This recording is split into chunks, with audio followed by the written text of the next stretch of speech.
This is Spire of Shadows, Wings and Blades Academy, Book 1. Written by Annabel Chase, narrated by Torrin Andrus. Chapter 1. My toes curled over the ledge, and I stared at the city 2,000 feet below. Night descended like a dark blanket over the city, and lights began to twinkle. Most mortals only knew the beauty of a sunset from the ground, unless they'd been fortunate enough to glimpse one from an airplane. I was able to enjoy one from this height every day if I chose. When I was younger, the elders called me Cloudhopper because I spent so much time outside. It seemed perfectly natural for a girl like me to want to spend every day with my head in the clouds. "You can't hide from me," a voice said. My body snapped to attention. I thought I was safe here. Where did he come from? I flattened my back against the curved wall of the spire and tried to creep out of sight before he noticed me. As I reached another curve, a strong gust of wind betrayed me and knocked me off balance. My feet slipped off the ledge, and I had no choice but to spread my wings. No chance of hiding now. I flew downward at a 45-degree angle. A quick glance over my shoulder revealed the bad news. "I'm coming for you," he yelled. His own wings were synthetic because he'd lost his original set, but he knew how to use them as well as I did. Better, in fact. I swooped around the base of Spire 3 and tried to maneuver in and out of the poles that connected each spire to the earth.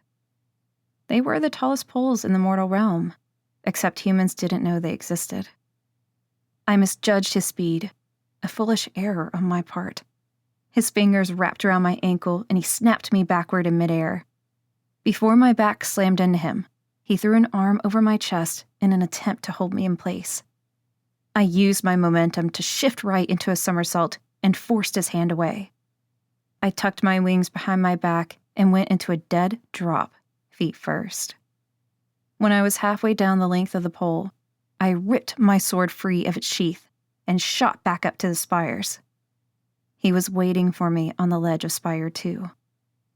He leaped in front of me with his sword at the ready, and our blades collided. The space between my eyebrows began to throb. Why did these headaches always seem to happen when I was in the middle of a good fight? I shook it off and continued my counterattack. As he blocked and dodged my blows, his scars seemed to glow in the darkness. Long and short, some precise, some misshapen. The one on his face was the most intimidating. A slice next to his mouth, as though someone had tried to cut out his tongue and missed. I would not have wanted to be the one that failed. My blade swept wide, and I could see from his expression that the move was unexpected. He lowered his blade to block the attack, but I put too much force behind it. He lost his grip on the hilt, and the sword plunged toward the earth below. I couldn't let it reach the ground. Too dangerous. In a single swift motion, I dove headfirst as though into water and chased the falling sword. My wings streaked behind me, and I pushed myself to fly faster. The sword was within view. I extended a hand and grasped nothing but empty air. One final push, and I relieved it of gravity's control. I swooped up and returned to the ledge of the main spire. My opponent lingered there, his expression neutral. I produced the sword, and his mouth split. "Well done, Cassia. So many excellent moves tonight." He reclaimed his sword and sheathed it. "You really think so?" He gave me a meaningful look. "Do I coddle you?" I shrugged. "Depends on who you ask." He patted my cheek. "You'll make us all proud someday." "Thank you, Elder Sam." He scratched his shoulder. "I can't wait to take off these wretched wings. Mine never itched like this." "You'll have to talk to Elder Alistair about that," I said. It wouldn't surprise me if he'd made them itchy on purpose. He didn't approve of Elder Sam, or me. In his mind, we were a package deal. "I saw you press your forehead," Elder Sam said. "Another headache?" "It's gone now," I said. "It was probably just stress," he said. "Heat of battle stuff." I smiled. "That's what you always say." "Then it must be true." He clapped me on the back. "We should get you back inside. Big day tomorrow." My stomach curdled at the thought. "Don't remind me." He steered me to the hatch, an entry point for winged beings like me. "There's nothing to worry about. You've known this day was coming for a long time." "It still came sooner than expected." He grinned and ducked through the hatch. "Trust me, you'll be fine, Cassia. I believe in you." I'm glad one of us does. I followed after him, still queasy. Tonight would be the end of an era. I both dreaded and welcomed the new life that tomorrow would bring. I'd grown too comfortable, but that was all about to change. "Today's the day," Mariska sang. She entered my room and threw open the curtains, causing ribbons of light to ripple across my bed. I shielded my eyes from the sudden intrusion. "You don't have to sound so happy about it." I immediately wanted to snatch back the grumpy words. My caretaker was right. Today was the big day. The day I'd been both dreading and looking forward to since the moment the decision was made. "I made sure that Aldo cooked your favorite breakfast, so don't let it get cold. Chop chop." She smacked her hands together. "Just 5 more minutes." I rolled away from her and pressed my cheek against the pillow. I was in the middle of a really good dream. Mariska yanked off my covers. "I doubt that. You suffer more nightmares than any cambion I've ever known." She was right. I'd suffered from recurring nightmares for as long as I could remember. Elder Callie always said they were a subconscious expression of my anxiety, but they seemed so real. Last night's offerings probably was triggered by anxiety, though. I was being hunted by a sky kraken, and it had eyes on its tentacles, making it difficult to hide. I knew the kraken represented a fear that seemed larger than life. Naturally, I'd killed it. Even in nightmares, I was formidable. But it still woke me in the middle of the night, and I had trouble falling back asleep afterward. I lifted my pillow to make sure my dream catcher was there, and had been surprised to see that it was. Mariska had brought it back from the city when I was 5 years old, and had suffered a steady stream of nightmares about the whistlers coming to get me. "Fine. I'm exhausted because I had bad dreams last night. Can you blame me? Change is kind of a big deal for someone like me." For the past 17 years, I'd lived here in the main spire of Domus Academy with the 5 elders, Mariska, and Aldo.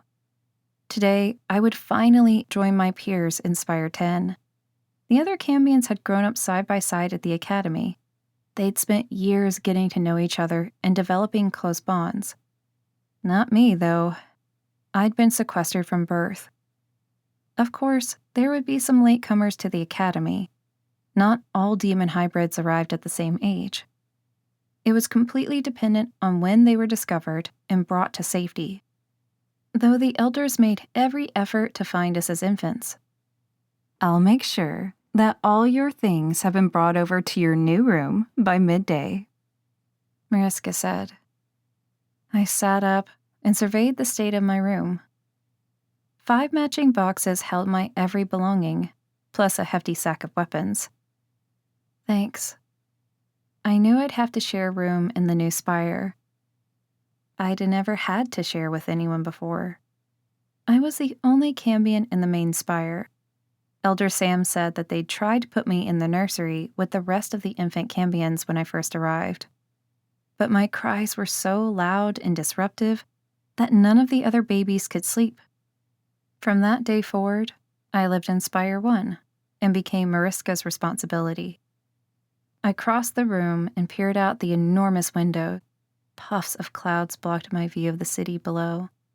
A plane rumbled overhead, and I looked up to see how close it was.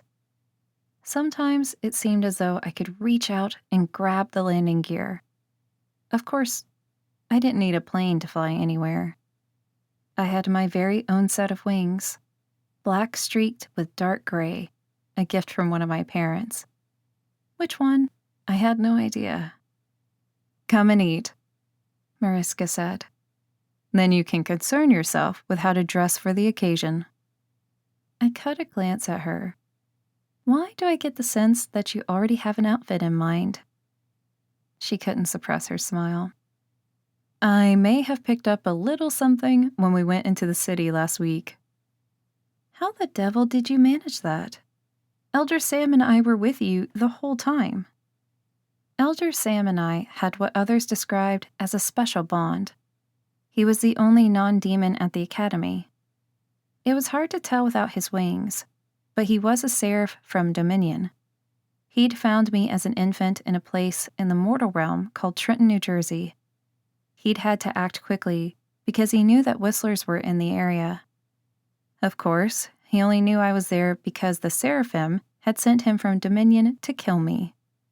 They weren't fans of demon spawn roaming the mortal realm and sought to eradicate them whenever possible. Thankfully, Elder Sam made a different choice that day. I was the reason he was expelled from Dominion forever. They'd mutilated him and tortured him for his crime, rendering him almost unrecognizable as a seraph. They tore every feather from his wings and burned them into stumps so that he could never forget his betrayal of them.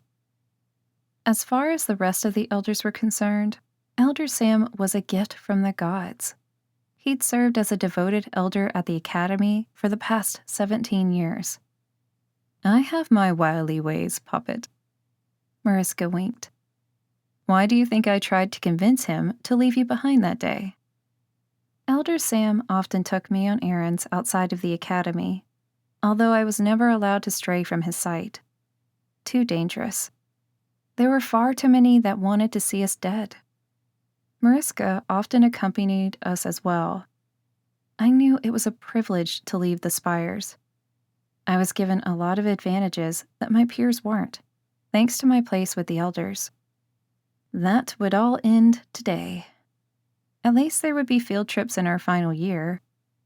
According to Elder Sam, this year the Spire 10 cambions would be properly introduced to the mortal realm, where our academy was hidden in the clouds and cloaked from the view of all other creatures.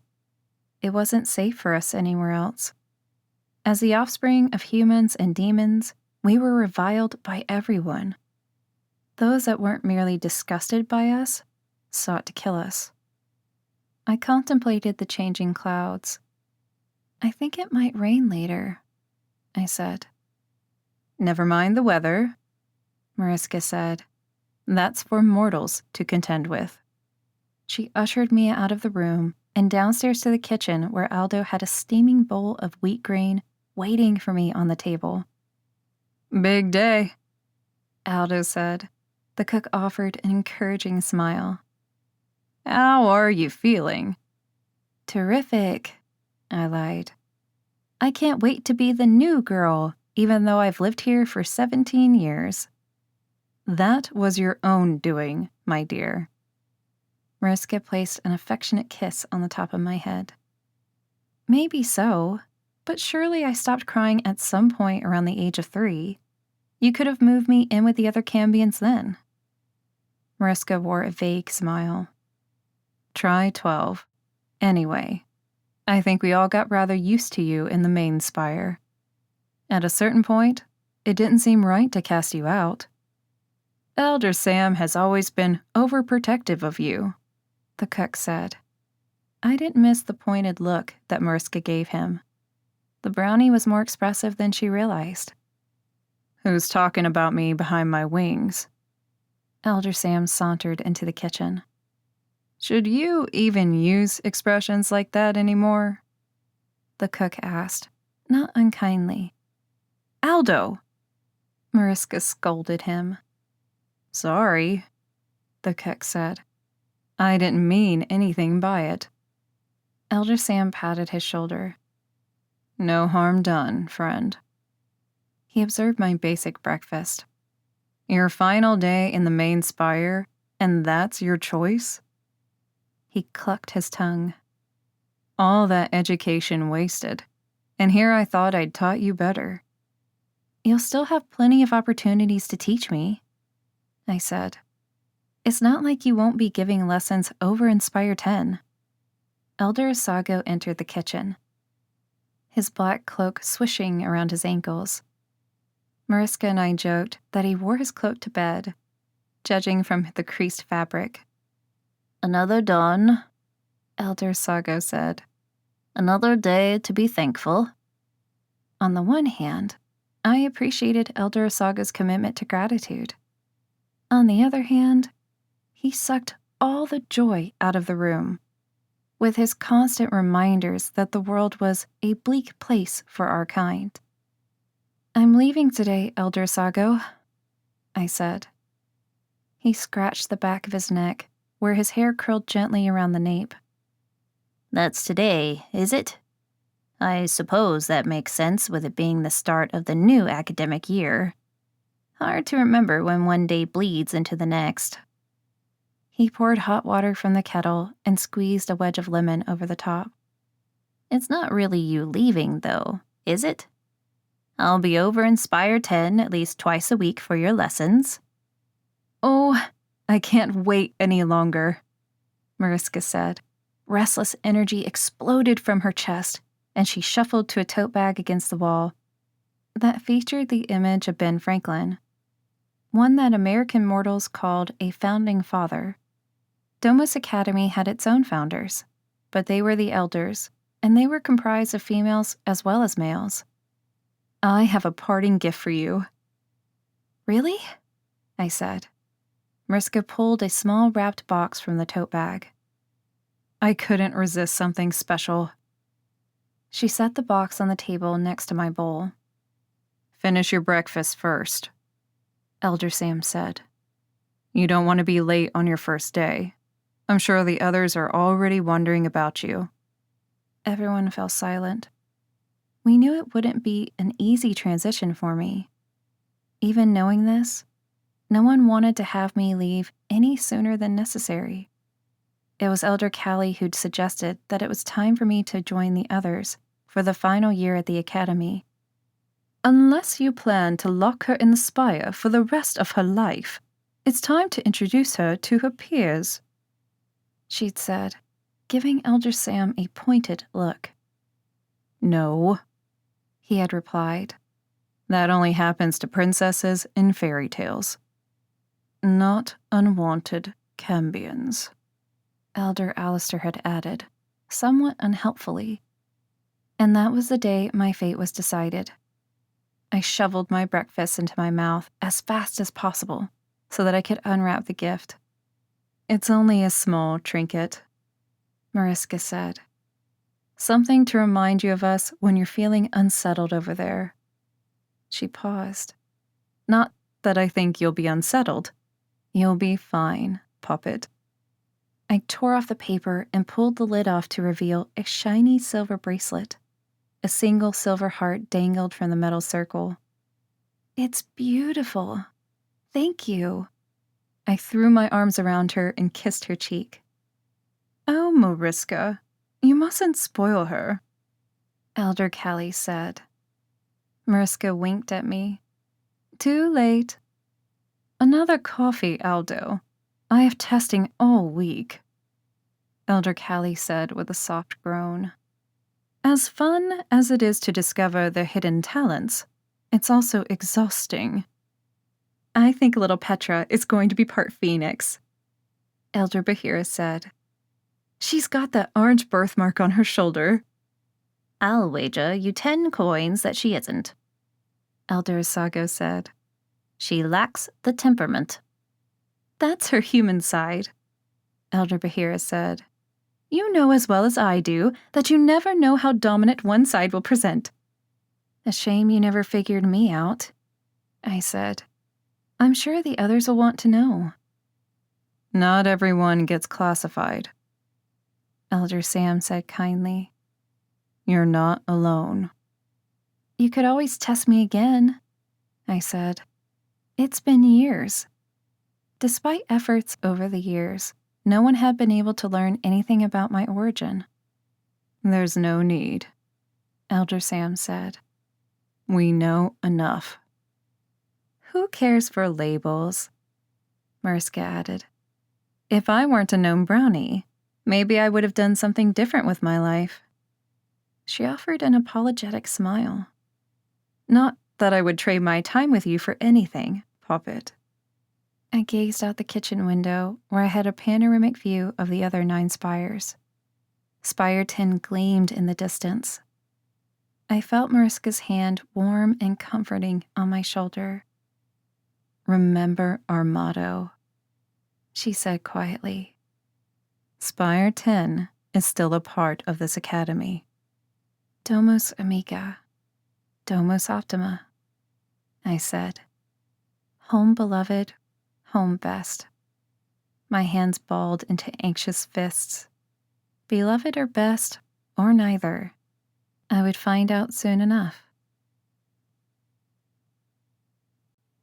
Chapter 2. I arrived at Spire 10 and was delivered straight to the aptly named weapons room, where 4 other cambions were already gathered. According to Elder Sam, the 5 of us would complete our final year at the academy together. Although the room wasn't as large as the armory in the main spire, that didn't surprise me. The elders seemed to have every imaginable weapon at their disposal.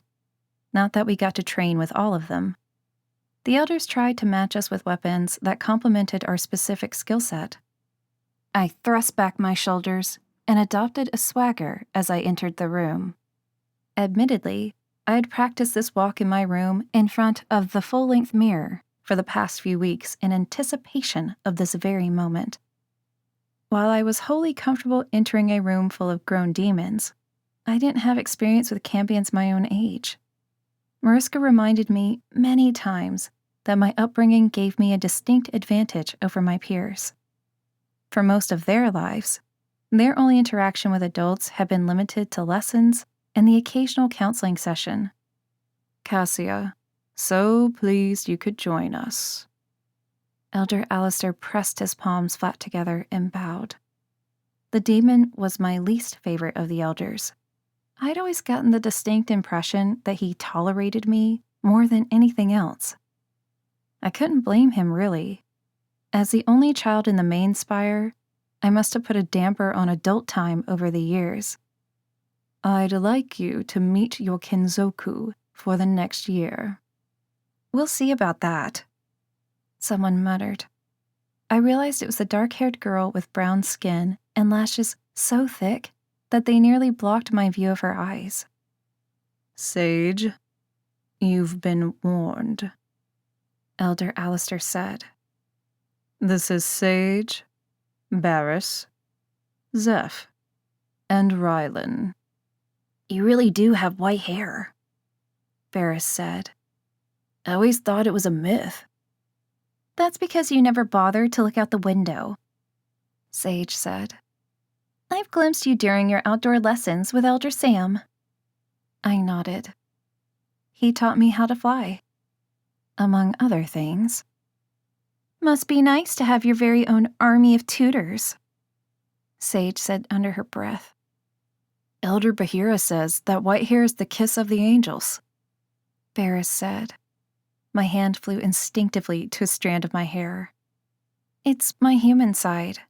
I'm missing something called melanin. But your eyes are gray, Sage said. Shouldn't they be red or something? I shrugged. Not all albinos are created equal. I'm a Rakshasa demon, Sage said. She flipped her long, dark ponytail over her shoulder. So, if anyone kills you today, I can possess your corpse. Her lips curved into a malevolent smile. Zeph elbowed her in the ribs. Knock it off, Sage. You're only half anyway. Maybe you can only pilot half a corpse." She narrowed her eyes to slits. "We're all only half. That's what makes us cambions." Bear seemed to have had enough of Sage's attitude. He produced a dagger and held it in a threatening manner. Sage responded by grabbing a double-sided axe from the wall. Before either could strike the first blow, 2 swift kicks had them both on their backs on the floor. They struggled back to their feet, stunned. Zeph gaped at me. "How did you do that?" "She had excellent training," Elder Alistair said, returning to the weapons room. "I can see it was a mistake to turn my back. If the 5 of you can't get along for 5 minutes, it doesn't bode well for the next year." "May the Whistlers find you and leave me your corpse to play with," Sage practically hissed. The Whistlers were a group of 5 mercenaries that comb the realms for cambions.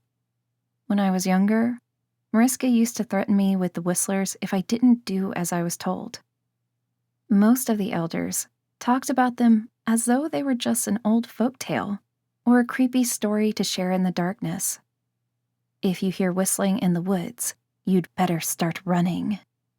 Unfortunately, I knew from Elder Sam how terrifyingly real the Whistlers were. The leader was called Moloch, and Elder Sam had met him more than once.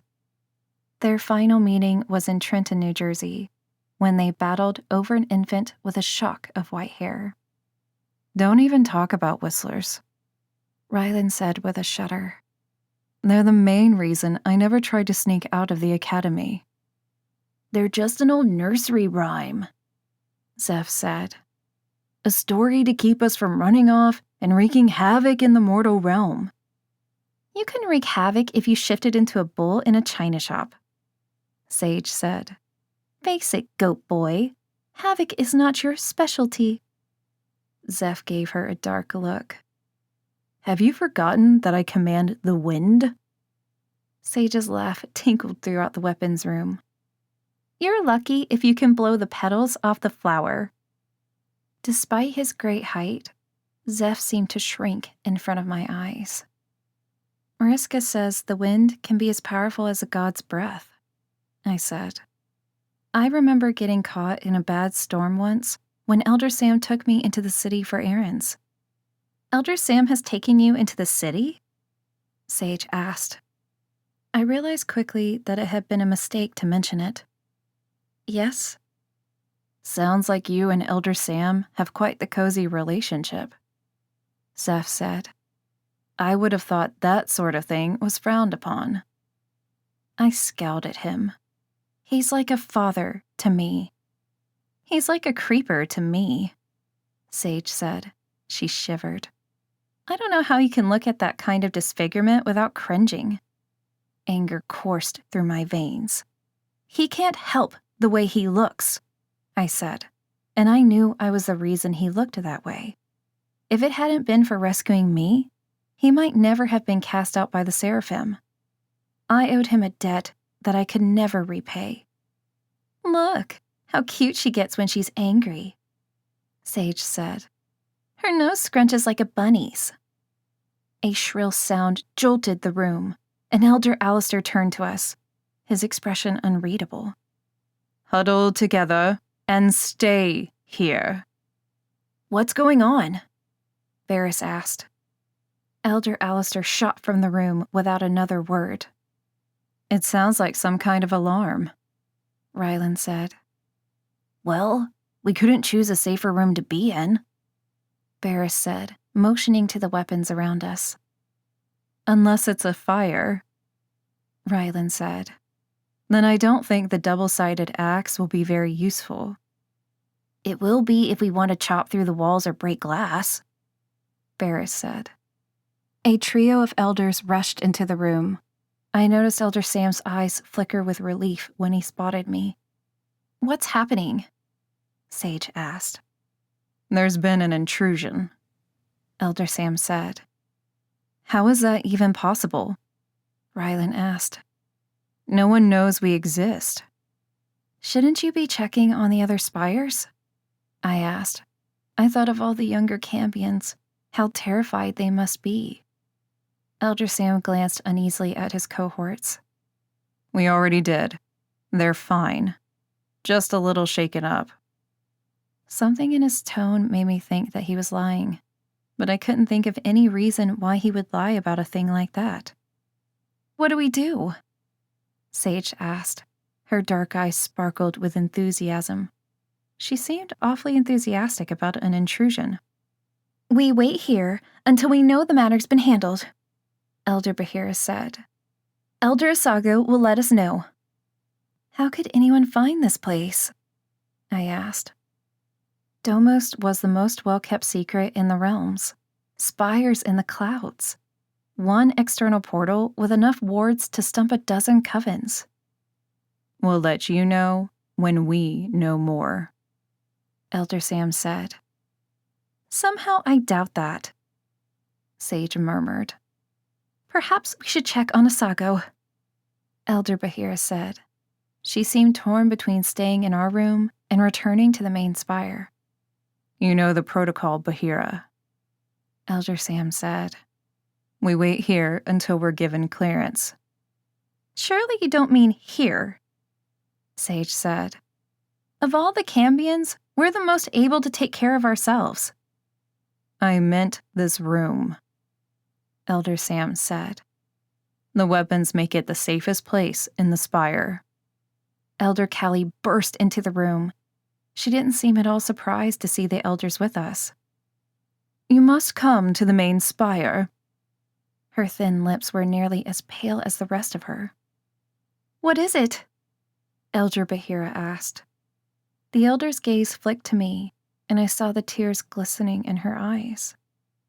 We'll discuss it on the way, she said. Is Mariska okay? I asked.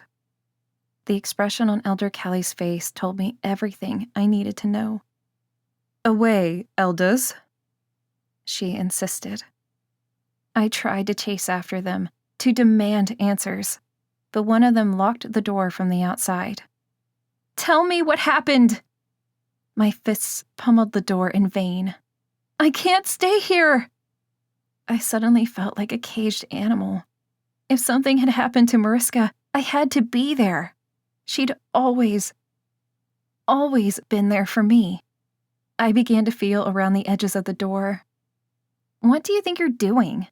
Sage asked. Getting out of here. I ran to retrieve the double-sided axe.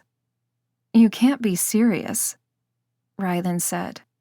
I swung the axe as hard as I could. Rylan tried to wrest the axe from my grip. Are you stark raving mad? I guess we now understand why you were kept in the main spire all these years. Sage smiled. Isn't it awesome? She grabbed another weapon from the pile. Here, let me help you. Together, we hit the door again and again until it broke off the hinges. I bet they sealed the internal portals, Sage said. Fine by me. I'll use the hatch. And I ran to the nearest one. No fair, I heard Sage say behind me. Now I really want wings, Sage said. I spread mine wide and flew. I landed on the ledge of the main spire and peered into the first available window. The kitchen was dark and empty. Evidence of breakfast had long been cleared away. I maneuvered to the nearest hatch. Of course, hatches were generally off-limits to cambions, unless they were used during a training exercise. Mariska taught me to ask forgiveness, not permission, though. I was more willing to take advantage of that now. I opened the hatch and dropped to the floor with the grace of a cat. Not Gretel, of course. That bulky feline weighed a good 25 pounds, thanks to a steady diet of elder scraps. No one claimed responsibility for feeding her outside of designated mealtimes, yet her oversized physique told a different story. The library was vacant as well. I felt a pang of longing as I passed by the rows of books. I'd spent many a happy evening in this room, alone with a good story or with Gretel on my lap. Mariska and Elder Bahira enjoyed books as much as I did and took every opportunity to bring me here as a child. I crept into the corridor and strained to listen. Voices drifted from the right. There weren't many rooms of interest in that direction.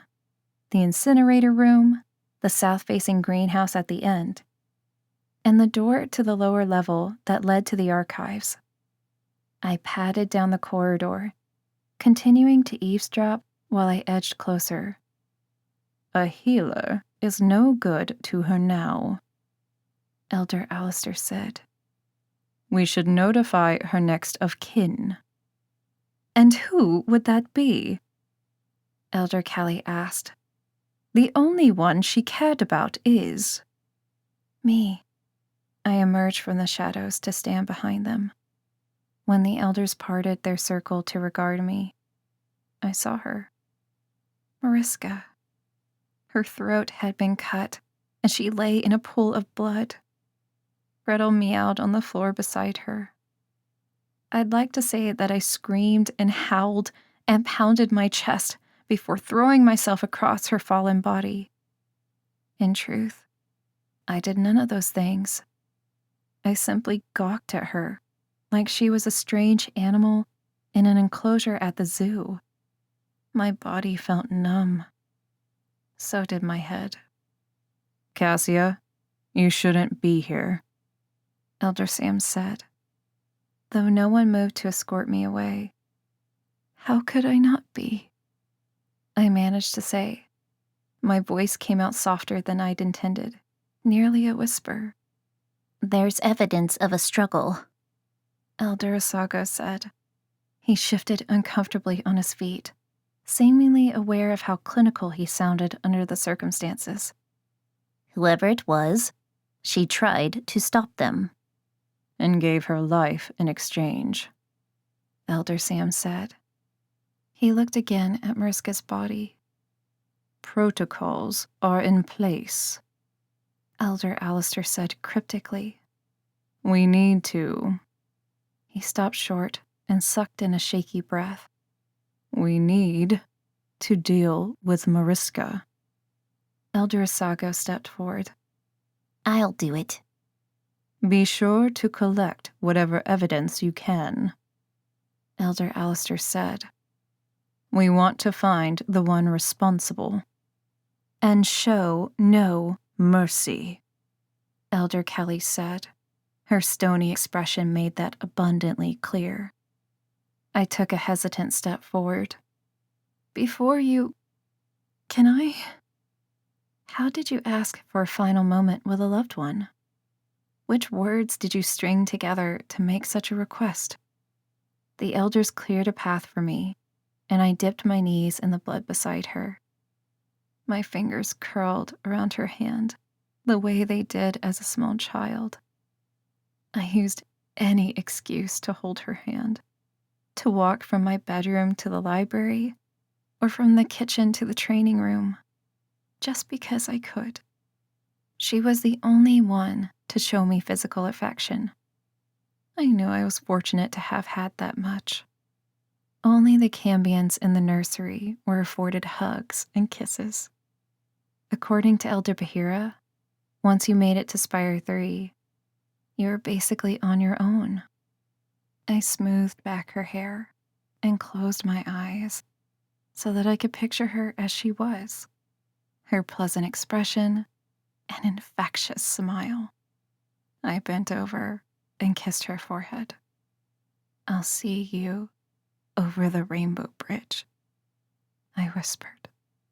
Elder Sam squeezed my shoulder, and I returned to a standing position. Blood stained the knees of my new pants. Not that I cared.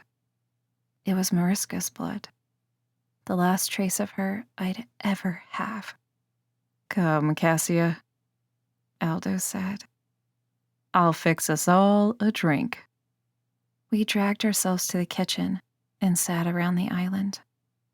My body felt heavier than normal, as though a weight pressed me to the seat of the chair. The cook made a pot of coffee, one of many bounder indulgences that the elders enjoyed. Gretel jumped on the island in front of me, seeming to sense our distress and coming to investigate. What did the intruder want? I asked. I'd been wanting to know from the moment I saw Mariska's lifeless body. What was so valuable that the killer was willing to steamroll over whatever got in his way? They took something from the archives, Elder Callie said. They must have encountered Mariska on their way back to the external portal. The archives? What prize could possibly have been downstairs in the dusty archives that was worth Mariska's life? There aren't any valuables down there, I said. I knew firsthand, having spent hours of my formative years in the archives, organizing documents by topic. Elder Bahira used to call those dull exercises character building. Not valuables per se, but there are objects of value, Elder Asago said. Like what? I asked. Spit it out. The elders exchanged wary glances. In the end, old habits die hard, and Elder Sam spoke. A list. Of what? Groceries? Day of the Dead gift ideas? I asked in exasperation. A list of current cambions at the Academy, and their origins, or what limited knowledge we have of them, Elder Sam said. It's called the Book of Admissions. Curiously, the second book was untouched, Elder Alistair added. The Book of Graduates. Who would want that information? How would they even know to come here? Our location. My mind reeled as question after question pressed against my tongue. We all need time to process the events, Cassia, Elder Bahira said. Perhaps then things will become clearer. Mariska is dead, I said. Someone murdered her right here in what is supposed to be a safe haven for our kind. It has to be someone who knew. Which made it that much worse, that they'd killed Mariska. Odds were good that Mariska had known her murderer. We don't know for certain, Elder Alistair said. It could be that information was sold by an insider, but the theft itself was carried out by another. You mean the theft and murder? I ground out. Yes, of course. Elder Alistair averted his gaze. We are all deeply saddened, Cassia. You are not alone in your grief. The good news is that the book is warded with powerful magic, Elder Bahira said. The perpetrator of this heinous act won't have an easy time trying to open it. Why would you bother to ward it in the archives room? I asked. The ward is only designed to take effect if the book leaves the Academy, Elder Callie said. Once outside our borders, the book is locked and unable to be opened without the proper key. I looked at her. A metaphorical key, I presume? Warded or not, we need to find that book, Elder Asago said. We can't risk that information getting out. Elder Callie's eyes blazed with an amber hue. What could they possibly intend to do with it? Sell it, Elder Alistair said. Use it to prepare for an attack. My stomach lurched. On the Academy? The elder held my gaze. If you were going to storm a building, wouldn't you want to know exactly what or who you were up against? Elder Bahira picked imaginary lint from his cloak. Now, Alistair, let's not frighten the poor child any more than she already has been. No one is storming this academy under our watch, are they? They'll die trying, Elder Sam said. Aldo slid a mug of peppermint tea into my stiff hands. Careful not to burn your tongue. I'm not a child, I yelled, and Aldo recoiled. You should return to your room, Elder Alistair said. My room is here, I lifted my chin a fraction. Not anymore. Elder Alistair drained his coffee mug. Finish your drink, and then return to your chambers in Spire 10. Your Kinzoku will wonder what's happened to you. They're not my Kinzoku, I said. I just met them, and Sage isn't even nice. Elder Callie suppressed a smile.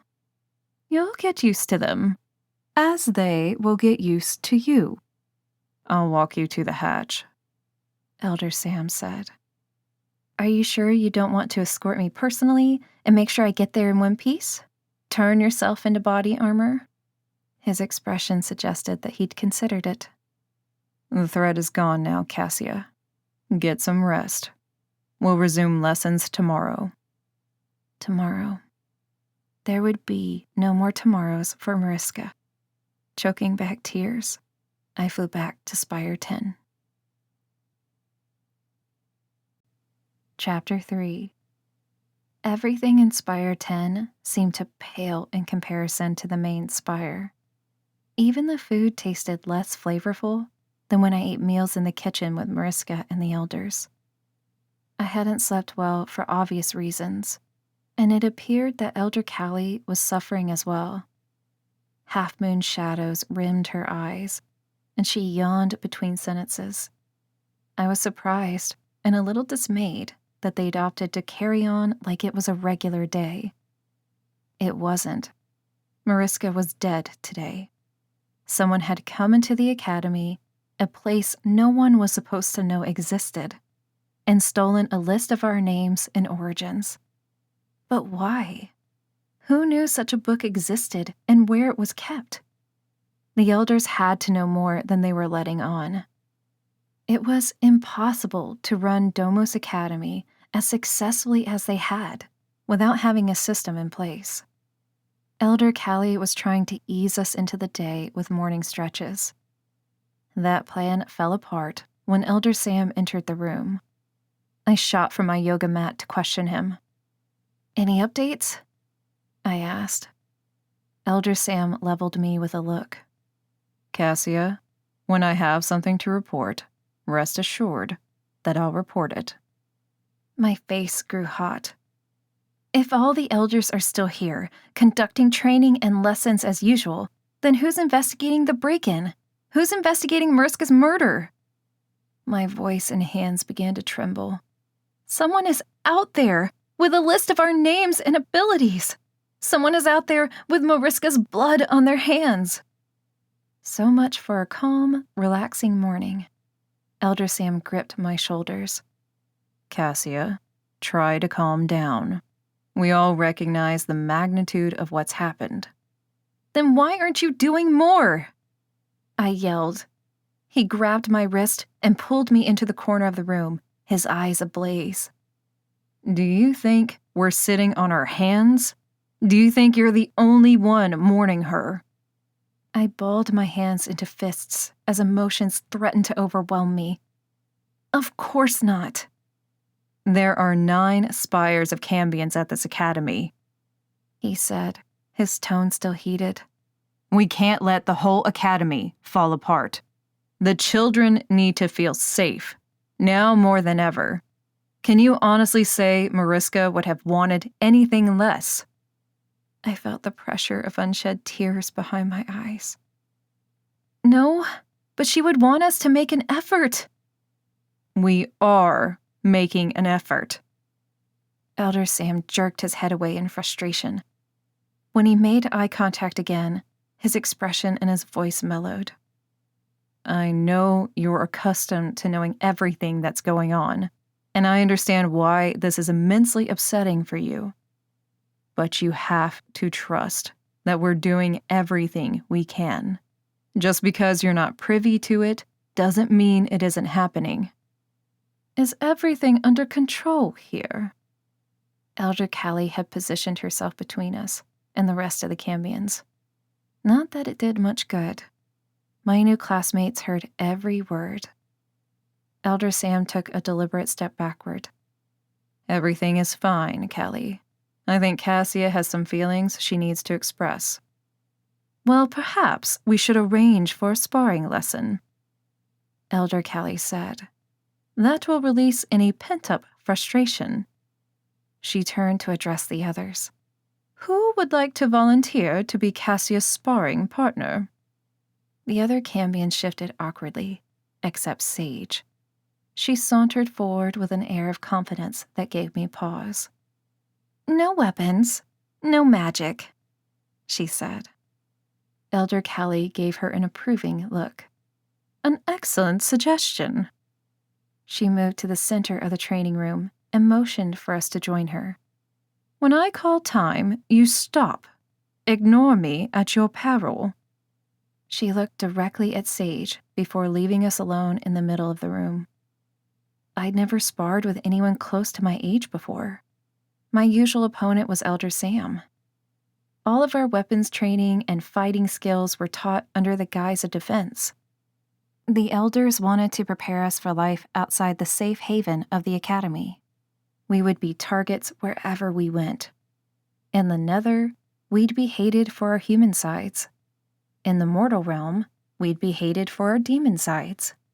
In fairy or dominion, well, it wouldn't be wise for creatures like us to visit either one of those places. Sage packed more of a punch than I expected for a cambion with her lithe build. Her knuckles cracked against my jaw, and I tasted blood. And here I thought you were kept in the main spire because you're too dangerous for us, Sage said. I guess the real problem was that you were too weak.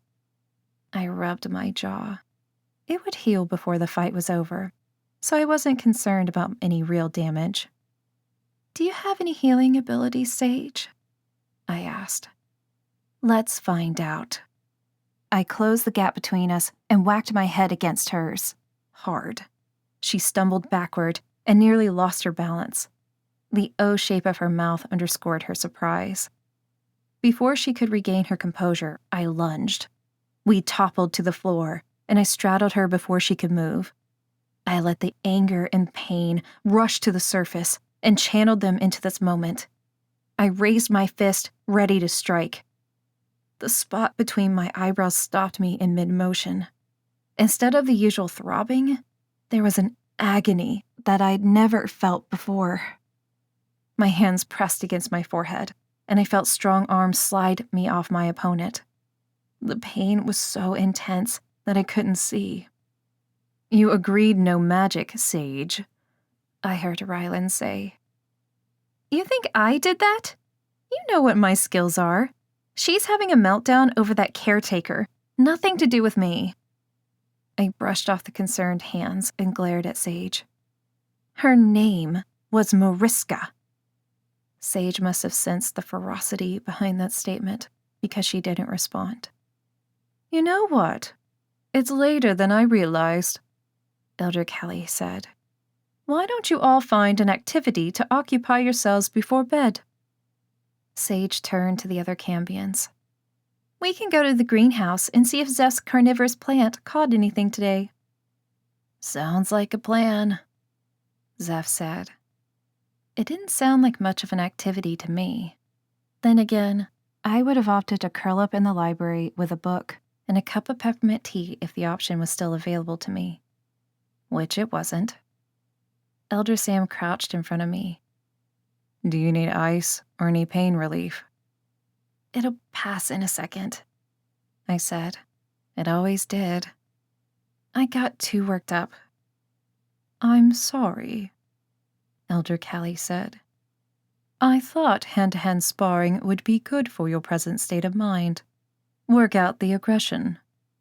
It's not your fault, I said. It was a good idea. It seems that your Achilles' heel is in your forehead, Elder Sam teased, as he helped me to my feet. Hardy har, I said. I wish I hadn't made a fool of myself in front of the others. It's bad enough I'm the new cambion in the Spire. Elder Callie squeezed my shoulder. They like to talk a good game, especially Sage, but I promise you they're soft-hearted. Every last one of them. They understand you're grieving. Her lips compressed. We all are. Sage doesn't look at me like she's soft-hearted, I said. She looks at me like she wants to cut out my heart and eat it with a spoon. Elder Callie laughed. If she gives you any grief, just tell her that you know all about the great gummy bear incident in Spire 5. Elder Sam chuckled. I'd forgotten about that. That was Sage? Elder Callie looked at me. Elder Sam had brought back this human confection called gummy bears from a trip in the city. We'd given them as treats to some of the children and Sage. Let's just say she developed a taste for them. She began trading all sorts of food and possessions for everyone else's gummy bears. I think I remember trying one, but I didn't like it, I said. As you can imagine, Sage was quite territorial about her gummy bear collection. The ones she hadn't eaten yet, she decided to store them under her pillow. Elder Callie stifled a laugh. It was a particularly balmy night with no breeze. It seems that the gummy bears melted, and at some point, Sage's pillow fell on the floor. I clamped a hand over my mouth. Oh no. Oh yes, Elder Callie said. They were extremely sticky. We couldn't get them out without cutting her hair. Took 6 months for her to grow it in. That was the end of her obsession, if I recall, Elder Sam said. I tried to picture a younger Sage with melted gummy bears in her hair. Thank you, Elder Callie. I feel much better now. Thought you would. She glanced at the doorway. Perhaps join them in the greenhouse. If you want to be one of them, you need to make an effort. Truth be told, I wasn't sure that I wanted to be one of them. But I was here now, and I had to make the best of it. That was what Mariska would have wanted. I headed for the greenhouse and found them gathered around a large Venus flytrap. They were talking in hushed tones, which came to an abrupt halt when they realized I was there. How are you feeling? Rylan asked. Better, I said. It happens sometimes when I fight. It's not the first time. The pain subsides quickly. Pretty inconvenient, though, Sage said. If we'd been in a real fight, you would have lost the advantage. Barris clutched his chest. Be still, my heart. Did Sage just admit that someone else had the advantage? Sage elbowed him in the ribs. I'm willing to admit defeat. It's just that it never happens. So, what are you all doing in here? I asked. Is this your carnivorous plant, Zeph? The group wore matching mischievous smiles. We tell the elders we're in here monitoring Zeph's plants, Rylan said. I noticed a collection of herbs on the table in front of them. You're practicing magic? Why is that a secret? Because it's unauthorized magic, Sage said. Our education is tightly controlled. Do you think they give me real corpses to practice on? I hadn't given it much thought, I said, though the idea of dancing corpses in the Spire didn't hold much appeal under the circumstances. Hasn't that been your experience, Cassia? Rylan asked. Not really. The elders didn't tend to limit me. The fact that they kept you locked away in Spire 1 for 17 years seems somewhat limiting to me, Sage said. Zeph tried to smooth over her statement. It probably depends on what kind of demon you are. He squinted at me. What kind are you anyway? I don't actually know, I said. They tested me years ago, but they couldn't figure it out. They said it happens on occasion. There isn't enough of an obvious connection. I bet that's why they kept you in the main Spire, Rylan said. They wanted to wait until you were old enough to make sure you weren't a real monster. I think we'd know by now, I said. Which is why they decided to assimilate you now, I guess, Barris said. It's because we're so close to graduating. I said. They didn't want to release me straight from Spire 1 into the realm. Too big of a transition. I used to be so jealous of you, getting all that undivided attention. Sage plucked a few different herbs from the table and placed them in a mortar. She used a pestle to grind them together. What do you mean you used to be jealous? Barris asked. You were moaning about her the whole week before she moved in. Sage shot him a dark look. That was before I met her. That's it? Barris asked. Jealousy's cured, is it? Sage kept her gaze on the mortar and pestle. I'm just glad I had the chance to grow up with cambions my own age. If I had to choose to be any fairy tale princess, it definitely wouldn't be Rapunzel. She escapes and kills that woman pretending to be her mother, Barris pointed out. A happy ending. We had televisions and a large collection of books from the mortal realm in the library. Mariska's favorite was called The Secret Garden.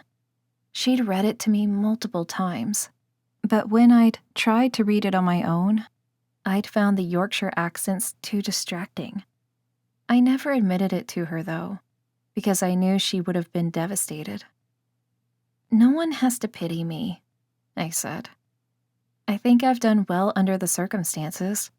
There are advantages to being the only child in a spire full of adults. Sage handed me the mortar and pestle. Want to take a turn?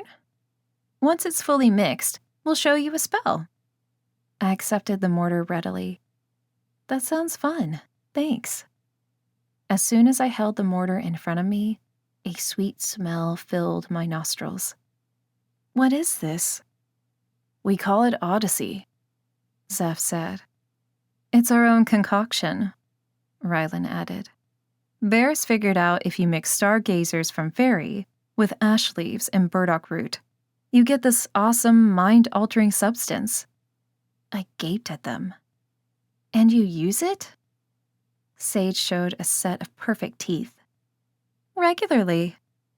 She inclined her head toward the bowl. Barris, will you do the honors? Barris held open his hand, and a tiny flame appeared. He tipped his hand sideways, and the flame slid on top of the mixture. You don't have to destroy it, I said. I'm not going to tell on you. Sage pinched my cheek. Educating you is going to be my new favorite thing. She leaned over the bowl and inhaled deeply before passing it to Rylan. What does it feel like? I asked. I couldn't quite grasp what mind-altering meant. It makes you feel light and airy, like you can fly, Rylan said. She passed the bowl to Barris. I can fly, I said. Lucky, Zeph said. You're the only one of us that can. When it was my turn to inhale, I hesitated.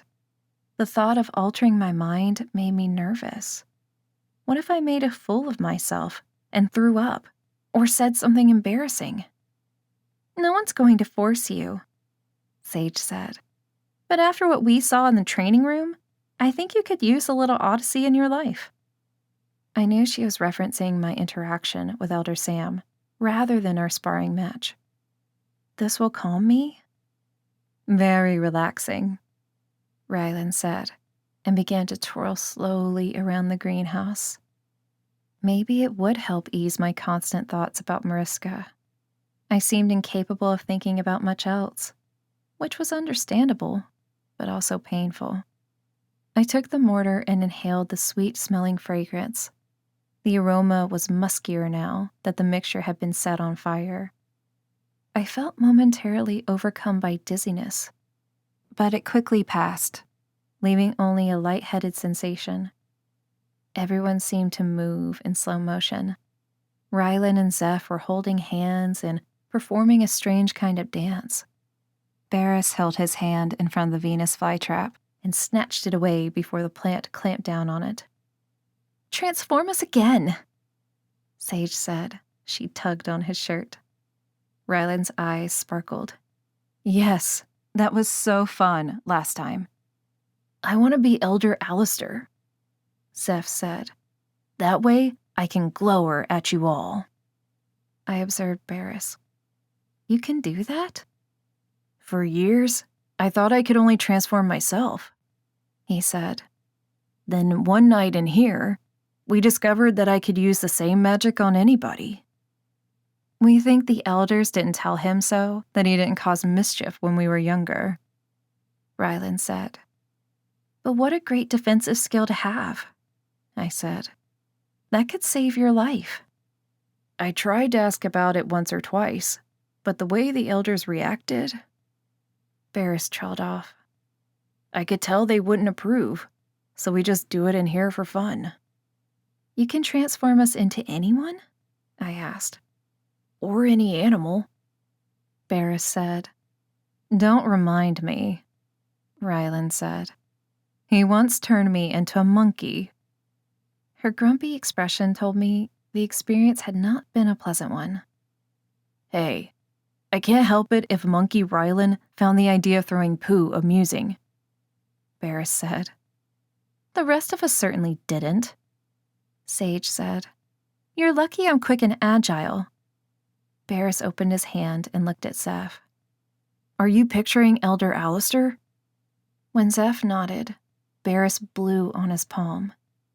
I watched in fascination as the cambion morphed into the cantankerous elder. You disrespectful kids, keep away from my spire, Zeph as Elder Alistair said, shaking a finger at us. The other three laughed giddily. That never gets old, Sage said. She turned her dreamy eyes to Barris. My turn.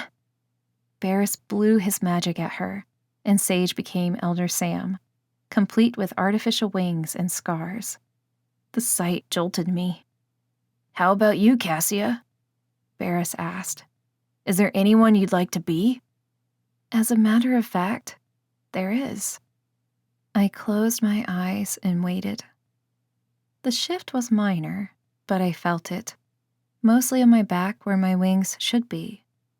I thought you might choose her, Barris said. I turned to admire my reflection in the glass wall of the greenhouse. Mariska's deep-set eyes stared back at me. The experience was both unsettling and deeply satisfying. I'm going to take advantage of my new look, Sage said. She moved to the hatch that was located at the far end of the greenhouse. It isn't every day a girl has wings. The others laughed, watching a frustrated Sage try to maneuver the wings through the hatch. It wasn't easy if you weren't used to them. It also wasn't easy when you weren't operating at full mental capacity. I moved closer to offer assistance. I don't know how he lives with these, Sage muttered. She yanked at the second wing that had become lodged on the inside of the hatch. He doesn't, I said. They're not real. Something crashed to the floor. I looked back to see Barris, his face pale. Pieces of the bowl were at his feet. What do you mean they're not real? Barris asked. Elder Sam's wings, I said. They're artificial. Elder... Sage, don't! Barris bolted for the hatch just as Sage successfully pulled the other wing through the hole. What's the matter? I asked. She won't be able to fly, he said. Not if the wings aren't actually part of him. There wasn't time to think. I started to climb through the hatch until I realized that I no longer had wings of my own. I need to change back, I said, panicked. How do I change back? Barris jumped from foot to foot. We usually wait until the magic wears off. Rylan and Zeph as Elder Alistair ran over to join our hysteria. Suddenly, the mellowing odyssey wasn't so mellow anymore. Change me back! I screamed. I had one leg through the hatch already. I couldn't wait to be certain. There was no time. Barris blew and I jumped. For a frightening moment, I was in free fall. I felt my wings unfurl and my anxiety eased. I spotted Sage dangling from the ledge of Spire 6. Elder Sam's wings were gone, and so was the rest of him. She'd somehow transformed back into herself. It had to be the spike of adrenaline. or some sort of intense chemical rush that triggered the reversion. To her credit, she appeared relatively calm. She was trying to pull herself onto the ledge. She moved onto her elbows and managed to get one leg up. And then she slipped. I pushed through the haze of my mind and focused on Sage. I knew I could reach her. Her arms were above her head, and she looked up at me, as though willing me to save her. I'm coming, I thought. I won't let you die. This was the entire purpose of the Academy, to keep us safe, but from outsiders, not from ourselves. If Sage died, we'd be the only ones to blame. I flew faster, my wings angled to take advantage of the wind. The air was cooler than usual for a hot summer's night, and I was grateful for it. I extended a hand toward her, and my fingertips brushed hers. Almost there. Finally, my hand caught her wrist, and I clenched my teeth as I strained against the force of gravity. It was tough to change direction in midair after flying at top speed, especially when I carried additional cargo. Thankfully, my strength was one of my skills. We made it back to the greenhouse, and I deposited her on the ledge in front of the hatch, where 3 anxious faces awaited us.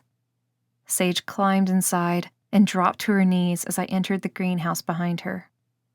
"What were you thinking, Sage?" Zeph asked. Sage seemed unrepentant. "I was thinking I had wings, and I wanted to use them." She looked at Barris. "I had wings, right? I didn't imagine them?"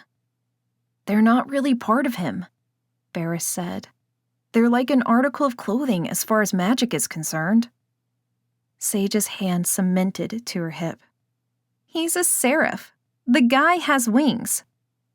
"They're not real," I said.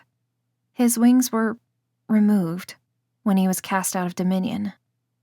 Sage looked aghast. "So they scarred the crap out of his face and body and took his wings?" "I'm so glad I was born a cambion," Rylan said. "I'd much rather feed off sexual desire than be an angelic monster." "I'm surprised you never seen him without his wings," I said. "I thought everybody knew." "Well, I know now." Sage caught sight of the mess on the floor. "Who committed the party foul?"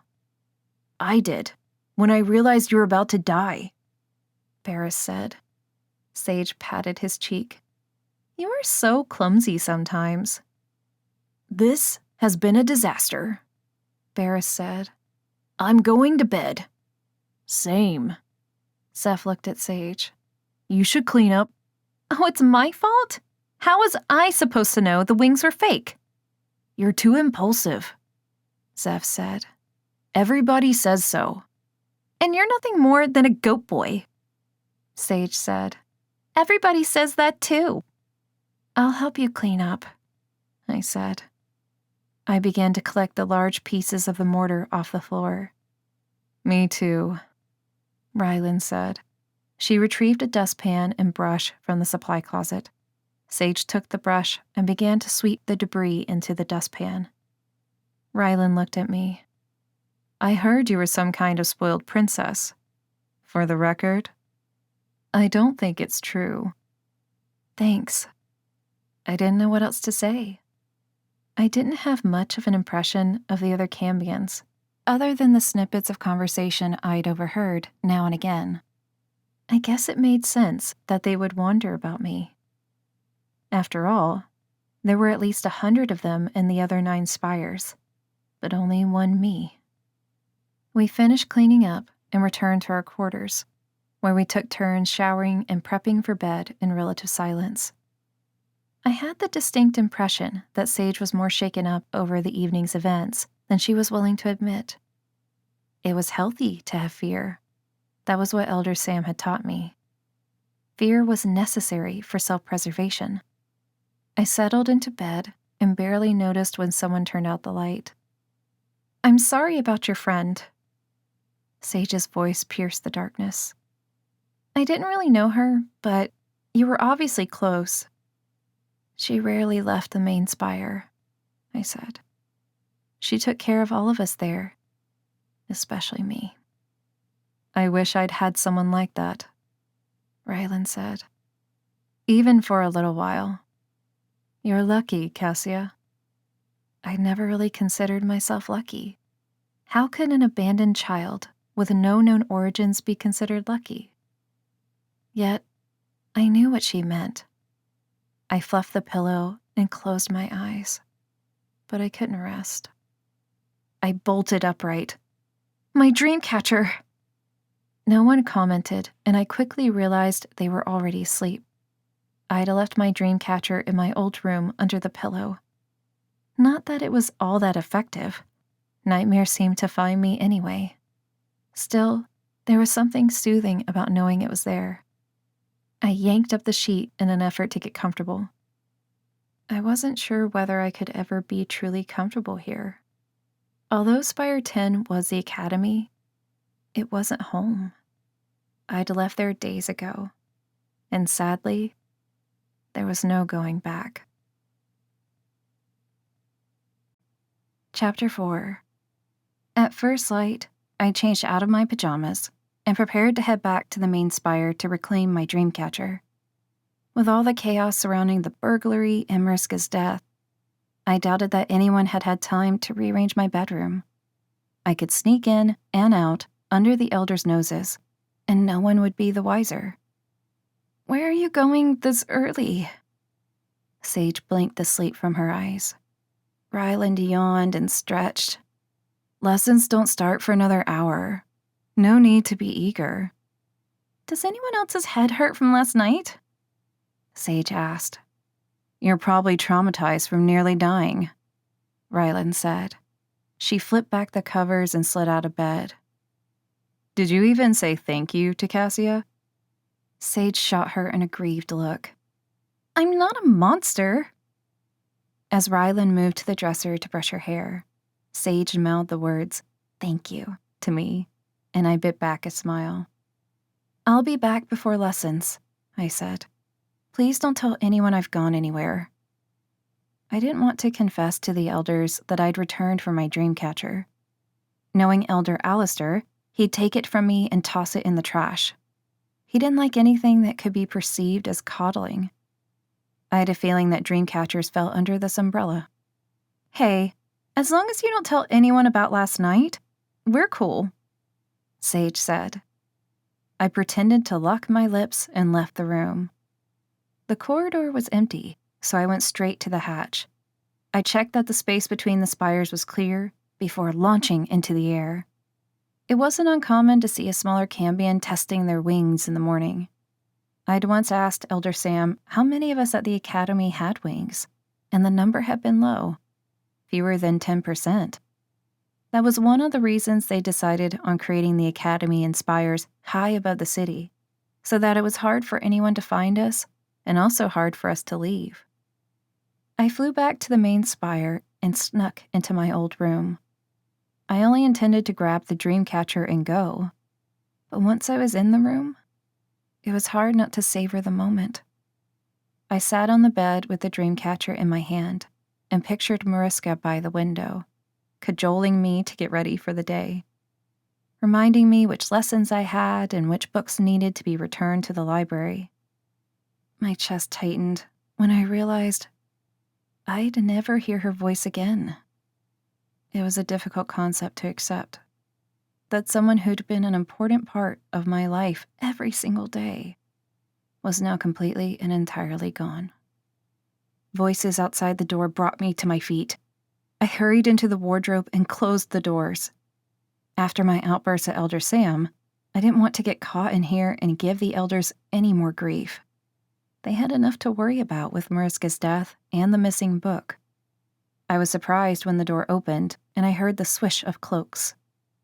We can discuss it in here, so as not to upset Bahira, Elder Saga said. I've never seen her like this, Elder Sam said. I'm glad Cassia isn't here to witness the aftermath. I'd had the same thought, Elder Saga said. Anyway, I wanted to say that I think you should speak to Harlan. Harlan? Elder Sam asked. The orderly? I don't recall that he left under difficult circumstances. No, but he left, and now we've had an unauthorized entry. We can't leave anyone out. He's a demon, Elder Sam said. He would never betray the Academy. We have no idea what he would do, Elder Isago said. Maybe he's in dire straits in the mortal realm. Desperate times call for desperate measures, as the humans are fond of saying. My heart hammered in my chest. I remembered Harlan. He'd always seemed quiet but nice. As far as I knew, he and Mariska had a perfectly pleasant relationship. Sure, she occasionally complained that he let the trash bins get too full before emptying them, but her gripes were minor and inconsequential. Also, there's something I wanted to mention that doesn't make sense, Elder Isago said. Elder Sam grunted. There's a lot that doesn't make sense. Yes, but this could be important. There were traces of magic in the archive room.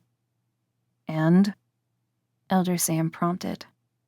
The residual magic was strong, Elder Isago said. Yet there was no need for it there. Maybe they tried to open the book. They wouldn't have needed magic for that inside the Academy, Elder Isago said. They must have used seriously powerful magic to access the external portal, Elder Sam said. It wouldn't be a surprise that they tracked it downstairs. What do the others think? Alistair dismissed it as trivial, of course. Callie thinks we're looking for a magic user. I didn't mention it to Bahira for obvious reasons. She's far too distraught. Do you know where I can find Harlan? Elder Sam asked. Someone cleared a throat. As I told you before, Isago, I think we should find Packer first. Elder Alistair must have entered the room. Packer? Elder Sam said. Are you sure? I've had many dealings with him. While he may be a smuggler, he's always supported our cause, and not for the purpose of profit. Still, he knows too much, Elder Alistair said. We have to be sure. Fine, I'll go into the city after lessons, Elder Sam said. See if I can find him. He won't make it easy, Elder Isago said. Gentlemen, I'm aggrieved. It seems there's a party in Cassia's old room and I wasn't invited. My heart lifted at the sound of Elder Bahira's voice. We were just deciding how to use the space, Elder Isago said. Sam wants to turn it into a gym. What need do we have for such a thing? Elder Bahira asked. We're not humans. Our bodies don't deteriorate like theirs do. I quite like the idea of a music room, Elder Alistair said. Somewhere to play my violin in peace. If you soundproof the room, then we'll all enjoy it in peace, Elder Bahira said. Their voices grew fainter, and I heard the soft click of the door as the last elder left. I waited another full minute before exiting the wardrobe, in case someone decided to return. With the dreamcatcher in hand, I crept down the corridor to the hatch. My mind raced with the information I'd overheard. If Elder Sam was starting with Packer, and the smuggler was innocent, then that would give Harlan time to get away. I couldn't let that happen. The moment I returned to the room, I selected my weapons. What do you think you're doing? Sage asked. Going to find Mariska's killer. I didn't stop to answer her. You know who did it? Rylan asked. No, but there's a lead, and they're not following it fast enough, I said. At this point, he might have left the city already. But it's worth a try. Who is it? Sage asked. She sat on the bed, filing her nails into sharp points. Harlan, I said. He worked here as an orderly. Sage aimed the file at me. Right, the Ludum demon. Why would he kill the caretaker and steal the book? Rylan asked. my resolve strengthened with each passing moment. I have no idea, but that's what I'm going to find out. Lessons end at noon today, Sage said in a hushed tone. Then it's independent study. We should have plenty of time to sneak out and back before we're missed. I can't believe you've never tried to sneak out before, I said. It seems like the kind of thing you would do. Sage flipped her ponytail over her shoulder. It does, doesn't it? Barris poked his head through the doorway. What's with the whispering? It makes it hard to eavesdrop. Sage chucked a throw pillow at his head, and he ducked. Zeph wasn't so fortunate. The pillow hit him squarely in the face. We came by to see how you're feeling after last night, and this is the thanks we get? Zeph tossed the pillow back into the room, and it landed on Sage's bed with a gentle thud. They're up to something, Barris said.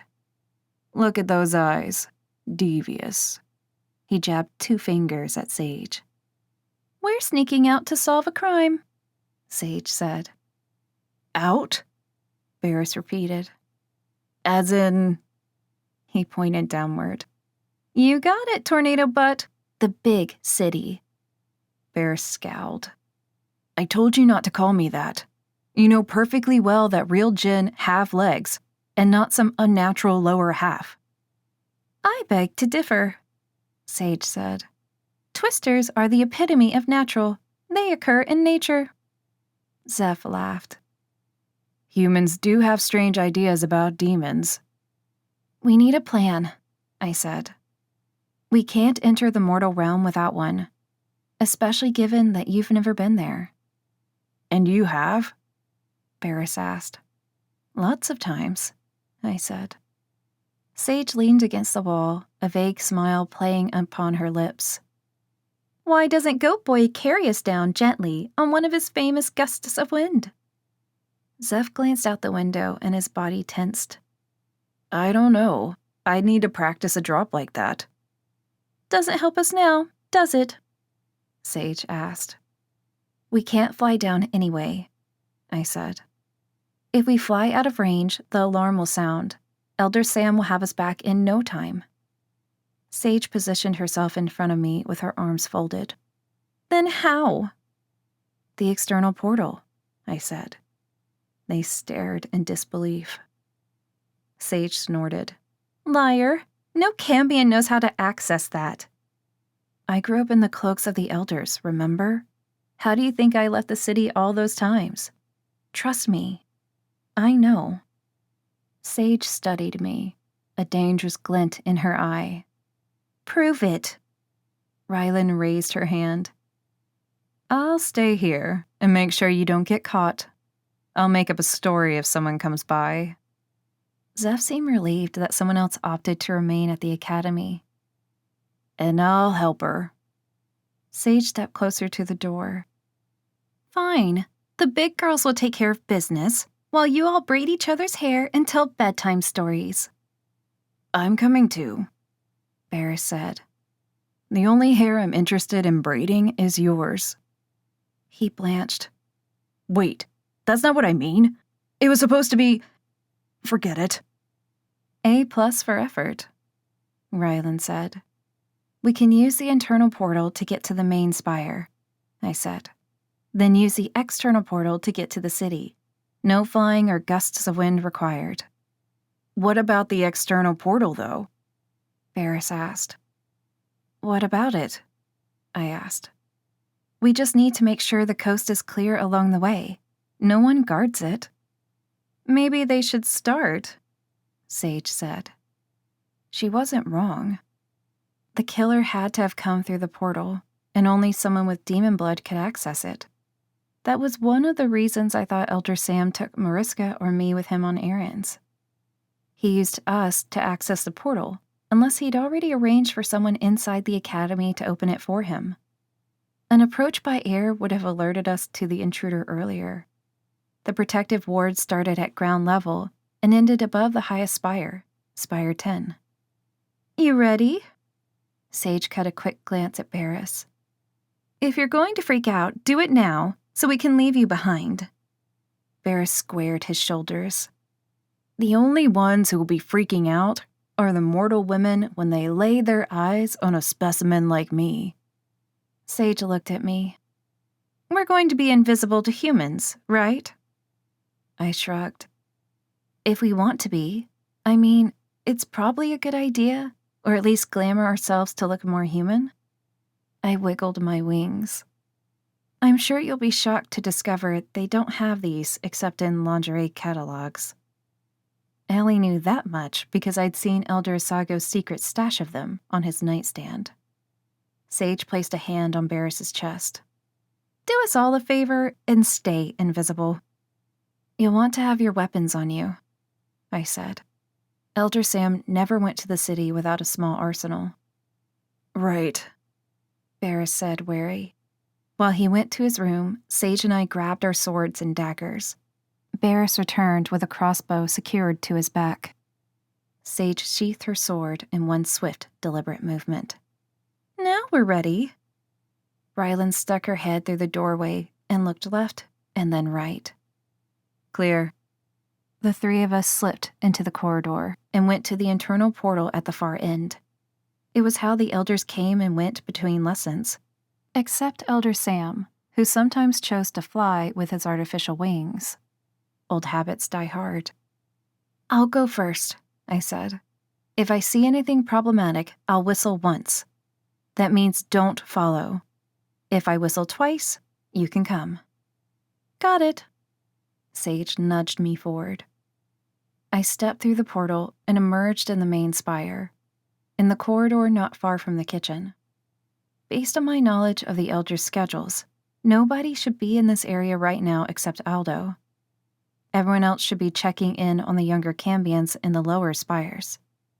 I whistled twice, and Sage emerged, with Barris close behind. A little breathing room? She said, and gave him a light shove. I rushed down the corridor in a blur, and the others followed. The external portal was at the end of the side corridor.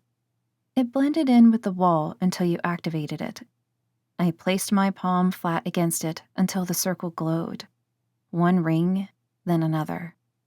Cool, Barris said. I pulled a pin from my pocket and stuck it into my palm until a small blood bubble appeared.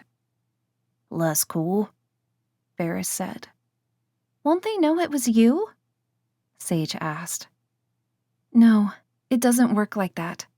And even if it did, they won't think to check because we'll be back before anyone notices we're gone.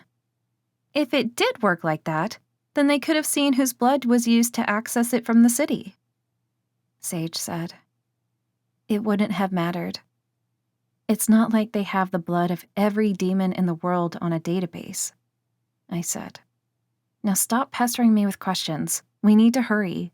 When I press my hand on the activator, we'll have 60 seconds to go through. So don't trip or anything. Sage tossed a glance at Barris. Hear that? He muttered something unintelligible. Just do it. I bowed. Your wish is my command.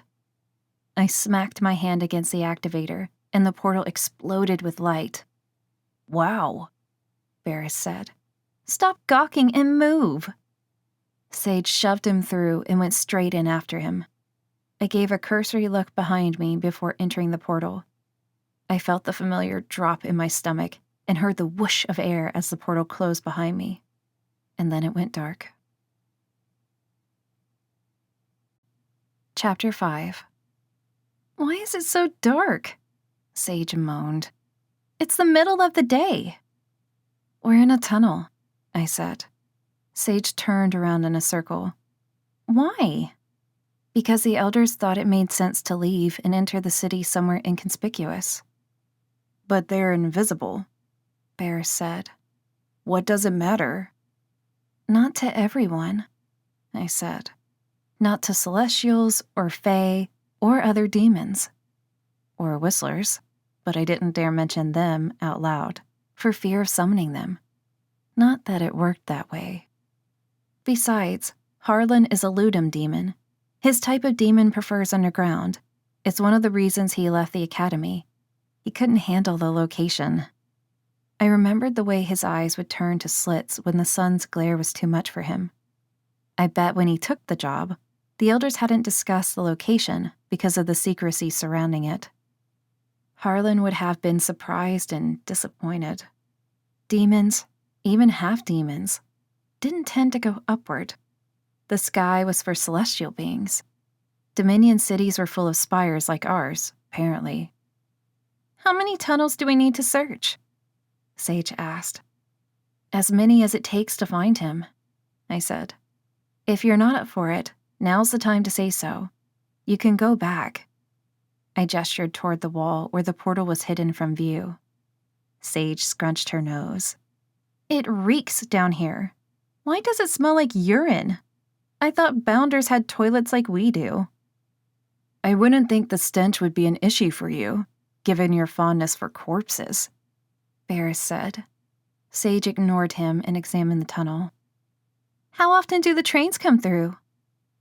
"Often enough. This one is a disused track, though," I said. Ferris eyed me curiously. "How do you know?" "It's the reason the elders chose it."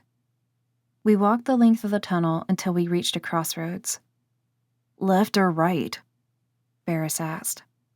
"There's more light in the tunnel on the right," Sage said. I started forward. "Then left it is." "Why?" Sage asked.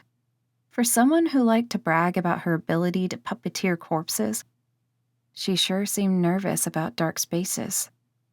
"Too much time in the spires, and not enough time underground," Elder Alistair would say. In this case, he wouldn't be wrong. "Because Harlan would choose the deepest, darkest tunnel available," I said. "Whenever he mopped the kitchen floor or swept the common areas, he'd chat to anyone within earshot. Sometimes that anyone was me. His dream life was an underground lair with a good woman, didn't have to be a demon, he wasn't particular, and as far from sunlight as possible, with a box of donuts and an endless pot of coffee." "In that case, why not go to the Nether?" Ferris asked. "Seems more in line with his dream life." "I got the sense that he'd left the Nether for a reason," I said. "He didn't mention it often, but he made a few negative comments here and there about his family. Didn't get along with his parents. His brother was the golden demon of the family." "And you think someone like that would murder poor Mariska?" Ferris asked. I shrugged. "That's what we're here to find out." "Either the smell is fading, or I'm getting used to it," Sage said. "Regardless, it's a win." Ferris clutched his stomach. "I really should have considered bringing a packed lunch. I'm already hungry." I shushed them both so I could listen. The noise was faint and quick, but I was sure I'd heard it. "Might just be rats," I whispered. Sage rolled her eyes. "Oh, that's much better." "Might be," I said. "Depends on the alternative." Slowly, I withdrew a dagger. Sage noticed me and did the same. Ferris left his crossbow on his back, which was probably a wise decision. I got the impression that he was more adept with magic than weapons. A lone figure emerged from the shadows. All 6'4" of him boasted lean muscle. His dark blonde hair shone even in the darkness of the tunnel, and his white wings were dusted with silver. His clothing appeared normal enough. Black jeans, a gray t-shirt that showed off the definition in his arms. But there was something not quite human about him. Ferris spoke first. "He's hot," Sage finished for him. "And dreamy." "I was going to say armed." Ferris gestured toward the scabbard he wore. "Even better. Come to Mama," Sage said huskily. The hot, dreamy guy edged closer and drew his sword. "Stop where you are," he said. The sword began to glow with a white light, illuminating our section of the tunnel. "You're not Bounders. What are you?" "Hey, is that a lightsaber?" Ferris asked. I've heard of them, but haven't seen one. It can't be a lightsaber, Sage said. It didn't make that sound. She tried to mimic the noise. I looked at them sideways. Are you serious right now? The hot guy frowned, seemingly confused by our unconcerned response. What are you doing down here, demon spawn? Sage pointed an angry finger at him. Hey, language! He blinked at us. You do realize I'm a watcher, right? I snapped my fingers. Right, he's one of the Nephilim. I knew I sensed it. Sensed it? I'm carrying the sword of the Watcher, he said. Kind of a dead giveaway. Sage cocked her head. Somehow seeing one in the wild isn't the same as studying them in pictures. This one is definitely better looking up close. The Watcher's fingers tightened around the hilt of his sword. This tunnel is my domain. Sucks for you, Ferris said. I'd request an upgrade. Or a neutralizing spell for the smell, Sage added. Not just the tunnel, the Watcher said in a huff. The whole city. One Watcher for the 5th largest city in the United States? I asked. The Seraphim are spreading you guys a little thin these days, huh? Instead of responding, the Watcher slid his sword back into the scabbard and held up his hands. I can see I have nothing to fear from you. Tell me, what business do you have here? A flash of movement caught my eye, and I spun to the right. The creature was fast. It launched itself from the wall of the tunnel and landed on the Watcher's side. Its long arms clung to the Nephilim like a needy toddler. The Watcher tried to reach for his sword, but the creature's grip was too tight. That's the ugliest monkey I've ever seen, Ferris said. My heart thundered as I tried to get a handle on the situation. It's not a monkey, I said. It's a kappa. We have to help him. Sage looked at me askance. Are you nuts? Let's just go. It's our fault he put away his sword, I said.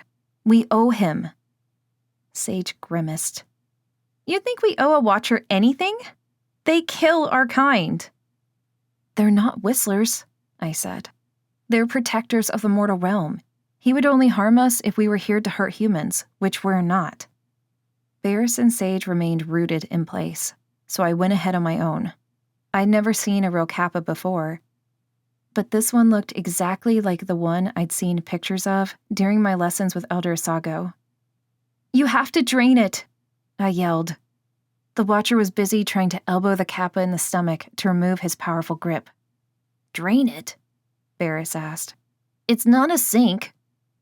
The Watcher's expression brightened. Water demon. Aim for its head, I called from a safe distance. Why do you know that? Sage sounded annoyed. The Watcher used his free hand to grab the kappa by the neck. The creature was scraping and clawing with a ferocity I wouldn't have expected from such a small demon. Finally, the Watcher gave up whatever he'd intended to do and employed a blinding headbutt instead. They broke apart, and both he and the kappa staggered backward away from each other. I was too impatient to let him handle it.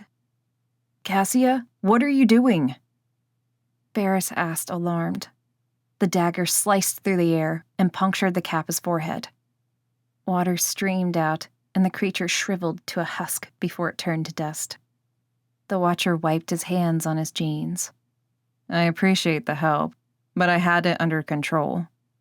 If having it under control means getting your butt whooped by a monkey demon, then you most certainly did, Ferris said. Are you sure your job is to keep the mortal realm safe? Because I have to think there are worse creatures to fight down here. The Watcher ignored him and focused on me. I've never actually met a kappa before, he said. They're not local to this area. He extended a hand. The name's Rafe. Cassia. His hand was rough and calloused. These are my friends, Sage and Barris. I couldn't very well tell him that we lived at the academy together. Domus was a secret we'd take to our graves. like those that came before us. And you live here? Rafe asked. In the tunnels? No, I said quickly. We came here looking for someone. He observed me with renewed interest. And who would that be? I decided to go ahead. It was possible the Watcher might have helpful information if he kept tabs on demons in the city. A Ludum demon named Harlan, short and squat with stringy hair. Rafe rubbed his rugged jawline. Can't say he sounds familiar. What's he done? We're not sure if he's done anything, I said.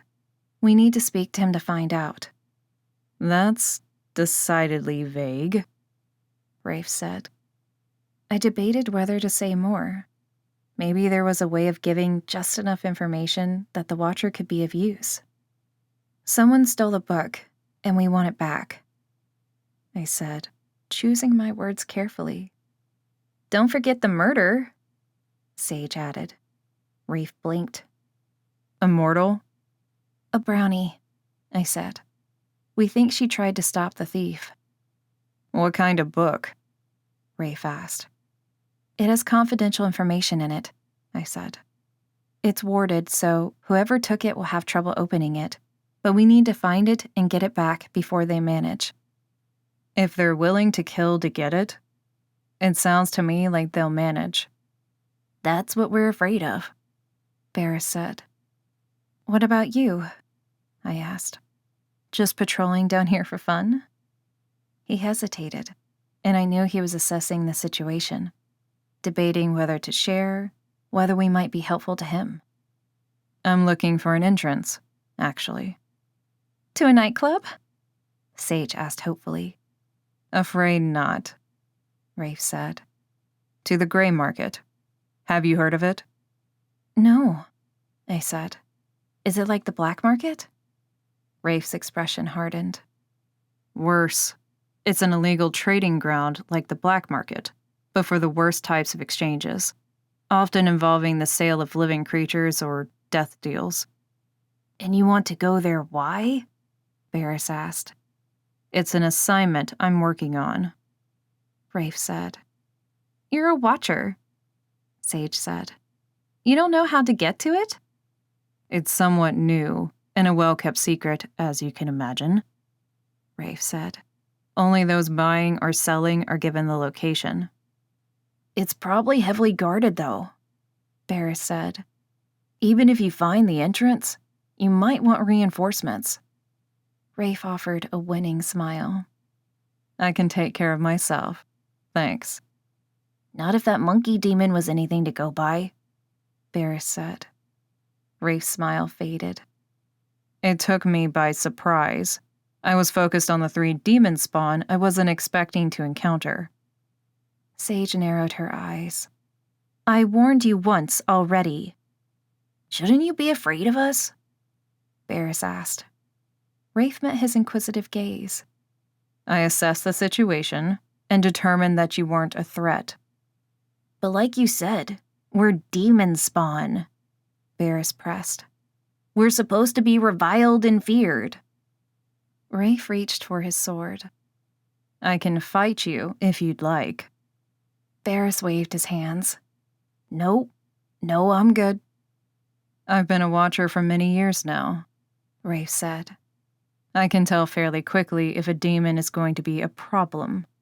Lesser demons are more of a nuisance, although there are certain depraved ones to watch out for. Greater demons are more of an issue.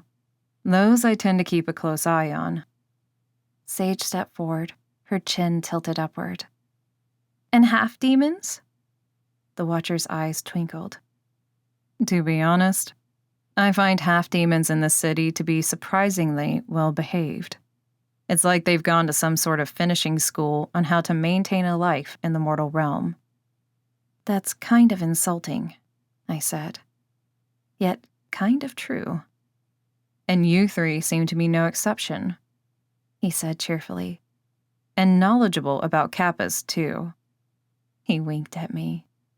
I started forward. Good luck with your search, I said. We should probably be going. We didn't have much time before we had to sneak back, or we risked getting caught, and Elder Alistair's punishment would be far worse than any damage a kappa could do. Rafe put a hand on my arm to stop me. If you come across anything that would help, would you call me? I'll give you my number. My gaze shifted to Barris and Sage. We don't have phones, I said. We're against technology, Barris added quickly. Makes everyone lazy. Rafe seemed to take it in stride. Too bad. It's helped the Watchers immensely. Now we don't have to meet all the time. We just have a group text. His eyes locked on mine, sending a jolt down my spine. Thanks again for your help, Cassia. No problem. He swaggered past us, and I resisted the urge to turn and watch him walk away.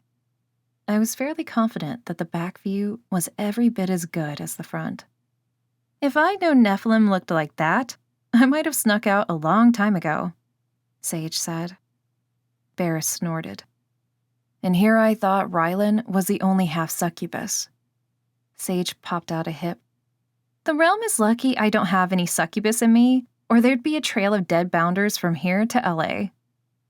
That's a lovely image, Sage, I said. Shall we get on with the search? We should try another tunnel, Barris said. The Watcher came from this way and didn't see any sign of Harlan. Good point. I turned around. I guess we'll check out the tunnel on the right now. Sage didn't bother to hide her smug expression. I'm allowed to say I told you so, right? Would you resist the urge if I said no? Barris asked. She broke into a cheerful smile. Not a chance. Chapter 6.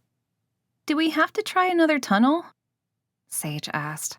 We were now on our 4th tunnel, and her patience was wearing as thin as mine. Can't we go somewhere cool like a nightclub? Not in the middle of the day, I said. Besides, we need to get back before the elders figure out we're missing. We're running out of time. I, for one, do not want to suffer Elder Alistair's wrath, Barris said. He once made me practice magic by myself for an entire day because I was 2 minutes late to his lesson. Sage giggled. That was awesome. You turned every plant in the greenhouse into a cat. He was none too pleased. I halted in my tracks. Did you hear that? The sound of Barris whining again? Yes, I heard that, Sage said.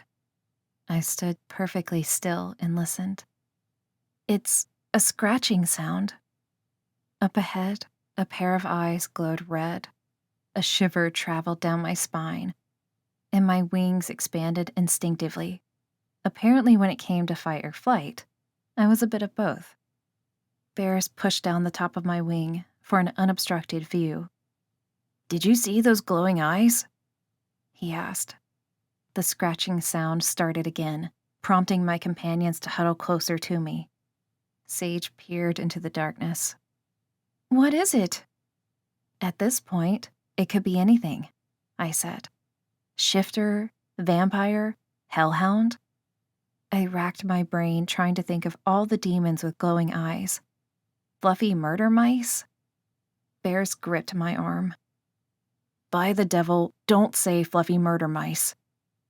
Slowly, I reached for my dagger. Why not? We're in a tunnel. They love tunnels. Aren't fluffy murder mice the ones that travel in packs? Sage asked. The eyes grew larger. Whatever it was moving closer to us. Barris stuffed his hands into his pockets and began rooting around. What are you doing? Sage asked. Looking for coins, he said. What? You think it's some kind of billy goat demon? You toss it payment and it will let us pass? Sage asked. Barris looked at her sideways. Fluffy murder mice like shiny objects. If we can toss coins to the side, we might be able to get past them without injury, he explained calmly. I frowned. Hang on. I think Elder Asago said that their eyes glowed white in the dark. Not their eyes, Barris said. Just the rest of them. He paused. Which this one is not doing, apparently. I only see glowing red eyes, not a glowing white body. The sound of dramatic hissing bounced off the tunnel walls, and my fingers loosened their grip on the handle of the dagger, ready. I think it has a furball lodged in its throat, Sage whispered. Try the coins anyway, Barris, I said quietly. If they are a pack of fluffy murder mice, then we don't want to be trapped in an enclosed space with them. I knew from my studies that it would be a death sentence. A small creature crept into view. Its head seemed far too big for its body, and its enormous eyes shone the color of blood. Is it possible to find something both cute and repulsive at the same time? Barris asked. Sage flicked a glance at him. Yes, she said. A feeling of dread washed over me as the creature inched closer. Thankfully, there seemed to be only one, but my gut told me that one would be quite enough.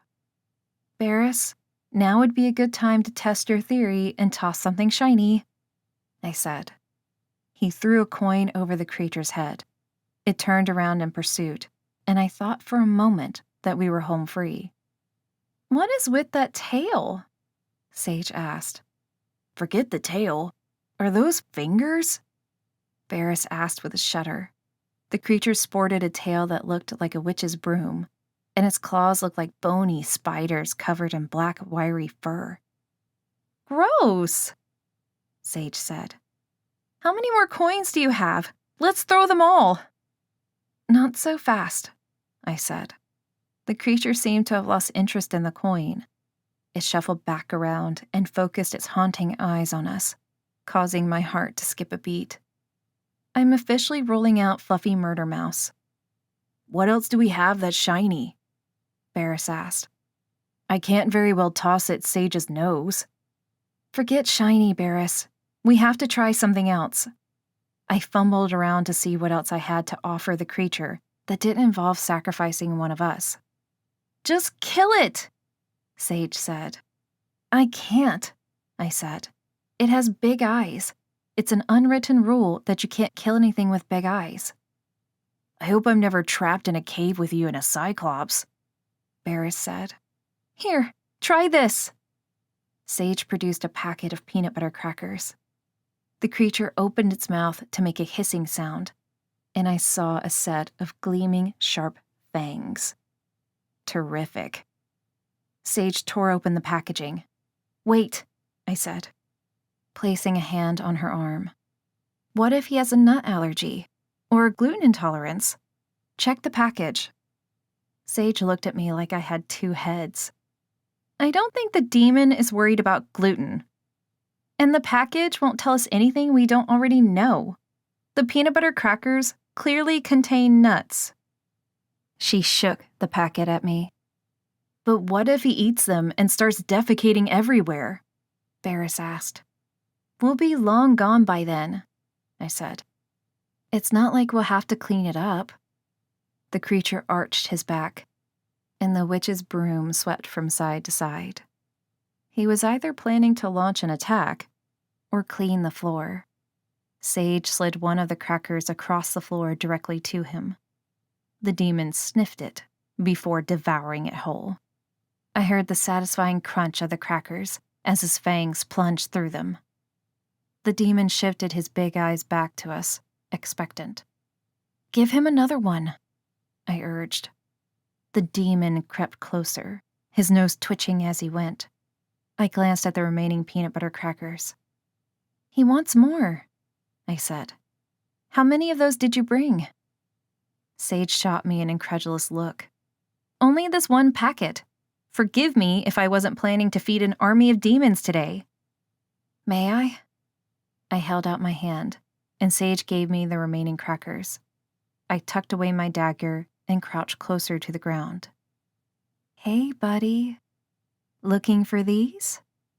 Cassia, what are you doing? Barris asked. That thing will slice you like cheese. I don't think he will, I said. Look at those eyes. Yes, they're the color of blood.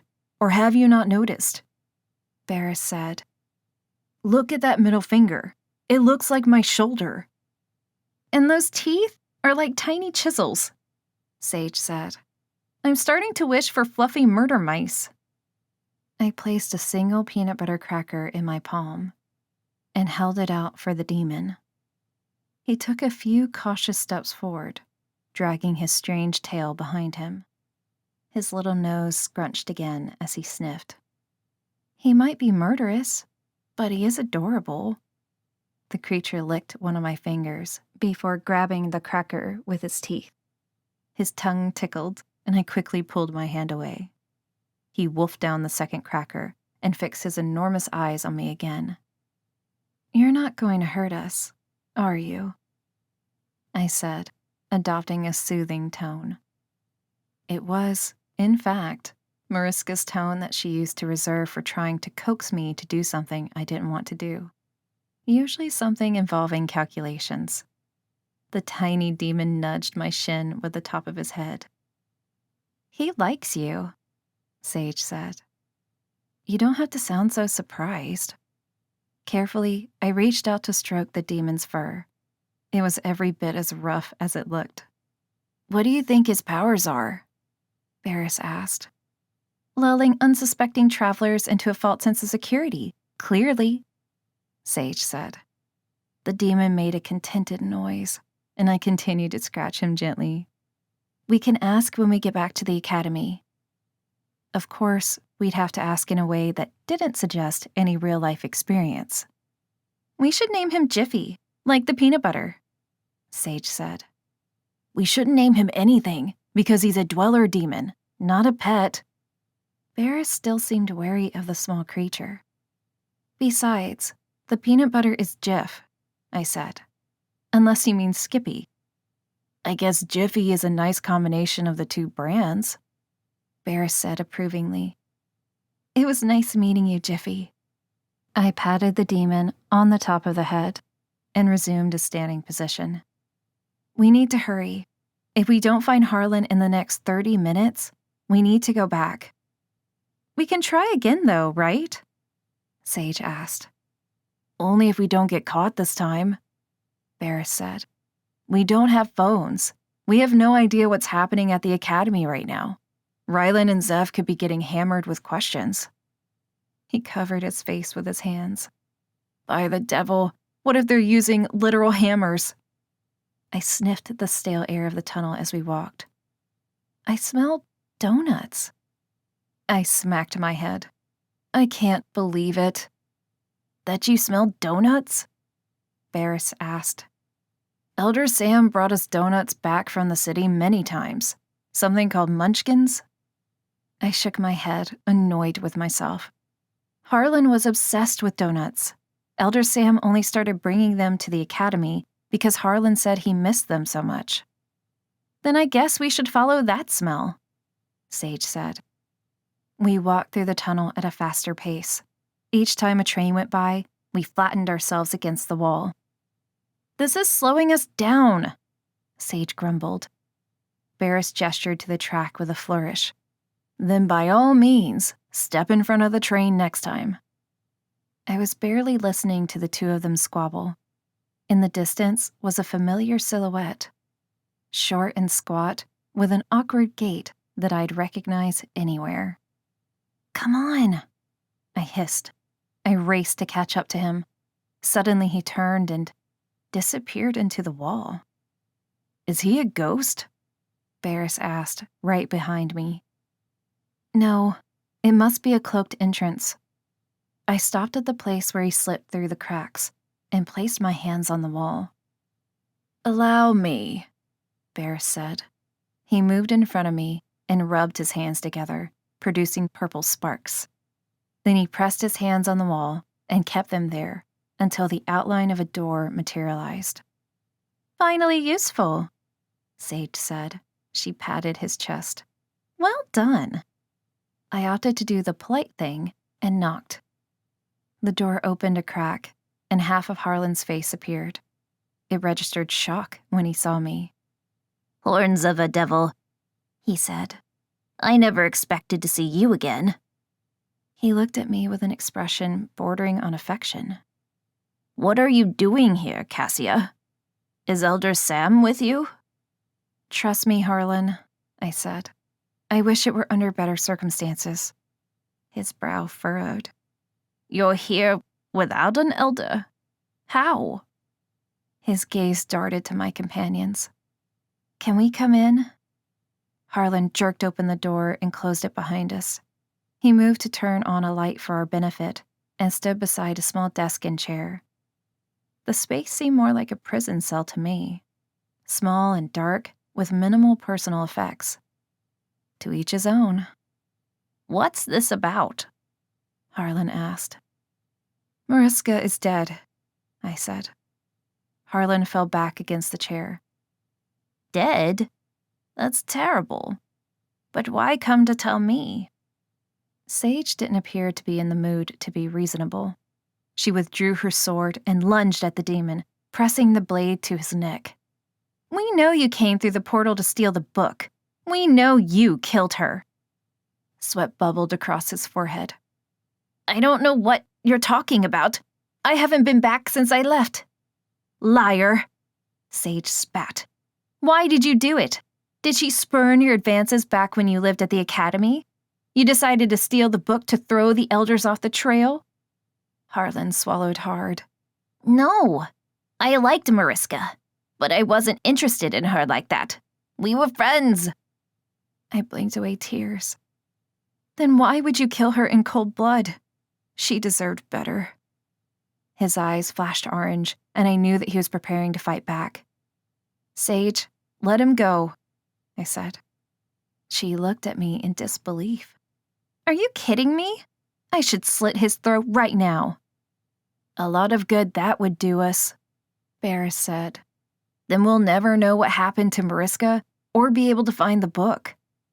Harlan used the momentary distraction to strike. His claws extended, and he slashed at Sage's arm that held the sword. The weapon clattered to the floor, and she gripped her injured arm with a whimper.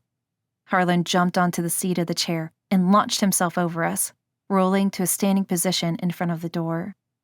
He swiped a stringy hair off his forehead. "You kids shouldn't be here. You don't know what you're doing." Thoughts of Mariska whirled in my mind. I couldn't let Harlan escape, not when he had the information I needed. As he turned to open the door, I plucked Sage's sword from the floor and flung it at his shoulder. The point of the blade caught a flap of skin along with the material of his shirt and pinned him to the door. He cried out in pain and tried to wriggle, quickly realizing that the more he moved, the more it hurt. "Help me," he said. I marched over to him. "Is that what Mariska said when you slit her throat?" "Oh no, I guess not, since she wouldn't have been able to talk." I leaned closer and said through clenched teeth, "Tell me what happened." Harlan began blubbering like a baby. "It wasn't me, I swear. I would never hurt her. I didn't even know she was dead." "But you provided the information, didn't you? You may not have wielded the blade, but you're the one responsible for her death." "They threatened to kill me," he said. His words came between gasps for breath. "I don't know his name or what he looks like. He cornered me in an alley one night, but I didn't see him. His fighters were cloaked too, invisible. They beat me. But even then I refused to talk. I took my oath to Domus seriously." "Well, you talked eventually, didn't you?" Sage asked. "Otherwise, Mariska would still be alive, and the Book of Admissions would be in the archives." Harlan pressed his forehead against the door and closed his eyes. "They tortured me. Look at my back. I'll prove it." I nodded to Barris, who shook his head. "I'm not lifting up his shirt." Sage rolled her eyes. "Fine, I'll do it." She yanked up Harlan's shirt to reveal angry welts that covered his back. She dropped the hem of the shirt and looked away. "I swear, I didn't tell them even then. Not until they injected me with the serum, Harlan said. A truth serum? I asked. He nodded and started to cry again. They knew that I'd worked there. I don't know how. They knew my name and where to find me. I didn't want to tell them anything, but they asked direct questions and compelled me to answer. I removed the sword from the door and released him. He collapsed in a heap on the floor. I'm so sorry. I never wanted to hurt anyone. If I could take it back, I would. Part of me wanted to lash out, to kick him and scream until my voice left me. But I knew that Mariska would not have wanted that. Harlan had done everything he could to resist. This was a flaw in the Elder's plan. If someone was determined enough, they could find a way in. It had always been a possibility, and now it was a fact. Can you tell us anything about his voice? I asked. Anything distinctive? Harlan crawled away from the door and sat in the fetal position against the wall. One of the invisible fiends called him Master. That's all I've got. Bear snapped to attention. Vampire? It's not definitive enough, I said. Besides, how many vampires are there in the city? Probably at least 100. Rafe probably knew. Harlan placed a hand on his wounded shoulder. More than that in a city this size. I don't know that many vampires that dabble in truth serum, though. I'd have to take his word for it. I'd never met one. I'm sorry I hurt you, Harlan, I said. Please don't tell anyone you saw us. When he looked at me, his eyes were sorrowful. She was like a mother to you, I know. I used to watch you together. Made me realize how my own mother should have behaved toward me. You were lucky, Cassia. A dull ache filled my chest.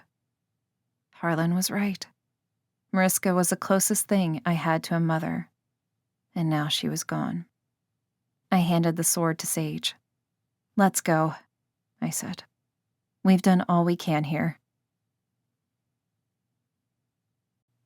Chapter 7.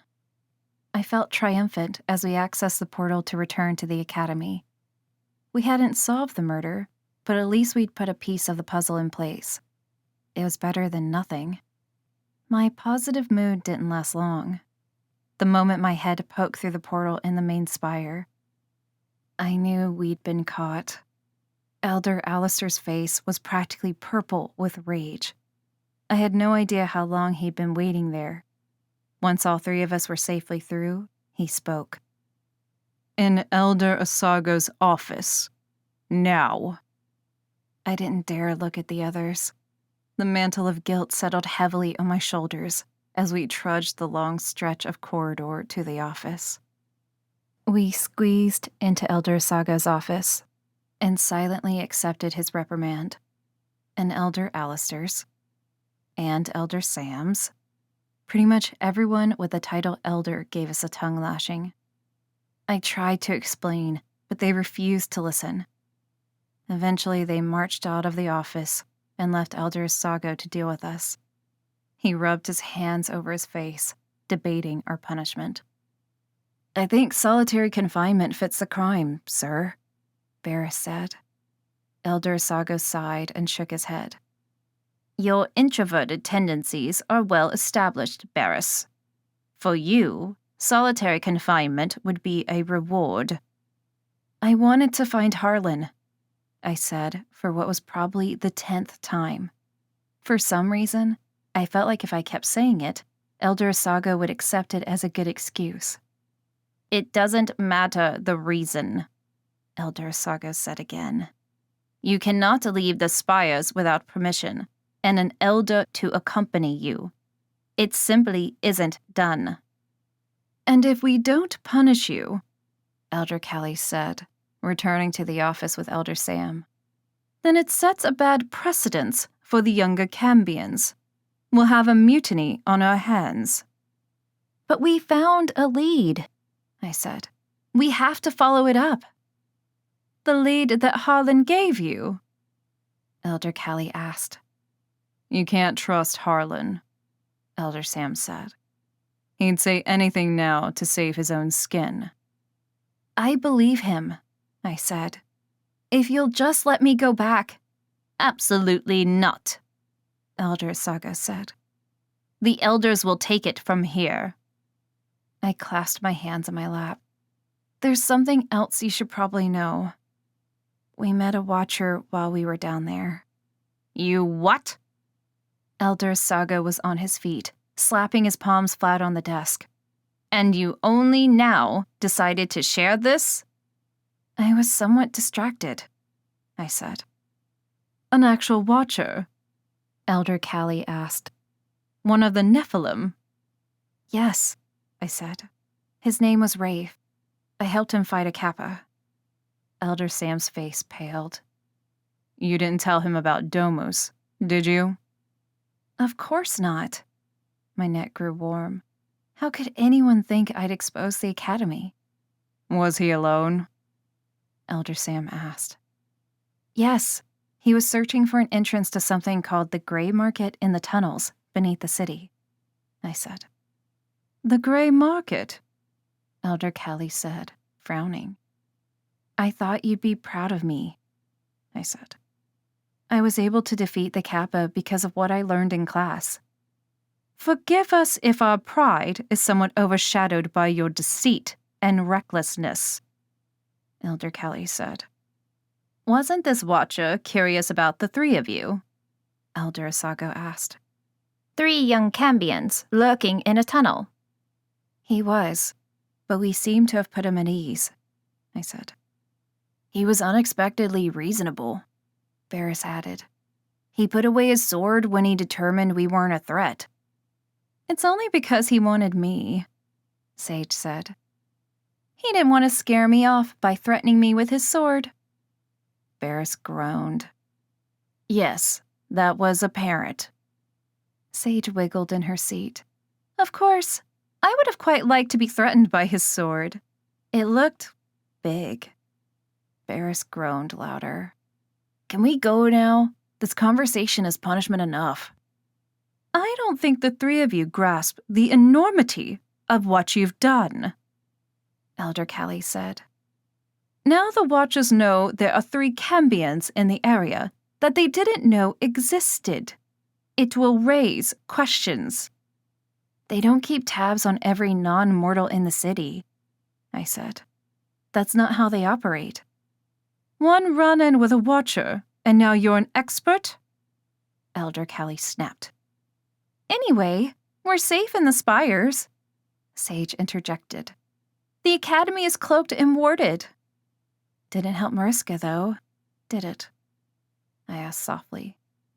Elder Asago dropped back into his seat.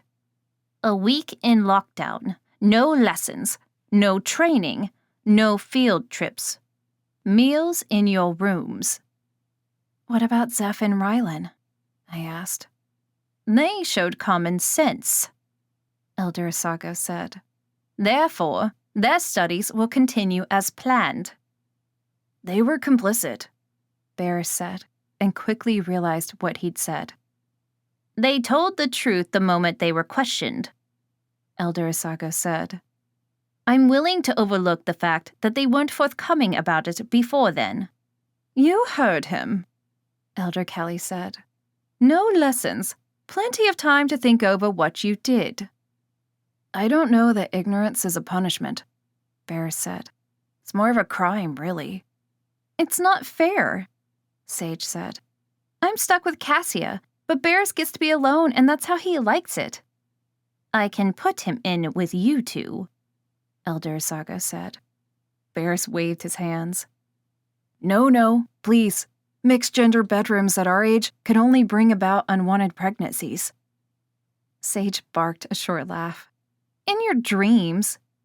Switch Rylan into Zeph's room, Elder Callie said. Barris will take Rylan's place for the week. Sage's hands gripped the arms of the chair. You can't be serious. Elder Callie, please make sure that these 3 miscreants make it back safely to Spire 10. Elder Callie crooked a finger. Come, cambions, to the internal portal. Clearly you know how to use it. One more question, Bear said. Would it be possible for us to have phones? They seem really handy.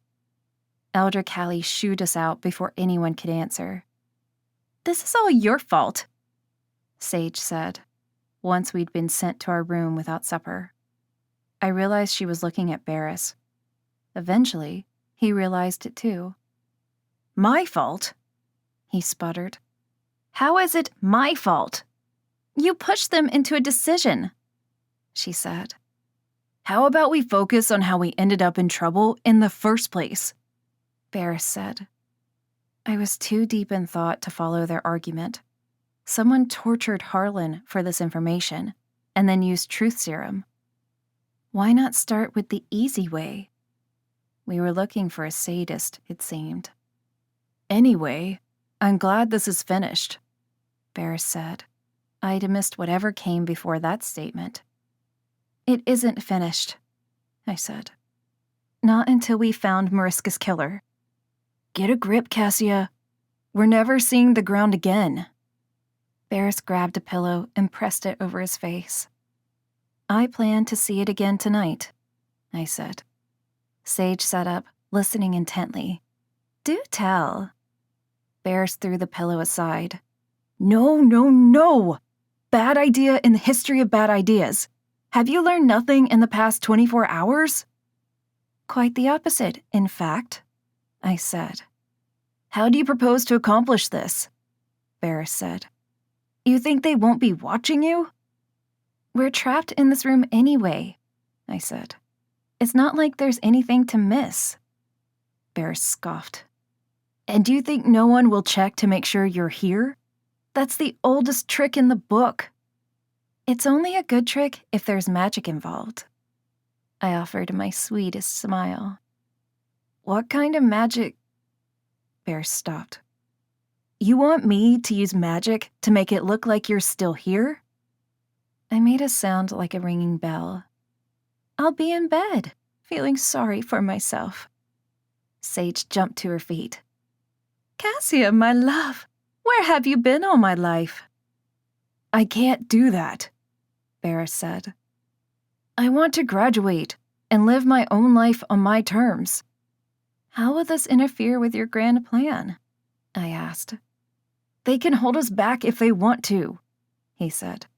They've done it before. Remember Fiona? Fiona was stark-raving mad, Sage said. They had to break her before they could set her loose. She wasn't a stallion, I said. She was a cambion like us. Not like us.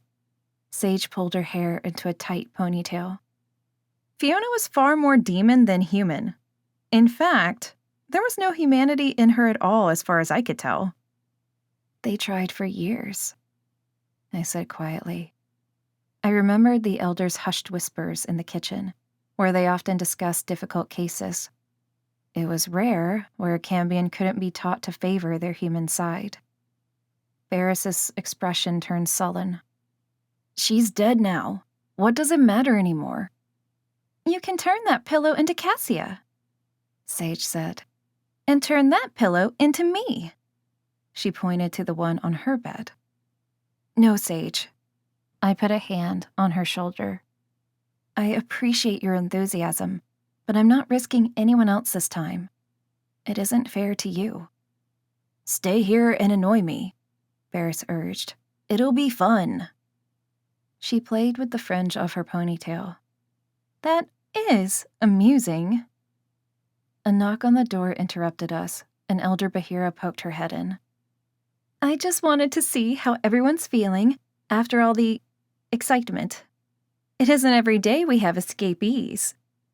We're ready for another. Sage didn't get to finish. Barris's foot made contact with her shin, and she abruptly stopped talking. Would you mind if I spoke to Cassia alone? Elder Bahira asked. I know you're supposed to stay here, but I give you permission to go and see Rylan and Zeph. I know they were worried about you. They didn't need to be told twice. The two cambions zoomed out the door without a backward glance. Elder Bahira crossed the room and embraced me. I'm sorry. I know how distraught you must feel. You never would have acted so rashly under any other circumstances. I miss her. I heard the quiver in my voice and felt embarrassed. I wasn't a child anymore. I had to stop acting like one. She rubbed my shoulders as she released me. Excellent work with Harlan, by the way. I know the others won't admit it, but they were impressed. They just don't want to encourage you. There's something that's been bothering me. Harlan thought maybe the culprit was a vampire. But why would a vampire use truth serum? I don't know that a vampire would, she replied. Unless he could tell that no amount of pain would force an honest answer. Then why use pain at all? Because he enjoys it?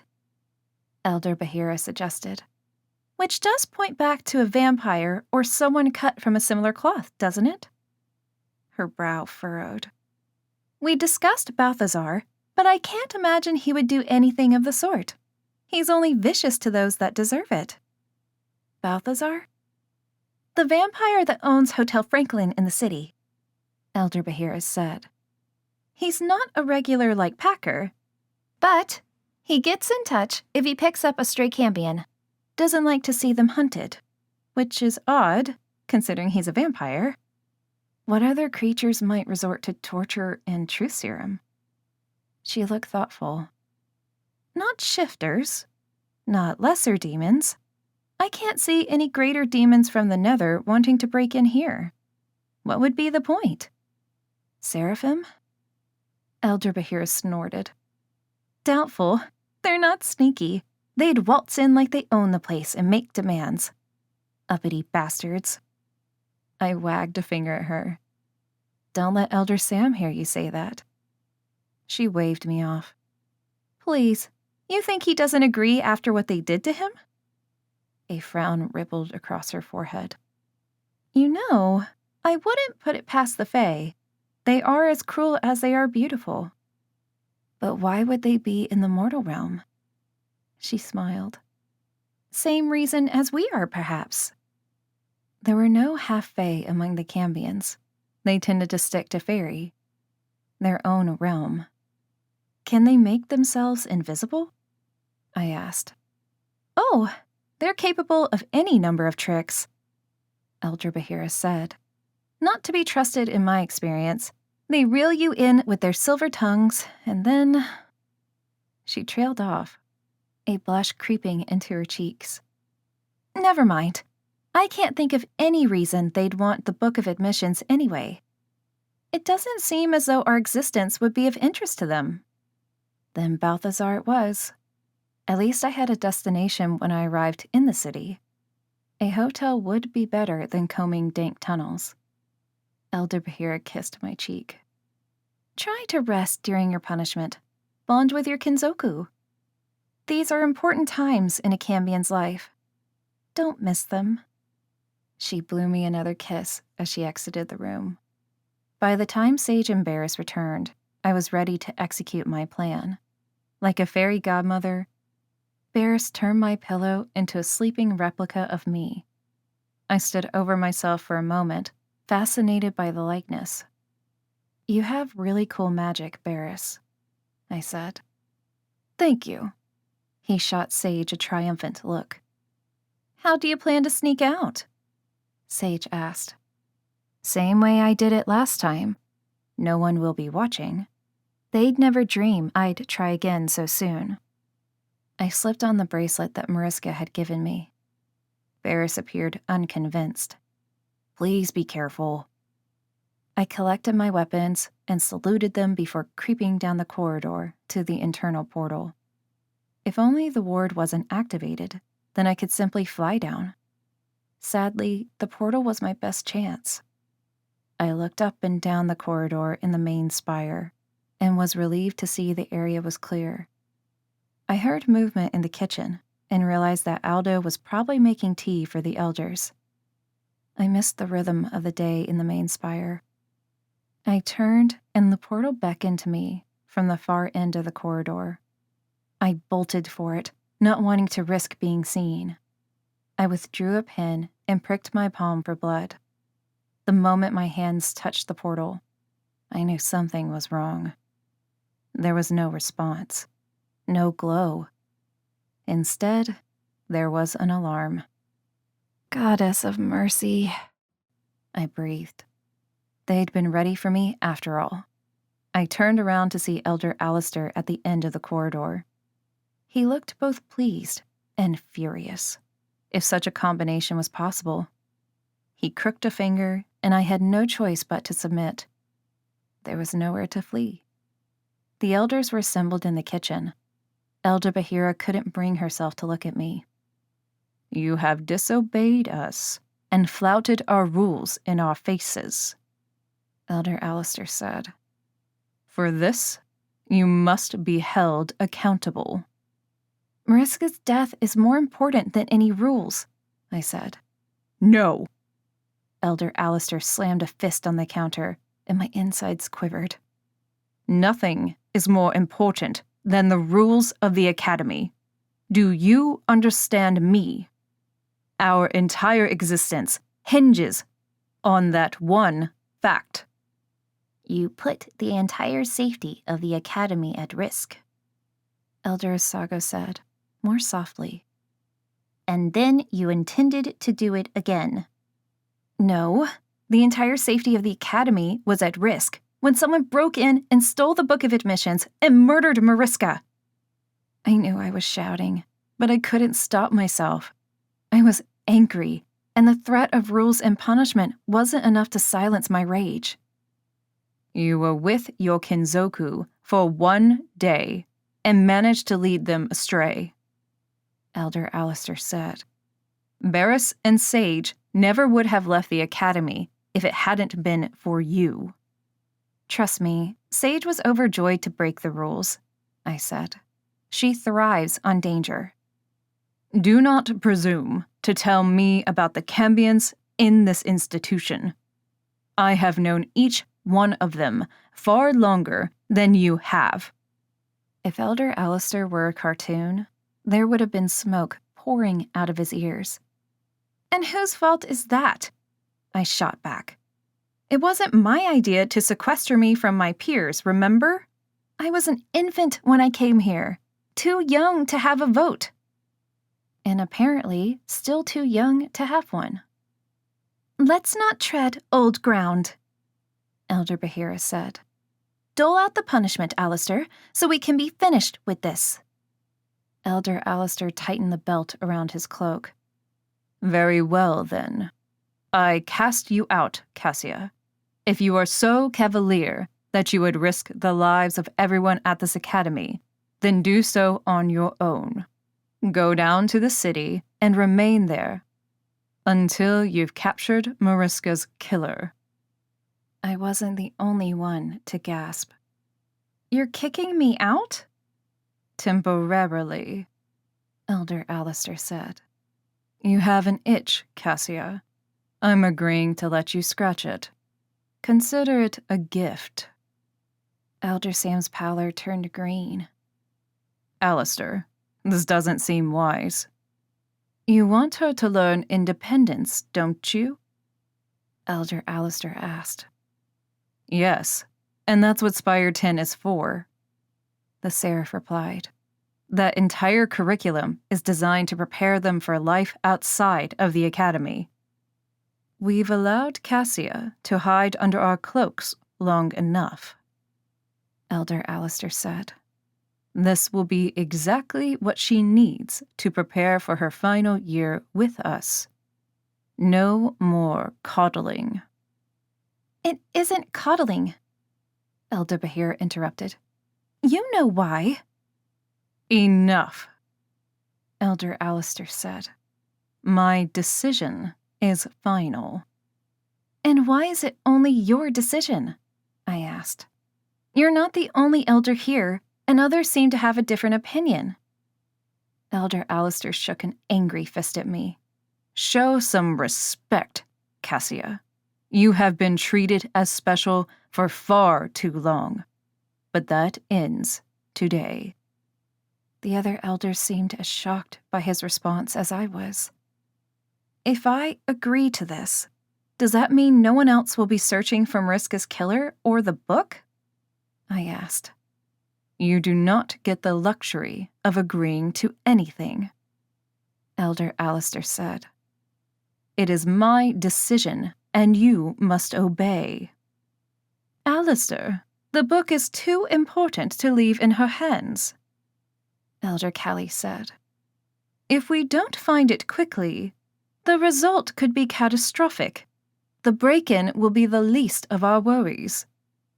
We have trained her, each one of us, Elder Alistair said. Now we must trust that we have trained her well.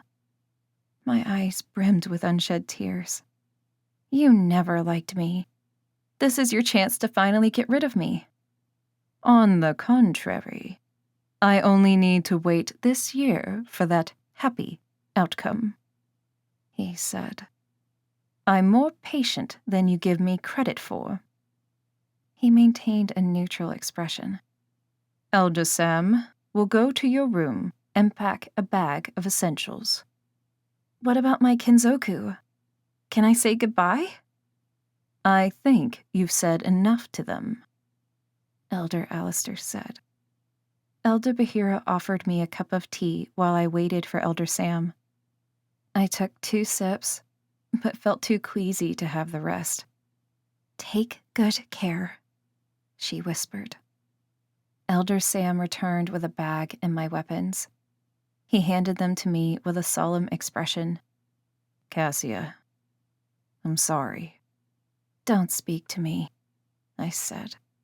You let him do that to me. You stood there and watched and let it happen. You, of everyone there, knows how it feels to be cast out of your home. I spun on my heel and headed for the portal. The snap of fingers prompted me to turn around. There's no need for the portal, is there? Elder Alistair said. You might as well use the wings you were born with. I cast a final glance over my shoulder before pushing through the hatch to stand on the ledge. I spread my wings and soared. It wasn't until I was halfway to the city that I let the tears fall. I didn't know why I was crying. Ultimately, I got what I wanted.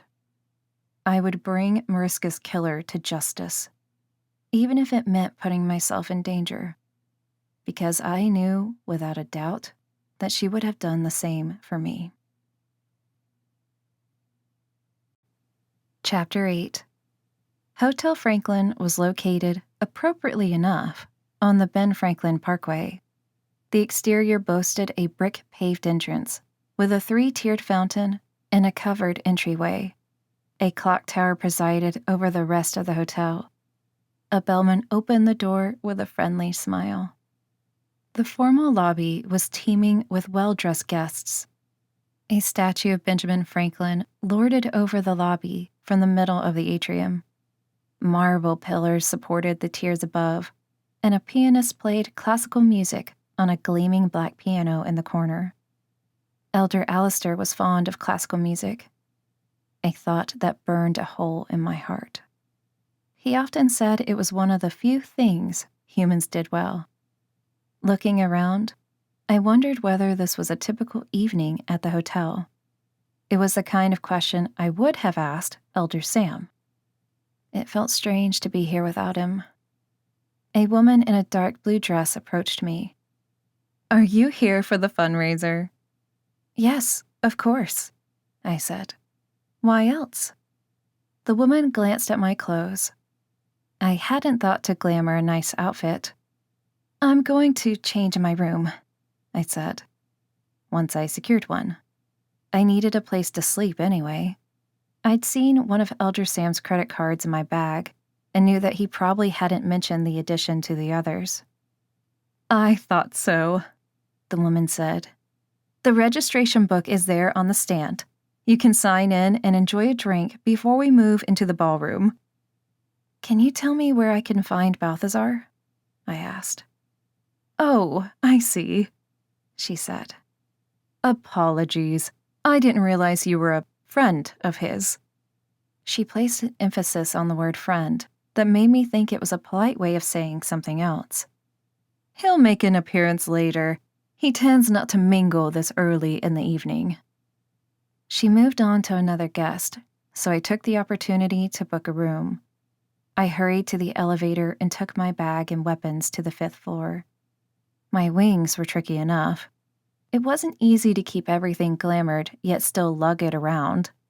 I also changed my casual outfit into a dress, based on one I saw on a woman in the lobby. She seemed closer to my age, so I figured it was appropriate. I returned to the lobby to search for the vampire. It was hard not to be distracted by the architecture. The tray ceiling was covered in stained glass. The panels that surrounded it were equally elaborate, with gold-plated leaves and matching light fixtures. Gargoyles gazed down at me from atop each marble pillar. Beautiful, isn't it? A man asked. My head jerked toward him. I'd been too distracted by the architecture to notice him. He was only a couple inches taller than me, with reddish-brown hair and matching facial hair. I don't know where to look first, I said. I've never seen anything like this place. No, you wouldn't have. It's one of the oldest hotels in the country. Back when it was still a private home, rumor has it that Ben Franklin himself would come here when he needed a respite from his own guests. A miracle that it survived the war. Is it? I didn't know very much about the city's history. We were only taught very broad facts about the mortal city. Well, when British troops occupied the city, this was one of the first homes they chose for obvious reasons, the man said. The owner made each soldier who entered promise to leave the building as they found it. As the story goes, they were so enamored by the place that they agreed. I can't believe this was a house, I said. Well, there have been tweaks here and there over the years, he said. But it's a real architectural and cultural gem. It's nice to have relics of our past, I said. Helps us not repeat the same mistakes in the future. Another history lover, I take it. He stuck out a hand. Professor Jamieson. I teach at one of the local universities. I never miss an opportunity to attend a function here. Balthazar spares no expense. I pulled back slightly. You know him personally? He nodded enthusiastically. Oh, yes. I've been coming here for years, ever since I took up the post at the university. He's wonderful company. The one time I can honestly say I'm not the most knowledgeable person in the room when it comes to history. A server came by and offered us small plates of shrimp, and I accepted one readily. Have you been to see the gallery upstairs? Professor Jamieson asked. It boasts the most impressive collection of artwork from the colonial era. I glanced around for any sign of Balthazar. Although I didn't know exactly what he looked like, I knew he was a vampire. Among this crowd, that would be enough. I wouldn't mind a quick peek, I said. It was only when we arrived at the top of the steps that I realized we were the only ones in the gallery. The professor placed a hand on the small of my back and guided me closer to the first portrait. I'm sure you recognize Thomas Jefferson. One of the most famous founding fathers, I said. Inwardly, I sighed with relief that the elders had seen fit to teach us the names of the most prominent men and women in American history. There's a private room that has an even better collection, the professor said. Would you like to see it? I began to feel uneasy. It seemed the kindly professor was steering me further into isolation. I should probably get back to the lobby, I said. The appetizers won't be circulating for much longer. He grabbed my wrist and yanked me toward a door that was slightly ajar. No need to play coy now that we're alone, he said. I think you have me mistaken for someone else, I said. His eyes flashed with menace. On the contrary, he said. I know exactly who you are and why you're here." He pushed me into the empty room and slammed the door behind us. There was no way he could know my identity. The only way you can know the reason I'm here is if you're responsible, I said. His expression reflected confusion. "Responsible? The only thing I'm going to be responsible for is picking your bones clean." His nails elongated into sharp claws, and his eyes turned black. I balked. "You're a Ravener demon." How could I be so stupid? Ravener demons were greater demons from the second level of the Nether. They tended to prey on anything and everything. "You, my dear, are my guilty pleasure this evening. Why do you think I keep coming back here? I always find a morsel like you to taste." Blood pumped through my veins as my body geared up to defend itself. My hands twitched. He ran straight at me, and I waited until his body struck mine to heave him aside. He flew through the air and crashed into a sideboard. Before he could regain his senses, a silhouette joined us in the room. "Jameson, are you troubling my guests once again? I warned you that if you made an appearance again, it would be your last." The demon scrambled to his feet and lowered his head in submission. "It won't happen again, Balthazar. I swear it." He tried to brush past the vampire, but Balthazar caught him by the collar and yanked him back. "I'll need your unbreakable word this time," the vampire said. The demon twisted. "I just gave it to you." No, not this time. Your word as in your bond." The demon winced and held up his forearm. Balthazar leaned down and sunk his fangs into the demon's flesh. "You taste much better than you look," Balthazar said, once he had retracted his fangs. He released the demon and flung him toward the door. "If I spot you here again, I will kill you." The professor bolted from the room, and Balthazar turned his attention to me. "You are quite welcome, though you seem to have the matter well in hand." I nodded. "Thank you." I stood perfectly still as the vampire slowly circled me. If I didn't know better, I would have thought he was sizing me up for a meal. But I knew that any vampire that took the trouble to rescue cambions couldn't be the vicious killer he pretended to be. "I sense very little fear in you," he said. "Do not think that because I came to your aid, that I am to be trusted." He completed the circle and stood in front of me. "I'm not here to trust you," I said, "but I am here to ask for your help." He looked down his long, narrow nose at me. "How interesting. And what makes you think I would offer help to demon spawn?" "Because Elder Sam told me so," I said. He cocked his head. "A graduate, are you? Finding your way in the mortal realm for the first time?" "Something like that," I said. "There was a break-in recently. An object of value was taken and someone was killed." Surprise rippled across his sharp features. "How can that be? The location is quite secure. Even I don't know where it is, and I take pains to know everything I can about my city. As one of its oldest residents, I consider it my duty." "That's what we're trying to figure out," I said. "I'm tracking down anyone with a connection to the Academy in Philadelphia." Balthazar slid his hands into the pockets of his neatly pressed trousers. "Surely you haven't come here to level an accusation against me. Not after all I've done for your little halfling playground." Music began to play, and I realized the sound was coming from his pocket. He withdrew his phone so quickly that I could have blinked and missed it. He scanned the screen and looked at me. "I'm afraid the rest of this conversation will have to wait. As you can see, I'm in the middle of an event, and I'm needed downstairs." He looked me up and down. You're more than welcome to linger until we're able to speak again. I think you'll find my event to be quite to your liking. I can't say I've enjoyed myself so far. I nodded toward the doorway where the Ravener demon had disappeared. The vampire chuckled. Fair enough, little cambion. Come, allow me to escort you to the ballroom. The main event is about to begin.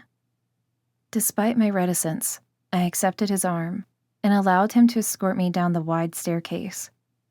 Most of the guests from the lobby had already filed into the ballroom, and the music had changed from classical to something more up-tempo. It wasn't music that I recognized. Once we entered the ballroom, Balthazar took his place in the center of the room, and a spotlight illuminated him. He clapped his hands together to get everyone's attention. Welcome, ladies and gentlemen, to another marvelous affair at Hotel Franklin. As always, I am your host, Balthazar. Thank you all for coming and spending your impressive amounts of money on a wonderful cause. Enjoy. His hands twirled in the air with a flourish, and I watched as the crowd swallowed him, eager to get their 2 minutes of conversation with the popular host. He certainly didn't strike me as someone who would torture Harlan and murder Mariska. Then again, he did warn me not to trust him. I maneuvered around bodies until I reached the buffet table. If I had to wait to speak to Balthazar again, I figured I should eat something. No need to suffer unnecessarily. I thought I recognized that unusual head of hair, a gruff voice said.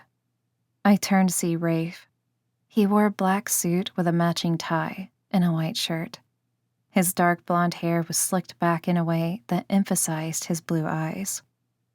I'm surprised to see you here, I said. That was going to be my next line, he said. I've never seen you at Hotel Franklin before. I would have remembered. I tried not to read too much into the remark. I've never been here before, but I have a lead. He wore a vague smile. Let me guess. Balthazar. I tried to disguise my surprise. How did you know? He's a major player in the city. I've had past dealings with him. Is that why you're here? I asked. You think he might know the entrance to the gray market? Oh, I think he definitely knows, Rafe said. Then why not come to him first? I asked. He popped a piece of cheese into his mouth and chewed. Because Balthazar doesn't part with information easily. Usually you have to offer a trade. Given that he knows mostly everything that happens in the city, it's hard to find something of value. My brow lifted. And now you have? He laughed. No, but events like this, sometimes you'll catch him in a good mood. I thought it would be worth a shot. Wait until later in the evening when he's had his fun. I peered at the watcher. You know what he is, don't you? Rafe laughed. Of course. He's a wealthy man who happens to be over 200 years old and likes the taste of blood. The music changed again, slowing to a moody beat. People moved to the dance floor hand in hand. A server passed by with a tray of wine glasses, and I debated whether to take one. I'd never tasted wine, but the elders seemed to enjoy it. Do I look old enough to drink in this realm? I asked. You look old enough to me, especially in that dress. His gaze lingered on me in a way that gave me a tiny thrill. So, you're saying I look old? Is this because of my white hair? I know it's a sign of age and bounders. He reached for my hand and squeezed it. Relax, Cassia. You don't look old. And even if you did, you're beautiful anyway. My heart fluttered. No one had ever called me beautiful before. It was the kind of thing a mother or father might tell you. The elders were not that demonstrative or effusive with their praise. The closest Mariska came to a compliment like that was to say that my hair looked brushed. Balthazar leaned his head between us as he moved past. My guests enjoy the evening more when they've danced. Rafe offered a thumbs up. Subtle. He extended a hand to me. Care to? I hesitated. I'd never danced before, though I'd seen it on television. We didn't have phones, but we were allowed limited access to mortal TV for educational purposes. Anything to help us assimilate later on. I promise I won't bite, Rafe said. And neither of us appears to be armed. I moved closer, and his arm circled my waist. My body reacted to his touch with heat coiling in my stomach and spreading to my limbs. Did you find the demon you were looking for? He asked. His mouth was less than an inch from my ear, causing his breath to tickle my skin. It was not at all an unpleasant sensation. I did, I said. He'd been tortured for information. Rafe winced. In the city? Yes. His arm tightened around me. If this is happening in my territory, I need to know about it. He's a demon, not a human, I said. He's not your responsibility. Any violence in my city is my responsibility. I know not all seraphim and Nephilim view it that way, but I do. Rafe didn't seem to possess the snobbery associated with seraphim and their offspring. It was nice to know. When you met us in the tunnel, you knew we were cambions. Why not try to kill us? I asked. I told you. Watchers don't run around killing cambions, he said. Besides, outside of the wings and the attitude, you don't seem very demon-like, to be honest. Well, I am half human. He pressed closer to me, and my pulse raced. Why don't we work together?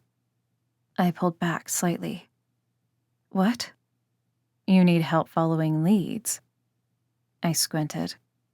And what do you need help with? And how could I possibly fill that role? I have a lead, but I can't access it without help. He smiled. It's one of the reasons I decided to give old Boz a try. I'm at a loose end. How can I possibly help you? There's a nightclub called Pandora. Do you know it? I shook my head. Nightclubs aren't really my thing. I'm surprised you haven't heard of it, though. It's demons only.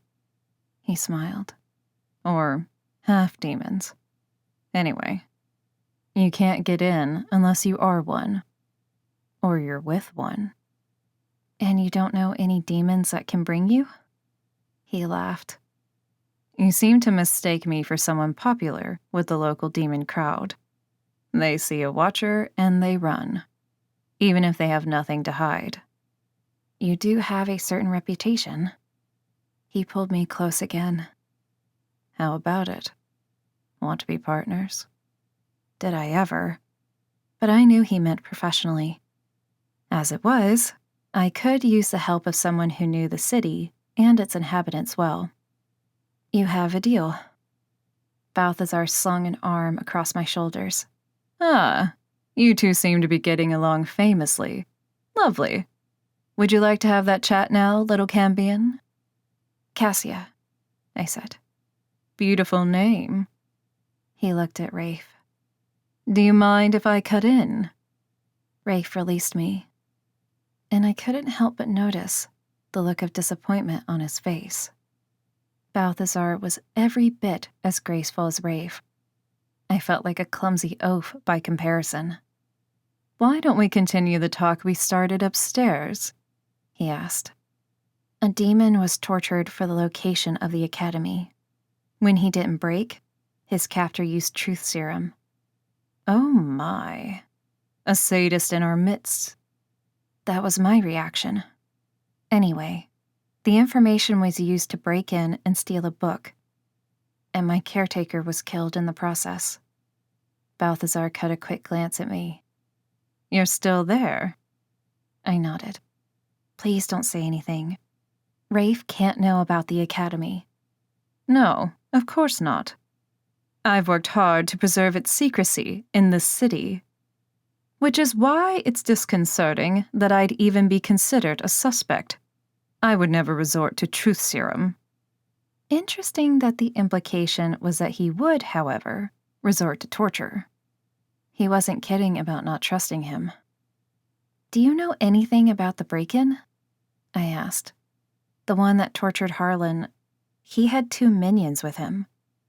They were invisible, so he didn't get a look at them at all. They knew where to find him and that he used to work at Domus. So, they knew of its existence already, Balthazar said.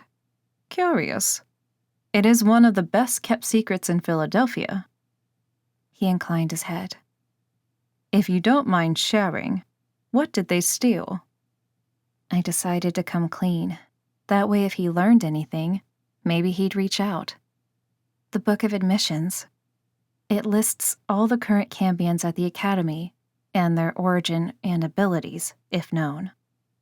The vampire whistled through his fangs. My. Very dangerous information in the wrong hands, isn't it? And I suppose you're on that list? Yes, though my origin is still unknown. Interesting. He brushed my hair from my shoulder.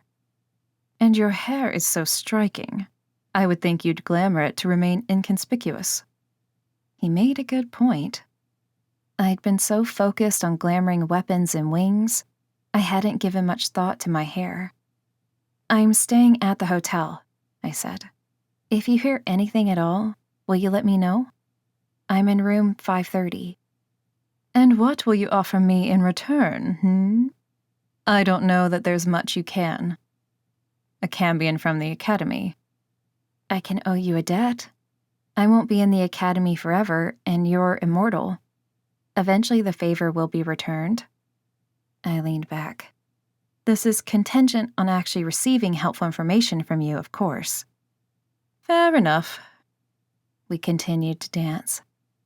Tell me, it isn't Sam who was killed, is it? I rather like that crusty seraph. No. Her name was Mariska. I am sorry for your loss. It must be especially hard to lose someone when you've already lost so much. Trust an immortal to understand your pain. I guess you would. The song ended, and Balthazar took a step backward and bowed. A pleasure, Cassia. Don't be a stranger. And with that, he merged with the crowd. Rafe must have been watching us, because he was by my side in an instant. I need to catch Balthazar before he disappears.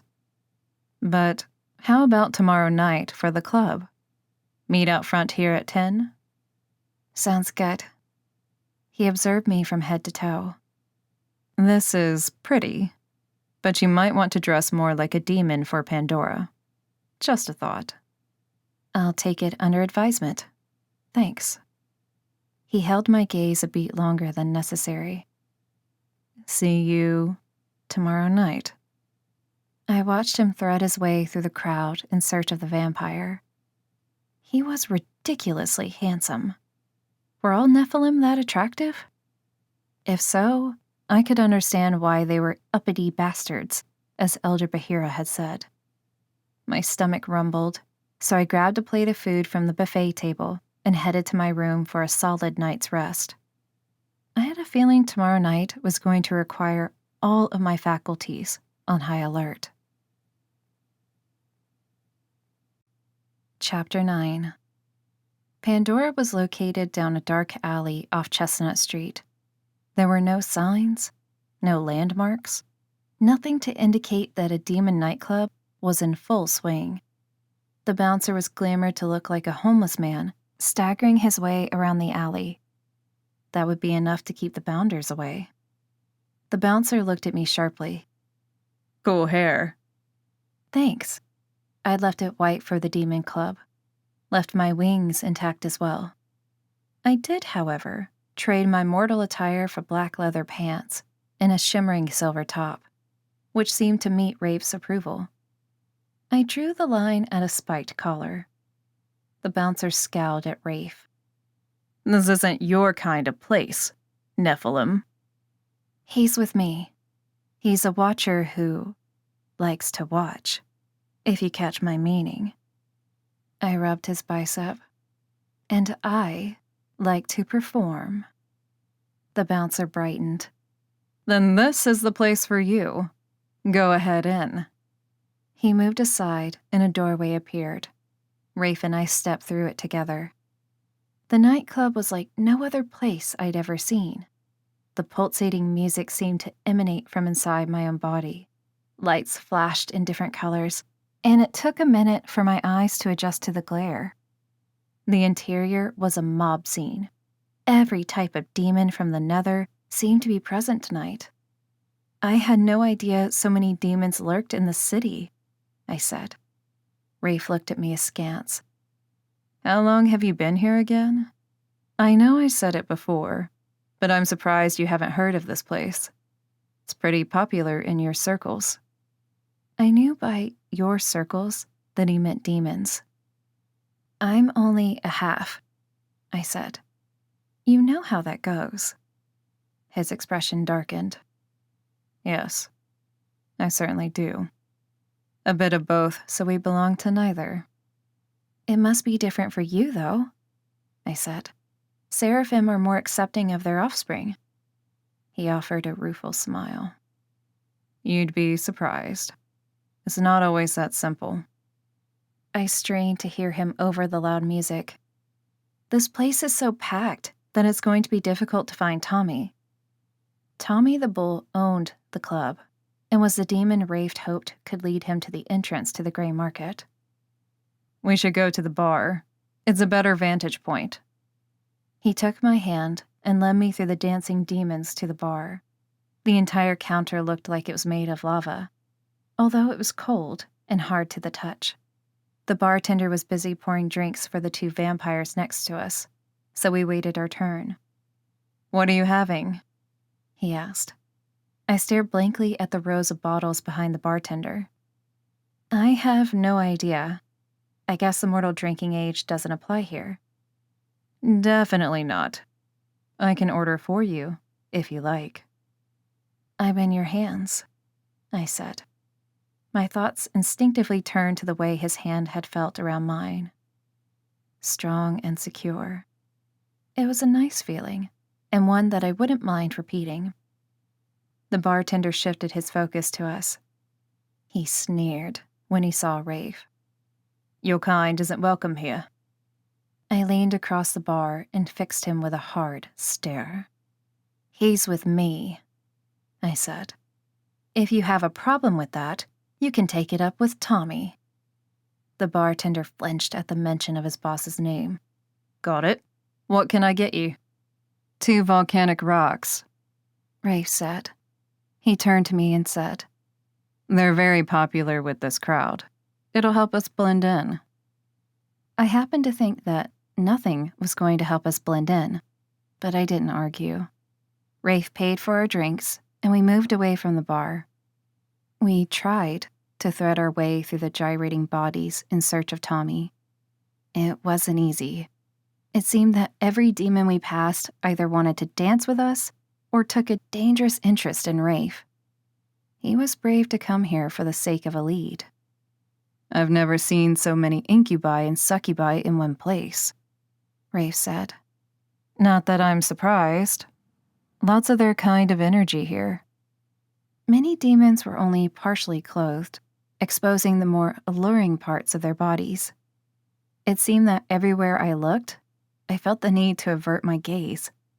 Nowhere was safe. See any demons that look like someone called Tommy the Bull? I asked. No, I bet he's in one of the private areas, he said. Let's check them out. He tugged me down a narrow hallway. I can't really hear you, I yelled over the din. He slipped behind a curtain and into an alcove and pulled me with him. Is this better? I closed the curtain behind me. A little. I surveyed the cramped space. Definitely no bull here. I'm not sure he would fit. What's the point of a space this small? No idea. At least we can hear each other. Yes, but we can't look for Tommy here. Although suddenly, I didn't really care. I only wanted to talk to Rafe, to get to know him better. He was the one that wanted Tommy. I don't mind hanging out here for a minute to stop the throbbing in my head, Rafe said. Not used to noise, huh? I guess that's what happens when you live alone. Yeah, I grew up in a noisy home, so you'd think I could deal. But I'm used to quiet and solitude now. I tried to picture the environment he grew up in, but found myself floundering for an image. What's the story with your parents? I asked. I'm Nephilim, he said. What do you think? I honestly don't know. It's not something that gets discussed in my circles, I said. The main thing we'd learned about Seraphim and Nephilim from the elders was to avoid them at all costs. A lesson I'd clearly not learned very well, or I wouldn't be here now. Elder Sam rarely spoke about Dominion or his kind. My father is a seraph, and my mother was earthbound, he said. His fingers squeezed around the glass. She died not long after I was born. So you were raised by your father in Dominion? I asked. He laughed bitterly. Not quite. Why do you think I became a watcher? There wasn't really any other place for me. But your father knew about you, I said. He didn't... I nearly said want you, but I realized how awful that sounded. Was he too upset about the death of your mother to care for you properly? That's very sweet, Cassia. No, my father had no special attachment to my mother. He's fathered many like me over the centuries. I met him once, though. I nearly spat my drink all over his shoes. You met your father once? Many of his offspring were raised in the Silver City together, Rafe said. My father lived elsewhere, but one year he decided to pay us a visit. He wanted to choose a favorite to take back with him. He looked away. He chose my half-brother, a boy called Solomon. We never saw either one of them again. It was after that I was chosen to train as a watcher. He fell silent, and I got the sense that the memories haunted him. I set down my drink on the bench. If it's any consolation, I never knew either of my parents. They abandoned me after I was born. He looked at me with a pained expression. I'm sorry, Cassia. They didn't deserve you if they were willing to throw you away like garbage. I don't know, I said. I like to think that they died, not because I'm evil, of course, but because it somehow seems less painful than not being wanted by those who created you. His blue eyes glimmered with understanding. How did you survive? Fortunately, I was taken care of by someone, I said. It's her murder I'm trying to solve. Her name was Mariska. I realized that I was treading in dangerous territory. I felt terrible that I couldn't be honest with him when he'd just been so open with me. But I couldn't betray the Academy. I'm so sorry. He set down his drink next to mine and locked on my face. They killed the woman who raised you? Cassia. My throat thickened. I'm going to find the one responsible. I'm going to take back the book and bring her killer to justice. His stare intensified. Has anyone ever told you that your eyes look like the clouds of a gathering storm?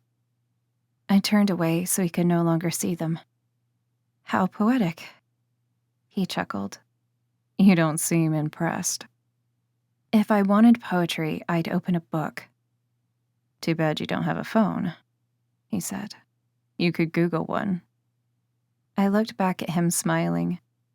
Before I could respond, Ray fastened his lips to mine. I was as pleased as I was surprised. My hands moved to cup the back of his head, and my fingers slid beneath his silken hair. His body pressed harder against mine as the kiss deepened. Although I could scarcely breathe, I didn't care. The only air I wanted to swallow was the air we currently shared. Rafe seemed to feel the same because I felt his strong hands tighten on my waist. We both seemed to have forgotten the reason we were here. Who's in there? A voice demanded. That space is off limits. The curtain rustled and we broke apart. Oh, right, the horn demon said, noticing our embrace. Listen, lovebirds, Tommy's on his way, and he wants a kissing booth for him and his new friend. Kissing booth? Rafe asked. The demon frowned. Didn't you know? You're in the enchanted kissing booth, bruh. The curtain was jerked further aside, and this time the voice was less forgiving. What the devil do you think you're doing in my private space?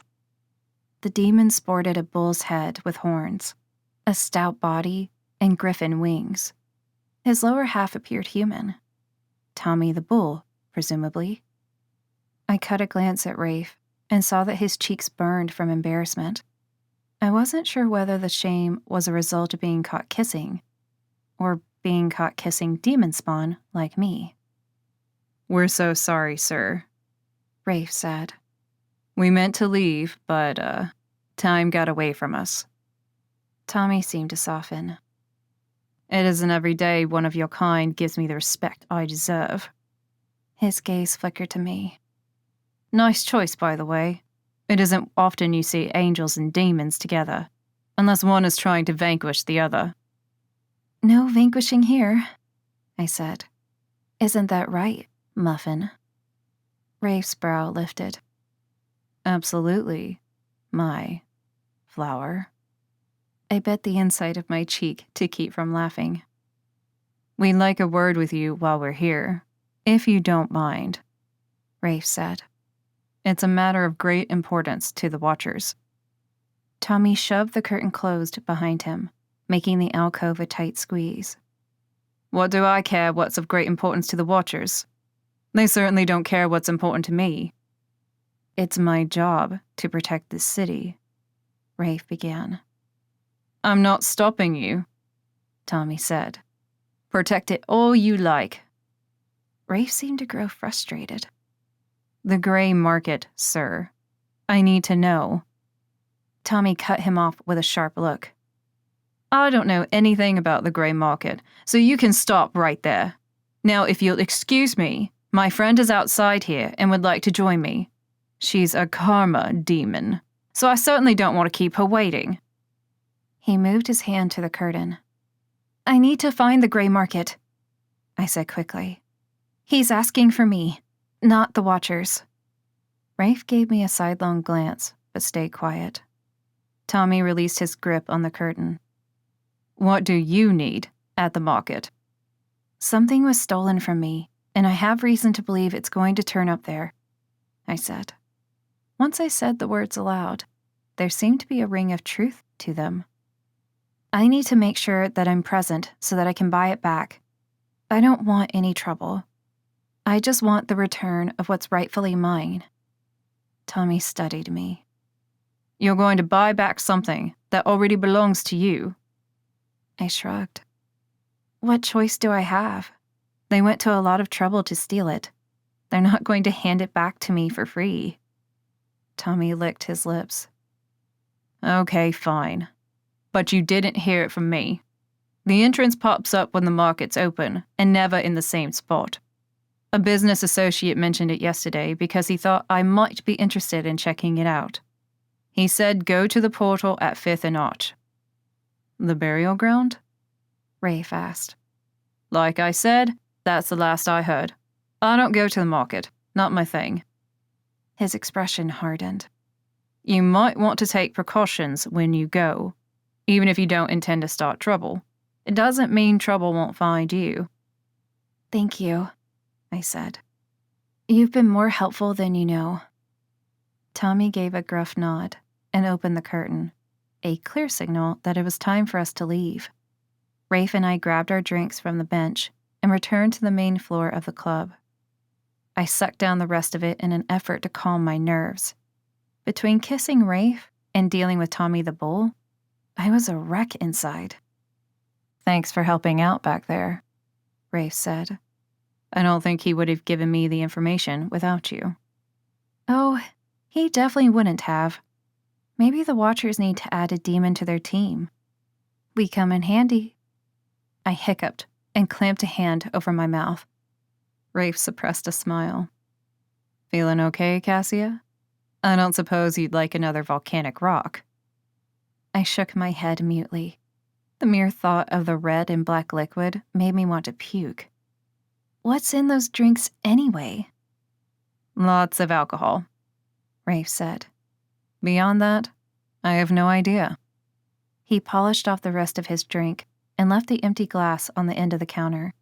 He plucked my glass from my hand and did the same. "Listen, about what happened back there before Tommy came in." The room swayed, and Rafe managed to grab me before I plummeted to the floor.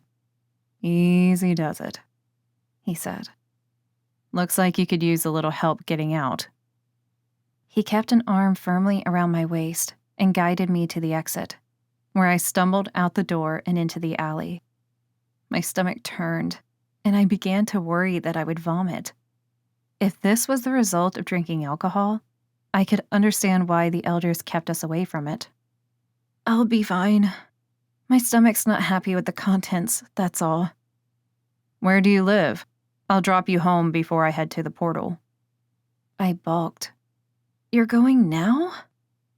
"Now's as good a time as any. Just need to grab my weapons from where I stashed them." I should go with you. I'm an asset. Rafe sighed. "You should go to bed and sleep off the alcohol. Tell me where you live and I'll take you home." No, I said quickly. He gave me a funny look. "Well, I'm not leaving you, so if you won't tell me where you live, then we'll just have to stand here all night." The bouncer shrugged. "I don't mind the company." I felt too horrible to argue. I'm staying at Hotel Franklin. He cocked his head. "You live at the hotel?" For now, it's a long story. The more words I spoke, the more in danger I was of puking. "One of these days, I'd like to hear it. When you're feeling better," he said. I whipped around and puked into the dumpster. Then I turned back to Rafe with a smile. Better now. Let's go check out that portal. Chapter 10. The entire way to Fifth and Arch, I replayed the evening's events in my mind. Kissing Rafe was so unexpected and thrilling, but each time I remembered the way his face flamed when the curtain opened. His embarrassment had been palpable. Even in a demon nightclub, he was mortified. To have been caught kissing a half-demon, enchantment or not. You could take the Nephilim out of Dominion, but you couldn't take Dominion out of the Nephilim. Is this really the best time to be trawling a cemetery? I asked. We'd arrived at Christ Church burial ground after stopping at a mailbox where Rafe had hidden his weapons. We started to scour the perimeter in search of a portal. "I would think the witching hour would be right up your alley," Rafe said. Only if I were a witch. "Maybe not, but this is the most active time for demons," he said. "It's why I tend to sleep until the afternoon. If I get up too early, then I'm too tired to deal with demons at night." I smiled, and here I thought that was laziness. "There's no chance to be idle in this city. Laziness is a luxury I can't afford." You're not a slayer, I said. How much energy does it take to watch? He laughed. "I think you know I do a lot more than observations." I sure hope so, because just watching is creepy. I jumped when I thought I spotted something on a headstone, but it was only moss. You said you used to meet with the other Watchers, but now you have phones? Rafe used the celestial light from his sword to examine one of the headstones. prompting a mouse to scurry across the grass and out of sight. What about it? Is that your only interaction with others? Do you have friends? He looked taken aback by the question. I don't really have the kind of life that lends itself to friends, I'm afraid. Why not? Do you really spend every waking moment as a watcher? It's a calling, Cassia, not a hobby. It's not a calling if it was assigned to you, I said. A calling is something that you do because you choose it, when you can't imagine doing anything else. His expression softened. That is a better definition, isn't it? And what about you? Do you have friends? What were their names? I chewed my lip. Barris and Sage. Not quite. There was a chance that I'd become friends with them in time, but now... I'm sorry, he said. I didn't mean to upset you. I'm not upset. I just hadn't really given it much thought until now. I wondered what the others thought about my exit. Were they worried about me, or had they not given me a second thought? After all, they were accustomed to life at the academy without me, so the days wouldn't feel any different for them. Rafe continued to the next headstone. About what happened earlier. You mean Pandora? I waved a hand. Don't worry. I know it was the kissing enchantment. We don't have to act like it meant anything. How could it? We'd only just met. He halted in his tracks. Do you feel that? I did. There was a pulsing sensation that seemed to emanate from the headstone. Do you think it's the portal? Rafe looked at me. Only one way to find out. He extended his hand toward the headstone. Don't go in, I warned. You don't know where it will take you. There were two types of portals, natural and artificial. The natural portals tended to be where the fabric of reality was thinnest between realms. There were portals all over the world that connected the mortal realm to fairy, or dominion, or the nether. No one had created them, they simply existed. Artificial portals were like the ones at the academy, and this one on the headstone. If I'm lucky, it'll take me to the gray market. Before he managed to touch the headstone, the grave erupted. Dirt scattered in all directions, and a skeletal hand thrust its way out of the ground, followed by the rest of the body. I skittered backward, and Rafe straightened, brandishing his sword. I quickly unsheathed the loner he'd given me. Of course, I still had my daggers. They were well concealed, and Elder Sam had warned me never to leave them behind. We must have triggered a protective ward, Rafe said. All around us, the ground exploded, and skeletal demons with burning eye sockets climbed out of the earth. I stared in disbelief. They're not the actual corpses, are they? No way did I want to fight Ben Franklin's corpse or any other founding father. It would seem sacrilege. No, these are grave demons, Rafe said. You've never encountered them before? He inched closer to me so that our backs were touching, and we were able to have a complete view of our opponents. No. I don't actually make a habit of hanging out in cemeteries. They're basic foot soldiers, disposable but tricky to dispatch. He glanced at the sword he'd given me. You should be able to manage with that. It's a solid blade. Should? I echoed. Not exactly encouraging. Only one way to find out. He slashed at the first skeleton that approached, and the bone cracked. Unfortunately, the skeleton kept on coming. A hand thrust through the ground, and bony fingers clenched my ankle, securing me in place. I couldn't use my blade to detach it. The angle was too awkward, and I risked cutting my own leg. I tried to yank my leg away instead, but to no avail. Cassia, watch out! Another grave demon launched itself at me, and I swung the blade, unable to move from my spot. The skeleton split in half. His upper half toppled to the ground and broke into pieces, while his lower half kept moving. My blade sliced the air again and connected with one knee bone, and then the other. I turned in time to see Rafe's blade coming toward me, and I screamed as it broke the hand that held me in place. The bony fingers scattered across the ground, and I jumped to the side as the next demon advanced. Bones fissured and fractured as my blade hacked the demons. The only sound was steel on bone. At times, it seemed that Rafe and I were fighting in sync, even when he was out of my peripheral vision. Finally, we bested the last of the grave demons, and I watched in fascination as the bones were reclaimed by the earth. Their eye sockets are the scariest thing about them, I said. I didn't notice, Rafe said. I was too distracted by the way you grunt when you fight. My cheeks grew warm with indignation. I do not. Next time, I'll remember to record it on my phone so you can hear. You'd better not, or you'll find yourself without a phone. The ground trembled, and I gripped my sword. I should have known we weren't out of trouble yet. The energy charge headstone vibrated with a green hue, and another wave of attackers appeared. These demons were different, though. Not simply bones, but flesh and blood. Small wolves with serpent tails, and judging from their dramatic entrance, they also breathed fire. Not an ideal development. Terrific.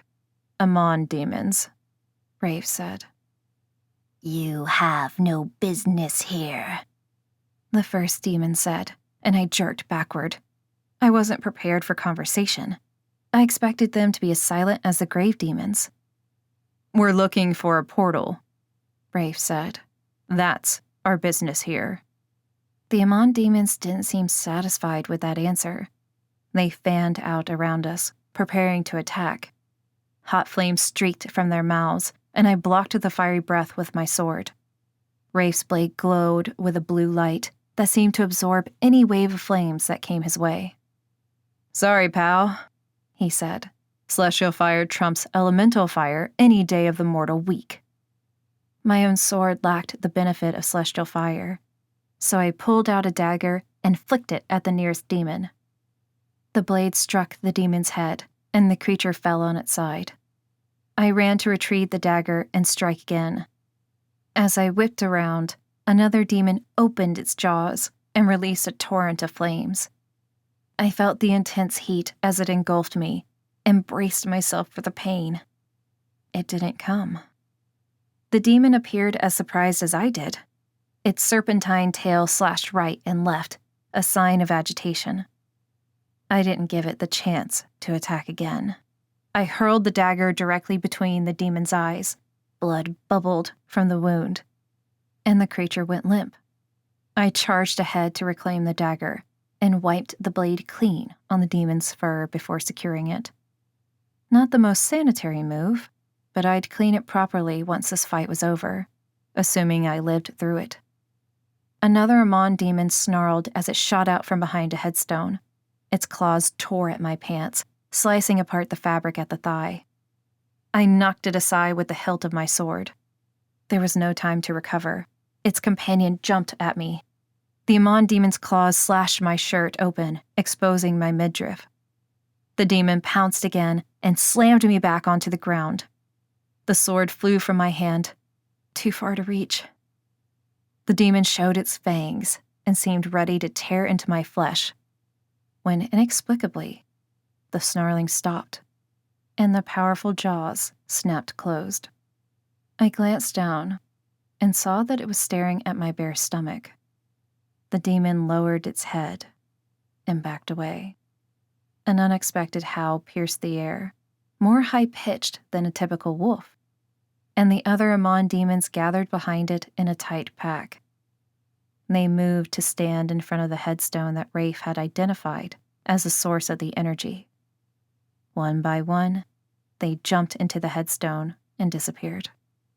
I ran after them, but when my hand reached the portal, the headstone had turned solid again, and my knuckles cracked against the hard surface. Are you okay? Rafe ran over to check on me. I shook the pain from my hand. That was weird. I don't understand what happened. They were winning, and then they left. Maybe their master called for them to retreat. I didn't mention the Amon demon's reaction to the mark on my midriff. There was no point when I didn't know what it meant. Whoever their master is, he has his burial ground under his protection, Rafe said. The question is why? He has a secret he wants to keep buried? I cringed at my own joke. Or it's the portal, he said. I glanced back at the headstone. Well, he'll move it now. Rafe nodded. Whoever is responsible for this, he's got a lot of power to be able to command that many demons without being present. I inclined my head, thinking, but what if he was present? What do you mean? He was one of the demons? I thought of Harlan. What if their master was here watching, but invisible? It didn't make him any less powerful, not really, but it was certainly a possibility. Then why have them retreat if they were winning? I shrugged. To prove a point? Maybe he didn't want to kill us, only scare us to stop looking for the entrance to the market. I don't know. Rafe sheathed his sword as he stared at the headstone. It's almost as though they ran in fear. He shifted his attention to me. Wow, they did a number on your clothes. We should get you back before you're arrested for indecent exposure. He paused. Not that I mind the view. I yanked the shredded material together in a lame attempt to cover myself. I swear I saw that demon douse you in flames, Rafe said. He missed, I lied. I figured it was the angle, he said. It was difficult to watch what was happening with you while also trying not to die. He broke into a broad smile. You have to admit, it was kind of fun, wasn't it? Battling demons in a burial ground and praying that Ben Franklin's corpse didn't pop up? I shook my head. Not my definition of fun, Rafe. You fought well, Cassia. Someone with lesser skills would have perished before the demons chose to retreat. I saw the admiration in his eyes, and my stomach fluttered. You too. I guess all that Dominion training paid off. We left the grounds and started down the street. Blood dripped down my leg. The Amon demons had proven to be more vicious than sparring with the elders at the academy. We passed a group of drunken young men, and one of them whistled when he saw my clothes.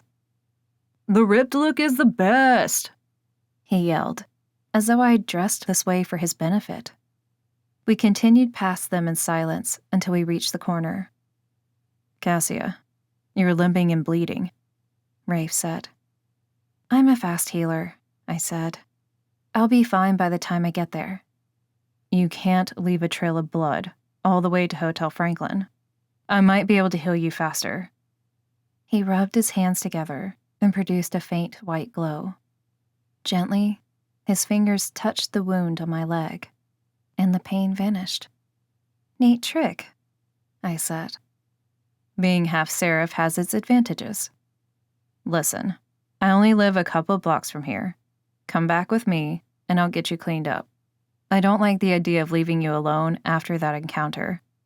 I'll be fine. Balthazar will be there, and I can fly, so no one will bother me. You think he'll protect you? Don't be fooled. He waved me back. Come with me. I promise it'll be fine. It'll certainly be safer. I glanced down at my shredded clothes and the rest of my untreated wounds and relented. Okay. You should probably cloak yourself now, he said, and extended his wings. You said it's only a couple of blocks. I know, but this is how we reach it. He launched into the air, and I followed suit. At least there was nothing wrong with my wings. We stayed relatively low, only skimming over the tops of buildings. He landed on a rooftop balcony. This is home. I call it the loft. He opened a door and ducked inside. The loft was 2 levels, with the room adjacent to the rooftop balcony serving as Rafe's bedroom. The bathroom, kitchen, and living area were on the level below. Are you hungry? He asked. I can cook. Not really. I feel too gross to want to eat, I said.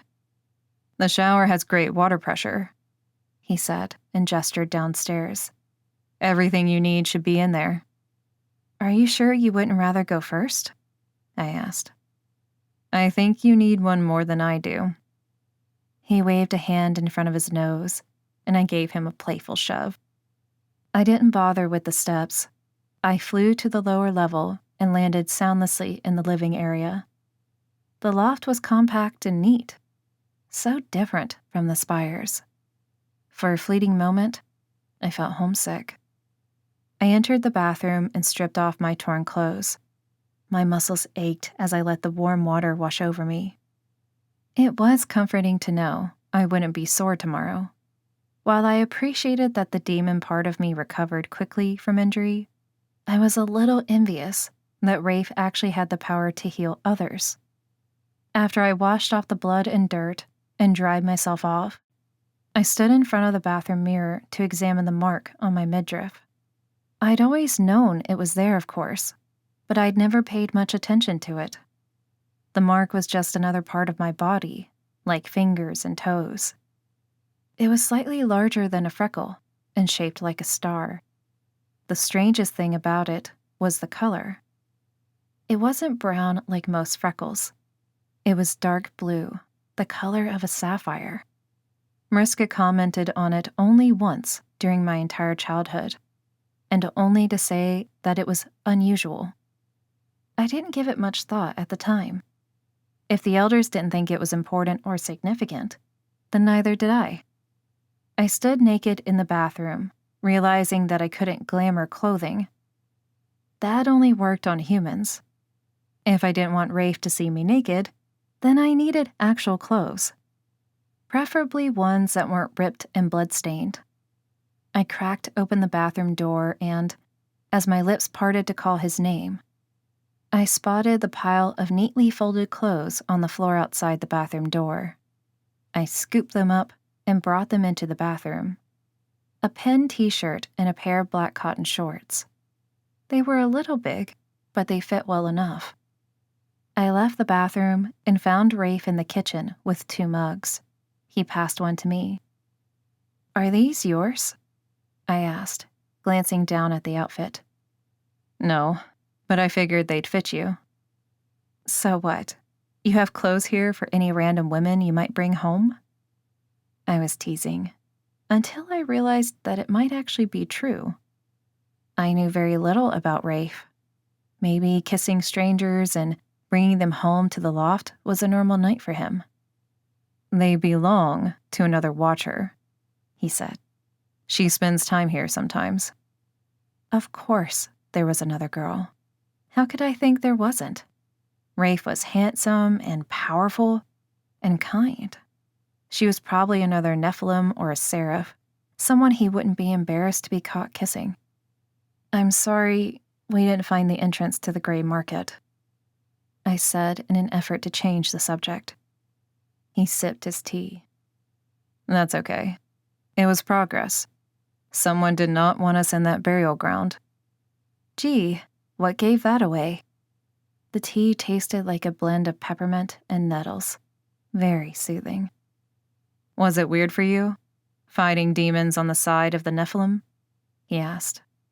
No, we were defending ourselves, I said. It's not like we were attacking others like me. His mouth twitched. Let's face it, Cassia.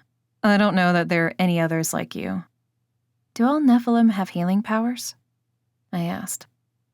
Nope. We're a mixed bag like any halfling. My powers aren't particularly strong. I can heal minor injuries, but I can't raise the dead, no matter how nicely you ask. He grinned. I refrained from telling him that Sage could control corpses. I wasn't sure how he'd respond to information like that, probably with fear and revulsion. He drained the mug and set it down. I'm happy to take the sofa if you want the bed upstairs. Oh, I don't want to put you out. I can even fly back to the hotel now. I feel much better. A huge yawn escaped me, and I covered my mouth. You're exhausted. So am I. Take the bed. He shuffled to the sofa and spread a blanket that had been draped across the back. Tomorrow, we'll figure out next steps. Next steps? But I helped you get into Pandora. And now, I have to help you follow your leads, he said. You don't think I would shirk my responsibility, do you? Besides, I think you're right. Having a demon on my team, even a half-demon, might come in handy. Why do you need access to the gray market so badly? I asked.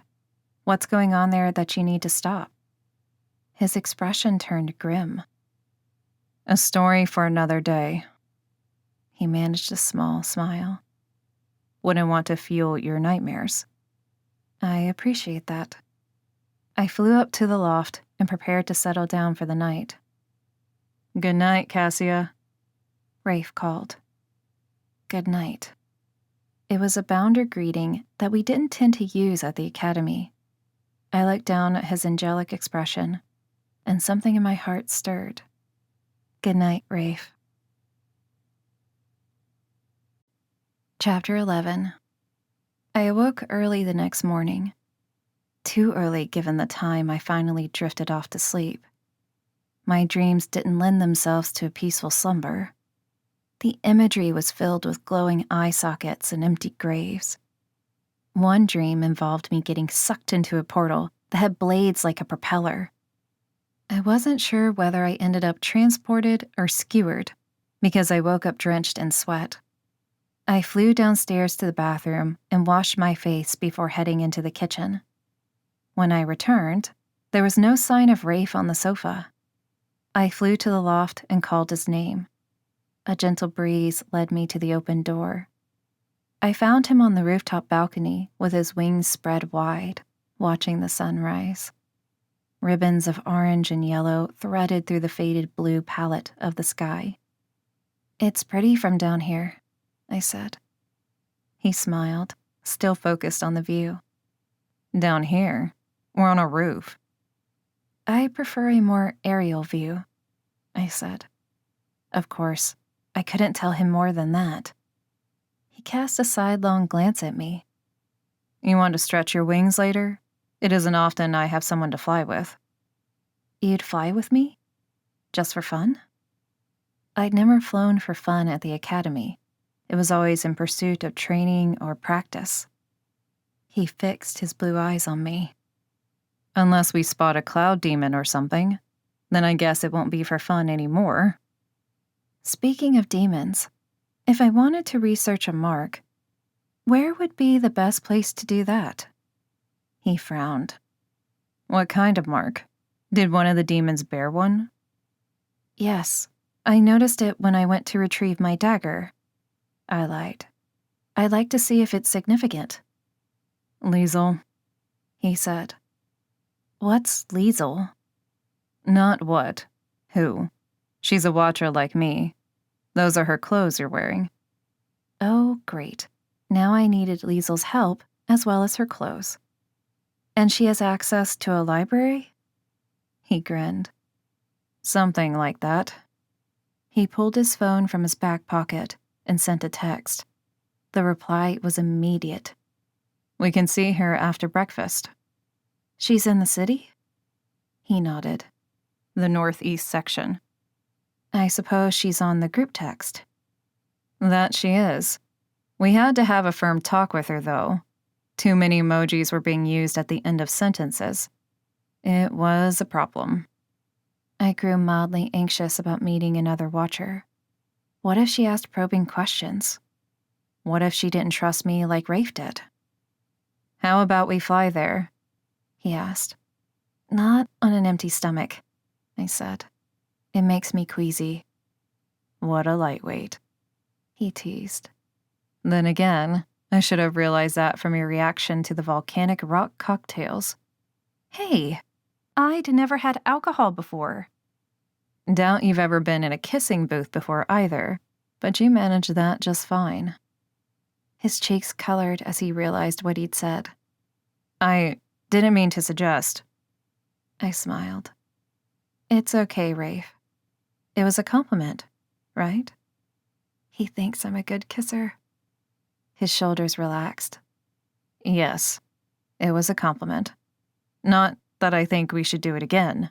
I mean, we won't, because it was only the enchantment that made us kiss in the first place. They really should put warning signs on those areas. What if you went in there with a sibling? Whatever buoyant feelings I'd experienced a moment ago were quickly deflated. Yes, that would be uncomfortable. I turned and re-entered the loft now that the sunrise had lost its luster. We ate breakfast in relative silence, and I went to the bathroom to make myself presentable. I dragged Rafe's comb through my hair, which was no easy feat considering how thick mine was in comparison. Rafe knocked on the door. Are you ready? Liesel's texting me. She's very impatient, as you'll soon see. Coming now. I tidied up the bathroom before I left. It wouldn't do to make a mess of Rafe's home and give him a legitimate reason to dislike cambions. We returned to the rooftop balcony and prepared our wings. It's not far, he said. About 5 minutes as the angel flies. He launched into the air, his muscular legs propelling him skyward. His form was perfect. Not that I was surprised. Elder Sam always chastised me for sloppy flight form. My shoulders were too slouched, or my wings were at the wrong angle. I had to tighten my core. The criticism was relentless, even though I knew he was only trying to improve my performance. It wasn't as though I was going to make a career out of flying, though. That was what I'd say to him after one of his critiques. What does my form matter? I'm going to tend bar somewhere far away when I'm older, I'd say, just to agitate him. Elder Sam had high hopes for me when I left the academy, though exactly what those hopes were, I wasn't sure. Rafe and I soared through the air, and I was reminded how exhilarating it could be. The sky was now a soft, cloudless blue, and the sun was warm enough to be comforting, but not so warm that I'd break into a sweat. She won't mind that I'm wearing her clothes, will she? Talk about awkward. At least I could change into my own clothes once I returned to the hotel. No, she's very laid back. You'll see. We landed on a second-floor balcony and entered the building through French doors. I was completely taken aback by the interior. It's an actual library, I said in amazement.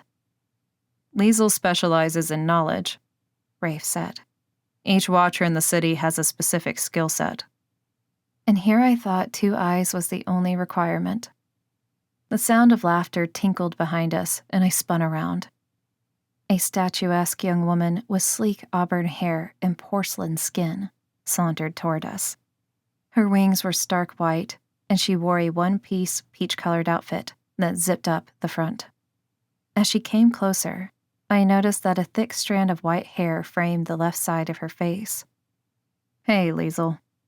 He greeted her with a kiss on the cheek. I'd like you to meet Cassia. Curiosity sparked in the watcher's green eyes. I realized that she had flecks of gold around the iris like Rafe did. Never thought I'd see the day when Rafe was cavorting with demon spawn. She noted my outfit. And I do mean cavorting. We're not cavorting, Rafe said. And don't call me demon spawn, I said. If I were you, I'd embrace the term. Make it your own. We have our own term, I said. Cambions. Cassia saw something last night that requires your excellent research skills, Rafe said. Liesel's lips formed a thin line. I'm not sure that we should be using Nephilim resources to help her kind, Rafe. I fixed Rafe with a hard stare. I thought you said she was laid back. It isn't to help her kind, he said. She and I got attacked by demons last night, and she saw a mark on one of them. We think it might be helpful to know if it means anything. He crossed his arms over his firm chest. Besides, you owe me a favor. More than one, actually, she said. But I keep hoping you'll forget. Rafe smiled at me. Liesel had a run-in with a tree a few months ago. I helped untangle her wings. That tree came out of nowhere, she said. And I might have been a teensy bit drunk. Rafe cleared his throat. It was 2 a.m, so my money is on yes. Well worth the trouble, Liesel said. I met the most delicious young woman that night. Haley, 2 E's, no Y. And I bet you haven't seen her since, Rafe said. Of course not. She's human. I'm only interested in long-term relationships with Seraphim or Nephilim. She gave me a long look. Which is a shame, really. Down, Liesel, Rafe said. But she wears my clothes so well. It's like we were made for each other. So, it seemed that Rafe and Liesel weren't an item after all. That was a relief. Not that it mattered. Rafe probably felt the same way Liesel did. That only the Nephilim or Seraphim would be good enough for a real relationship. I should have expected as much. Liesel padded across the wooden floor in her bare feet. Tell me, Cassia, what did the mark look like? It was small and blue, and in the shape of a star. She crossed the room and sat down in front of a computer. Doesn't sound familiar. She began to tap the keys. What kind of demons? Does it matter? I asked. Of course it matters, Liesel replied. That's how we'll narrow it down. We fought grave demons and Amon demons, Rafe said. Cassia was pretty impressive. You should have seen her. Liesel arched an eyebrow. Teamwork, eh? That's not usually your style, Rafe. We made a deal, he said. I needed her help to speak to Tommy. Her face lit up. You spoke to him? That's great. Well, his information led us to the burial ground battle, so not sure I'd describe it as great, Rafe said. Do you think it was a setup? Liesel asked. No, Rafe said. I think we might have triggered a protective ward. Liesel launched an eyebrow. Protecting the entrance to the gray market? It's not that surprising. They take great pains to move it, so why not protect their investment with a powerful ward? That's how it stays the best-kept secret in the city. Although I begged to differ, I remained silent. Liesel studied the results of her search on the screen. Lots of references to marks that fit that description. I can give you a list. The books should all be here. I'll help, Rafe said. No need to be idle. As if you ever are. Liesel handed us each a slip of paper with numbers written on them. Yours are going to be scattered throughout the right side of the library, and Cassia's will be on the left. Separating us, are you? Rafe smirked. It doesn't take 2 of you to look for the same book, Liesel said. I was relieved to be searching separately from Rafe. I didn't want him to be too invested in the research, not when I didn't want him to know that the demon with the mark was actually me. So, you helped Rafe get into Pandora? Liesel said. What's Rafe helping you with? I'm looking into a murder and a theft, and the leads are in the city, I said. He seems to know the lay of the land thanks to his role as a watcher, so it made sense to work together. Our own little tour guide. She smirked. Then you're only visiting. If you need a place to stay, my bed is king-sized. Plenty of room. Thanks for the offer, but I'm good right now. Her gaze flickered to the end of the row and back to me. Sure looks like it. It isn't like that, I said. So you two keep telling me. Her finger trailed down the spine of a book. What was stolen? Tell me it was something cool like a scepter that brings back the dead. It was a book. Liesel remained cheerful. Does it at least have spells in it? No, names. Her face fell. Bummer. The one advantage we have is that the book is warded, I said. Whoever stole it won't be able to open it without great effort. It buys us time, if nothing else. I hate to think of books as a potential weapon, Liesel said. I prefer them as a means of escape. Same. I inhaled the scent of the leather-bound books and felt a pang of loss. The library used to be my favorite room at home, I said. I miss curling up on the sofa with a good book. I missed Mariska and Elder Bahira and their ramblings. I knew you looked like a kindred spirit, Liesel said. Rafe likes books too, though he pretends not to just to spite me. We have what you might call a sibling rivalry. But you're not siblings? Not that we know of. She shrugged. You never know with those promiscuous seraphim. My expression must have shown my surprise, because she laughed. What? Demon spawn think seraphim are the physical embodiment of morality? Not quite, honey. Seraphim love to travel here from Dominion and take their pick of willing bounders, just like the old days. As I mentioned, I prefer the term cambion, I said firmly. Liesel seemed to ponder the statement. Fine, cambion it is. Or how about Bianco Diablo? Sounds sexier. White devil? Her mouth quirked. Suits you, don't you think? Only if you give her one too many volcanic rock cocktails, Rafe said, rounding the corner. He carried a small stack of books. This was at Pandora's? Liesel asked. Now I really want to go. Maybe you can bring me as your +1 next time. Avoid the small alcoves past the velvet rope, he warned. They're not what you think. You could end up kissing a gopher demon. Liesel grunted. I doubt that.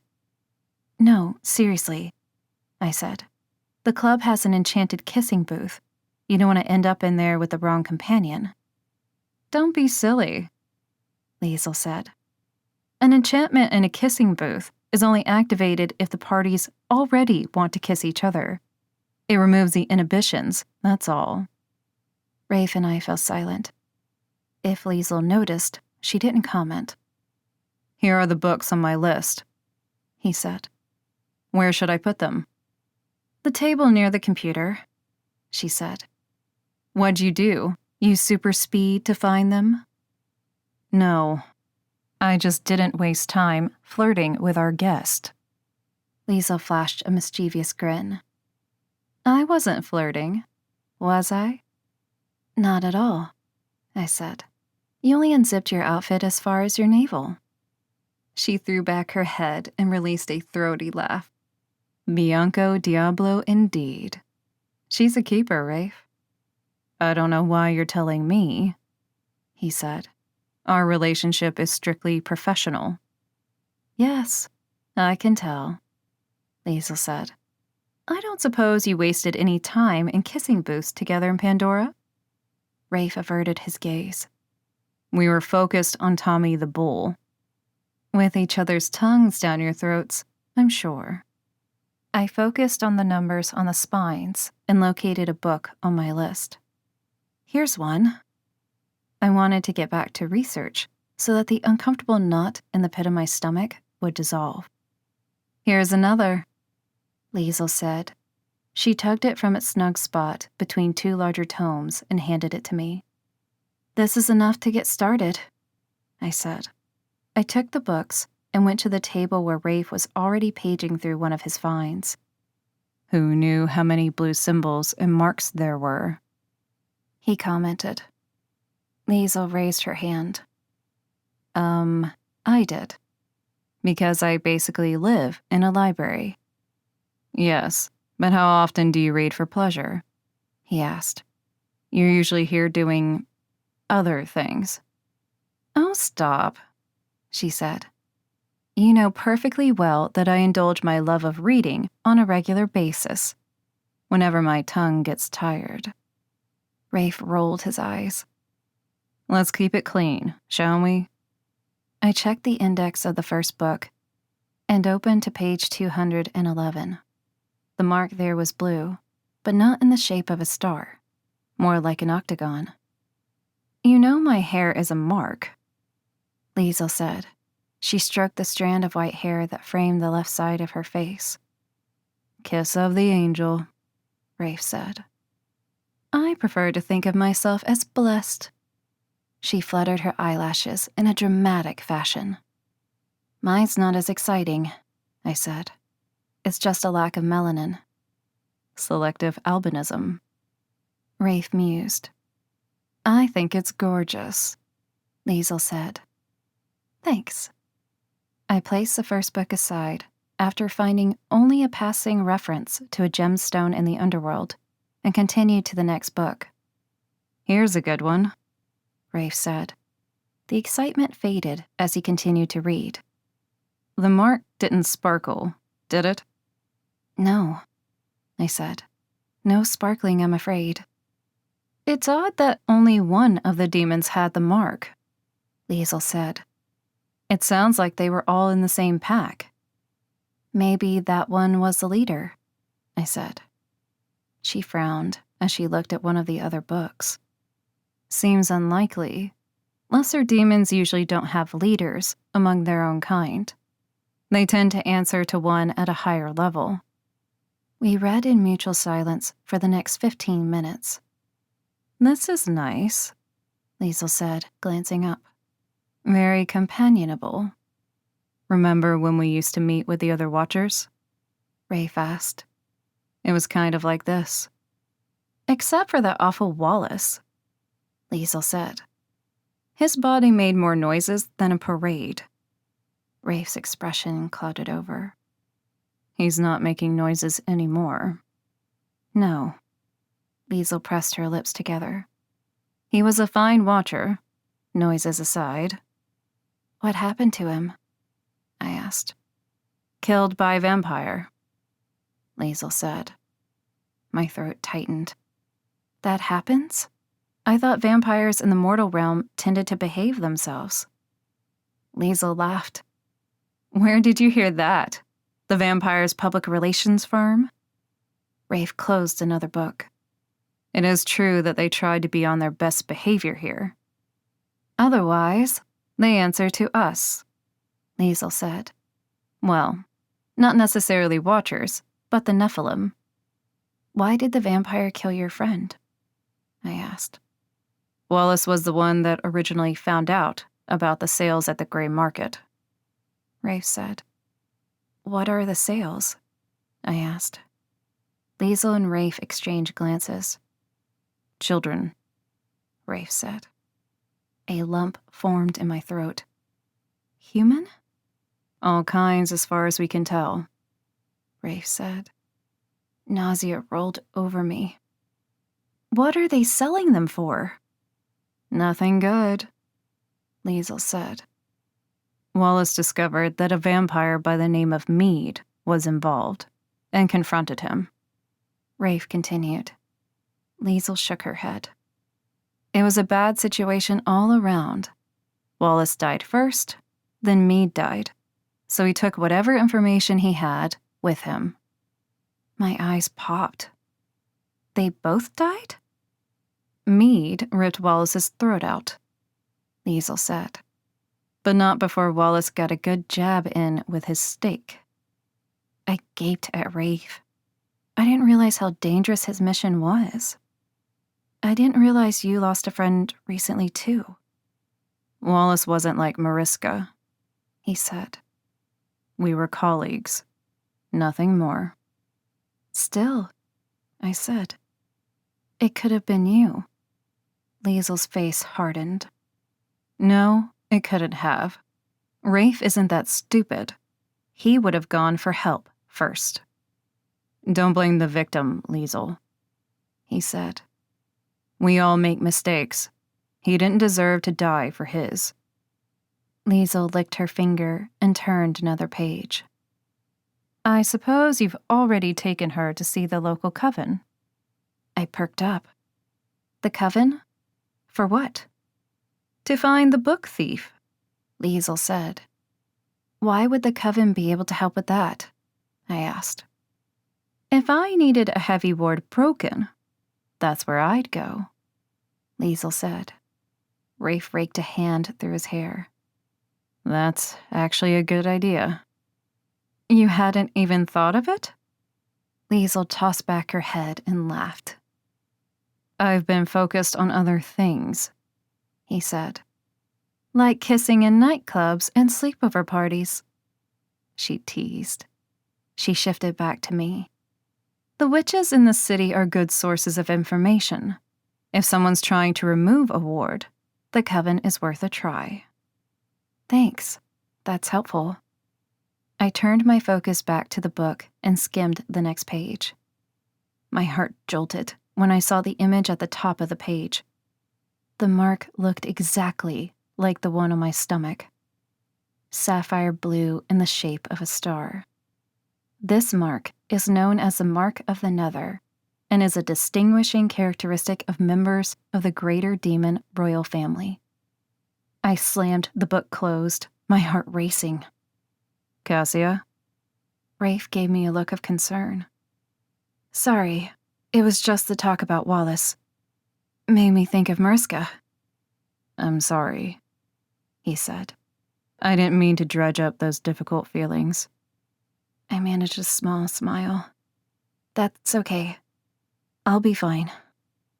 I kept one hand on the book, unwilling to let it go. There was an entire page devoted to this mark, but I'd have to read it in private, somewhere that no one could see my face. I wouldn't be able to hide my shock and disgust. The royal family of the Nether? They were among the most powerful demons in all the realms. How could one of them have sired a child with a human? As far as I knew, the royal family avoided the mortal realm because they found it beneath them. That was what the elders had taught me. I think I need a break, I said. Would it be possible to come back another time? You're welcome any time, honey, Liesel said. But take the books if you want. Bring them back when you're done. Thank you, I said. I really appreciate it.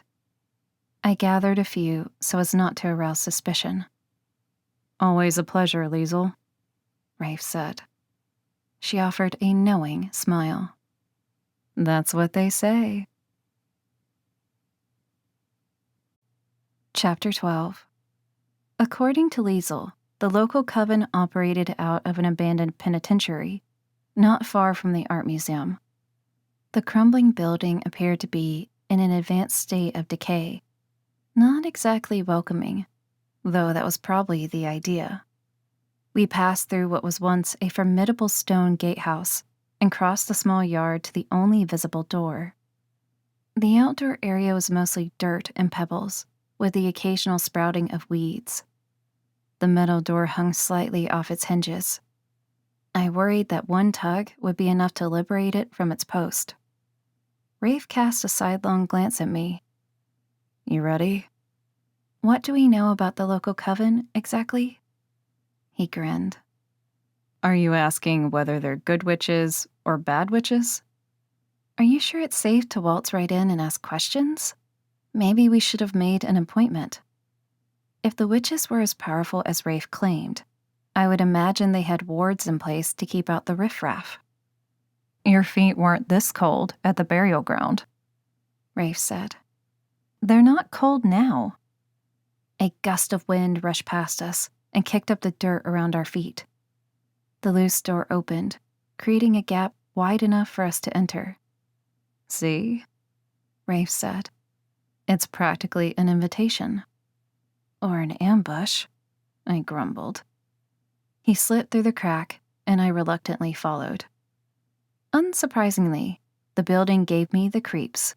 Rusted metal doors, broken pipes. The walls were stained. I didn't care to speculate as to the reason. Scraps of paint dangled from the ceiling.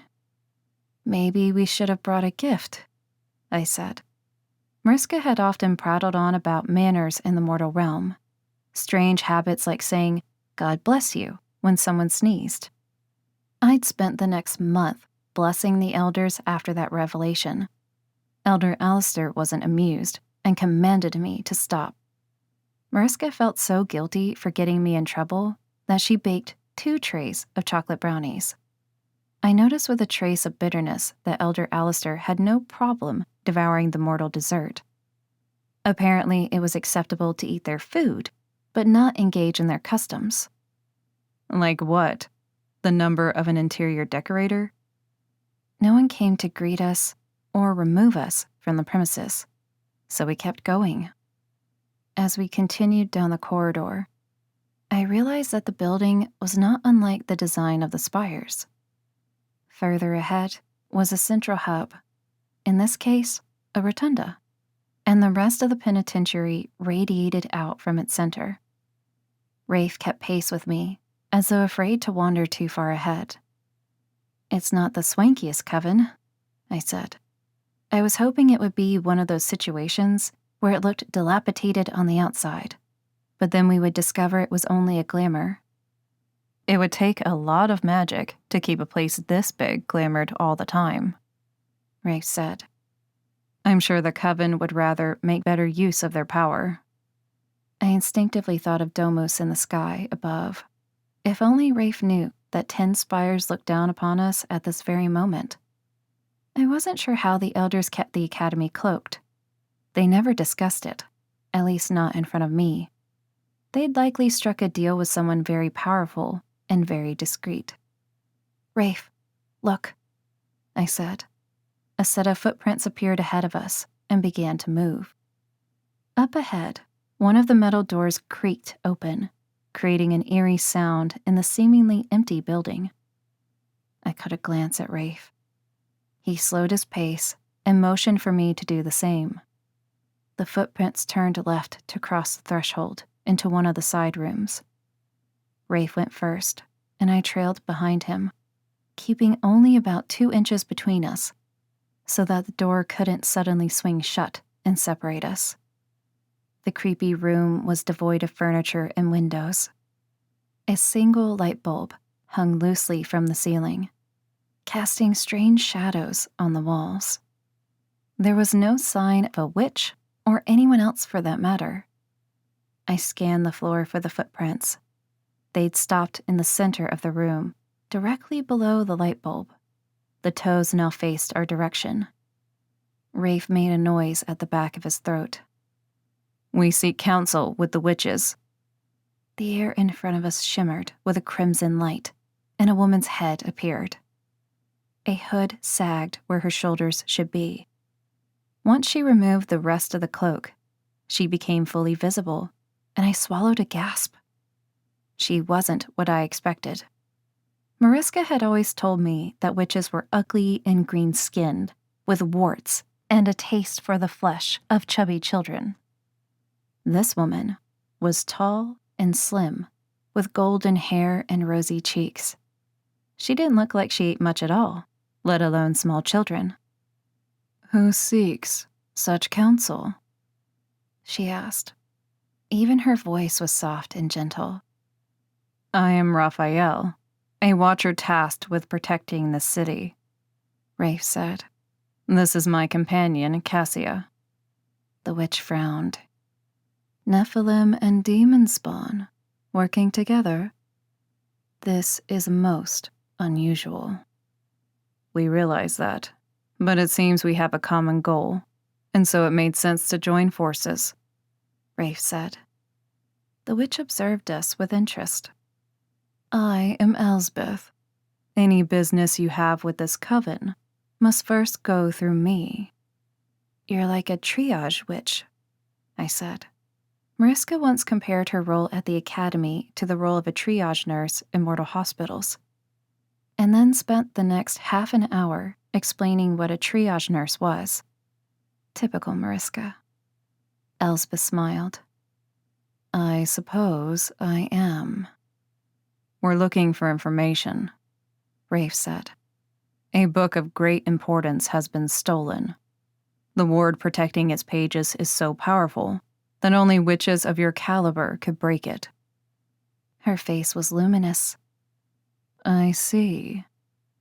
And you would like to know whether such a creature has come seeking our assistance? That would direct you to your thief. It's more than that, I blurted. I hadn't meant to offer more than the minimum information, but it bothered me not to acknowledge the more heinous crime. Whoever stole that book also murdered someone very close to me. Elsbeth clucked her tongue. A damnable pity. And if that book is opened and falls into the wrong hands, I said, more lives will be at stake. I see. Just a moment, please. Elsbeth closed her eyes and hummed softly.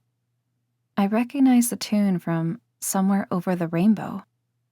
I tried to catch Rafe's eye, but he kept his focus on the witch. Elsbeth's eyes flew open, startling me. Esmeralda will see you now. She gestured to the door behind us. Make a left when you leave, and head to the heart of the coven. That's it? I asked. She smiled coolly. For now. The smile didn't reach her eyes. Maybe I'd have to reassess my view on her dietary preferences after all. We returned to the corridor and continued toward the rotunda. The air grew damp the closer we got to the center, and the reason soon became apparent. In the center of the rotunda was an enormous ash tree that appeared to have exploded from the earth, fully formed. It lorded over the room, its branches twisted and turned in every direction. I was so enthralled by the tree that I failed to notice the woman in the red cloak beneath it. Her black hair was streaked with white and fastened at the nape of her neck in a tidy bun. Welcome, Raphael and Cassia. The coven has heard your inquiry and wishes to answer. Then you know the identity of the thief? I asked. I heard the eagerness in my voice and cringed inside. I knew better than to sound desperate. The witch plucked an apple from the tree and handed it to me. I wish to know you first. I stared at the apple in wonder. Since when did ash trees bear fruit? It shouldn't have surprised me that this was no ordinary tree. She ripped another apple from the tree and gave it to Rafe. And you as well, Watcher. Rafe polished his apple on his shirt. You want me to eat it? No, she wants you to shove it up your nose, I said. Of course she wants you to eat it. Her mouth twitched. I will take your course when you have finished.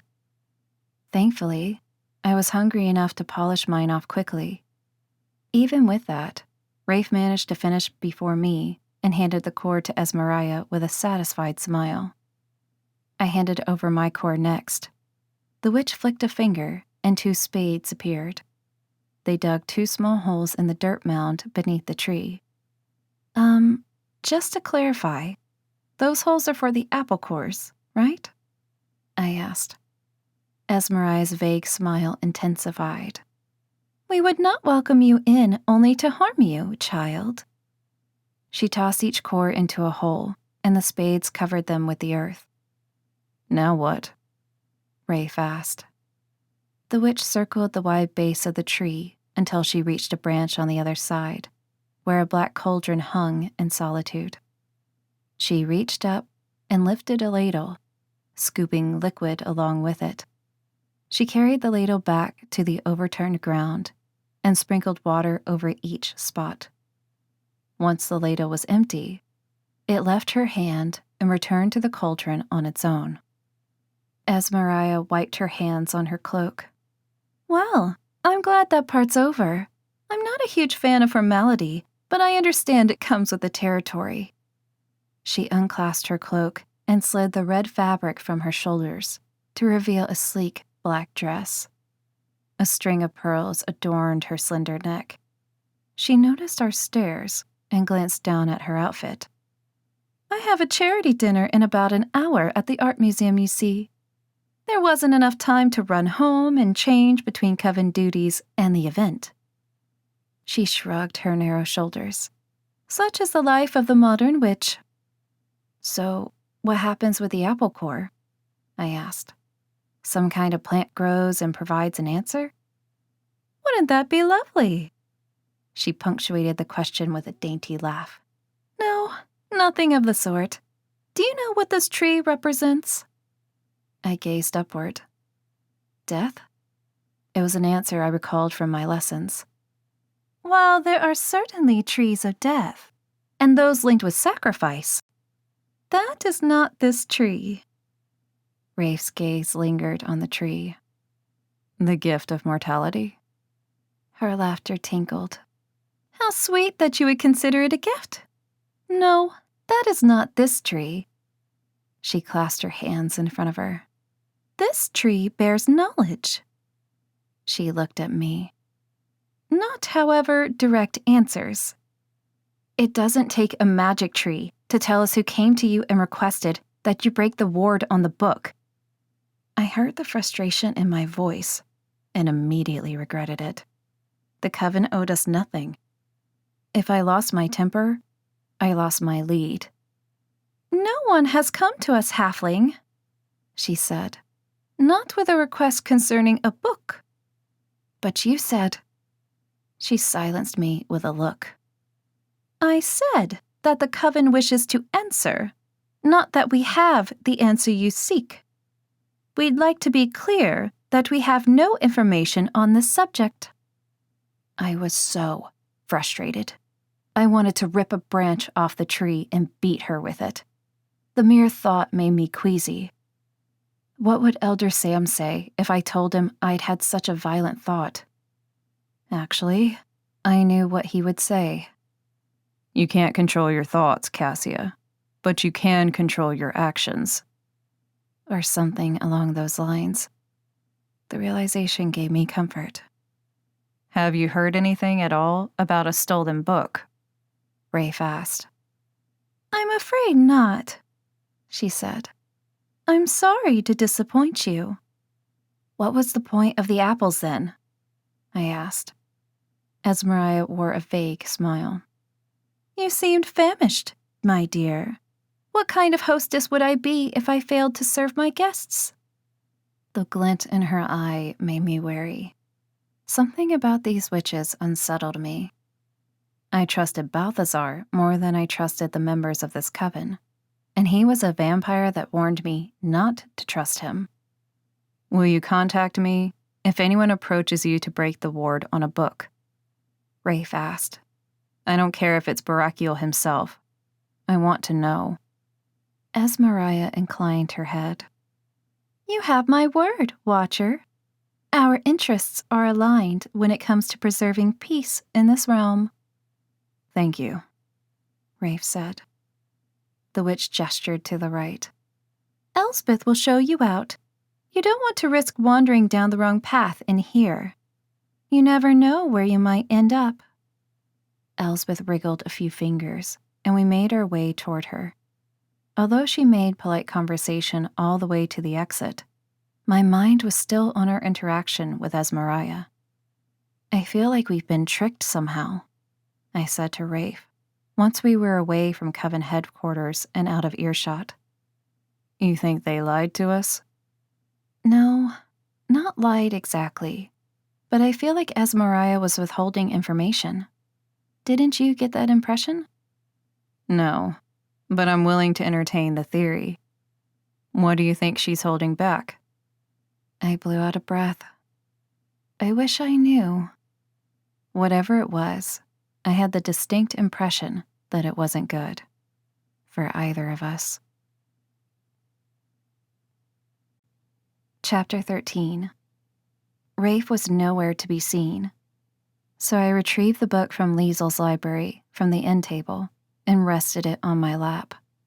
I'd offered to go back to stay at Hotel Franklin, but he'd seemed almost insulted by the suggestion, so we collected my belongings and returned to the loft. I had to admit, that I was secretly pleased by his reaction. I smiled to myself as I turned back to the page with the sapphire star image and lifted up my shirt to compare. My smile dissolved. It was an exact match. I wished Elder Sam was here so that I could ask him. Not that he would know. The demon had to be my father rather than my mother, because a pregnant royal demon likely wouldn't go unnoticed in the Nether. Elder Sam found me abandoned in Trenton, New Jersey, which meant that my mother likely lived in the area. Then again, this was 17 years ago. She could be anywhere now, even dead. My father could be dead too. Even royal demons died. They were just much harder to kill. I started to read.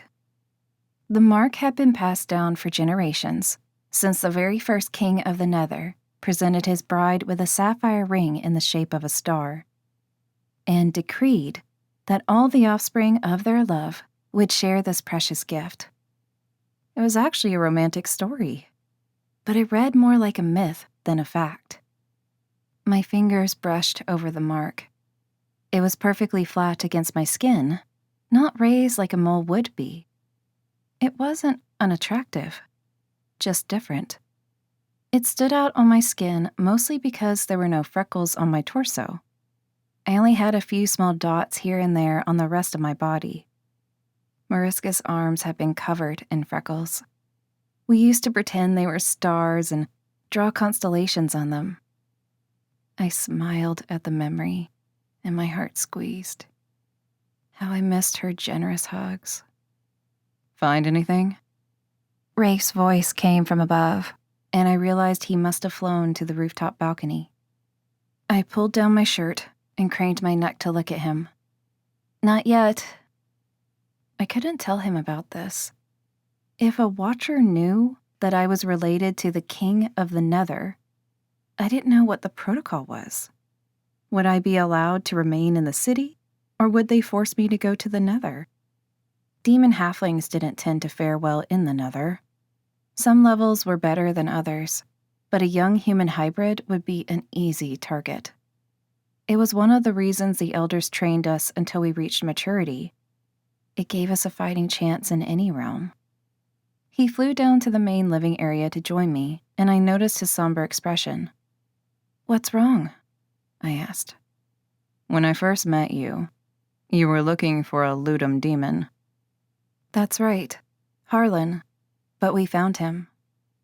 The muscle in his cheek pulsed. Someone else did too. He's dead. One of the watchers reported it in the group chat. Dead? Why would Harlan be dead now? Unless guilt seized me. Someone must have found out that he talked to us. Not necessarily, Rafe said. You can't blame yourself, Cassia. Who knows what else this demon was involved with? It might have nothing to do with your investigation. But what if it does? What if someone killed him because he told us what he knew? And I'd tortured him in my own way for that information, hadn't I? Was I no better than Mariska's killer, willing to resort to extreme measures to achieve my goals? Rafe sat beside me and swapped the book on my lap for his comforting hand on my thigh. You are not responsible for that demon's death. Do you understand? I nodded. I know you don't think much of demons, but he didn't deserve to be murdered. Rafe flinched as though I'd struck him. Cassia, I'm not sure where you got the impression that I think the only good demon is a dead demon. I don't feel that way at all. His hand was still on my thigh. Warmth radiated from his palm to the rest of my body. But your job is to protect humans from creatures like us. You're bound to be influenced by that. His gaze shifted to the open page of the book on his lap, and he smiled. Hey, you found it. He began to read the relevant passage aloud. This mark is known as the Mark of the Nether, and is a distinguishing characteristic of members of the greater demon royal family. He frowned. That doesn't make sense. The Amon demons aren't. Do you think they work for the king of the Nether? Would that surprise you? Honestly, yes. The royal family doesn't trouble itself with the mortal realm. Stolen books and gray markets, those things would be beneath them. So they're like seraphim, except in the Nether, I said, only half joking. There is a certain symmetry, he admitted. a yin and yang, so to speak. He removed his hand to turn the page in the book, and I tried to hide my disappointment. It felt so natural to be sitting together and talking amiably with his hand on my leg. In fact, I'd felt at ease with him from the moment we met in the tunnel. Given my background, it was a significant realization. Sometimes opposites can be complementary, I said. Mariska used to say that.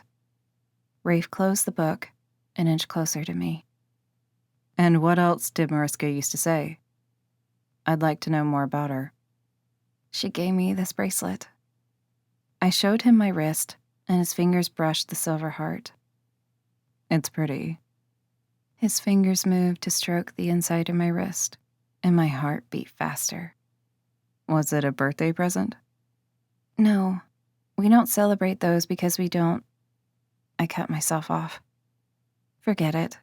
It was a parting gift. I was moving out of the main spire and... Inwardly, I cringed.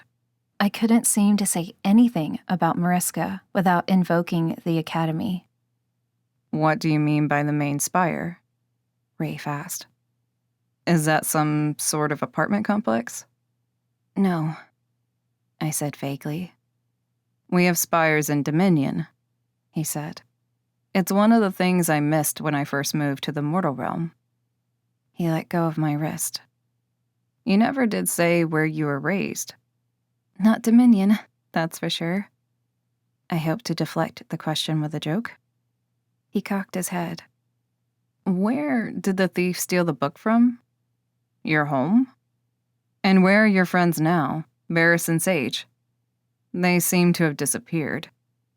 Now that the floodgates had opened, Rafe couldn't seem to stop himself. You're clearly from around here, yet you know very little about the city. Why were you really staying at Hotel Franklin? Do you secretly work for Balthazar? Suspicion flared in his blue eyes. I worked my job, but no sound came out. I wanted to tell him the truth, but I was afraid. The elders made it very clear how the rest of the realms felt about loathsome demon spawn. To be told there was a place where we were nurtured and taught might be too much for someone like Rafe. A watcher.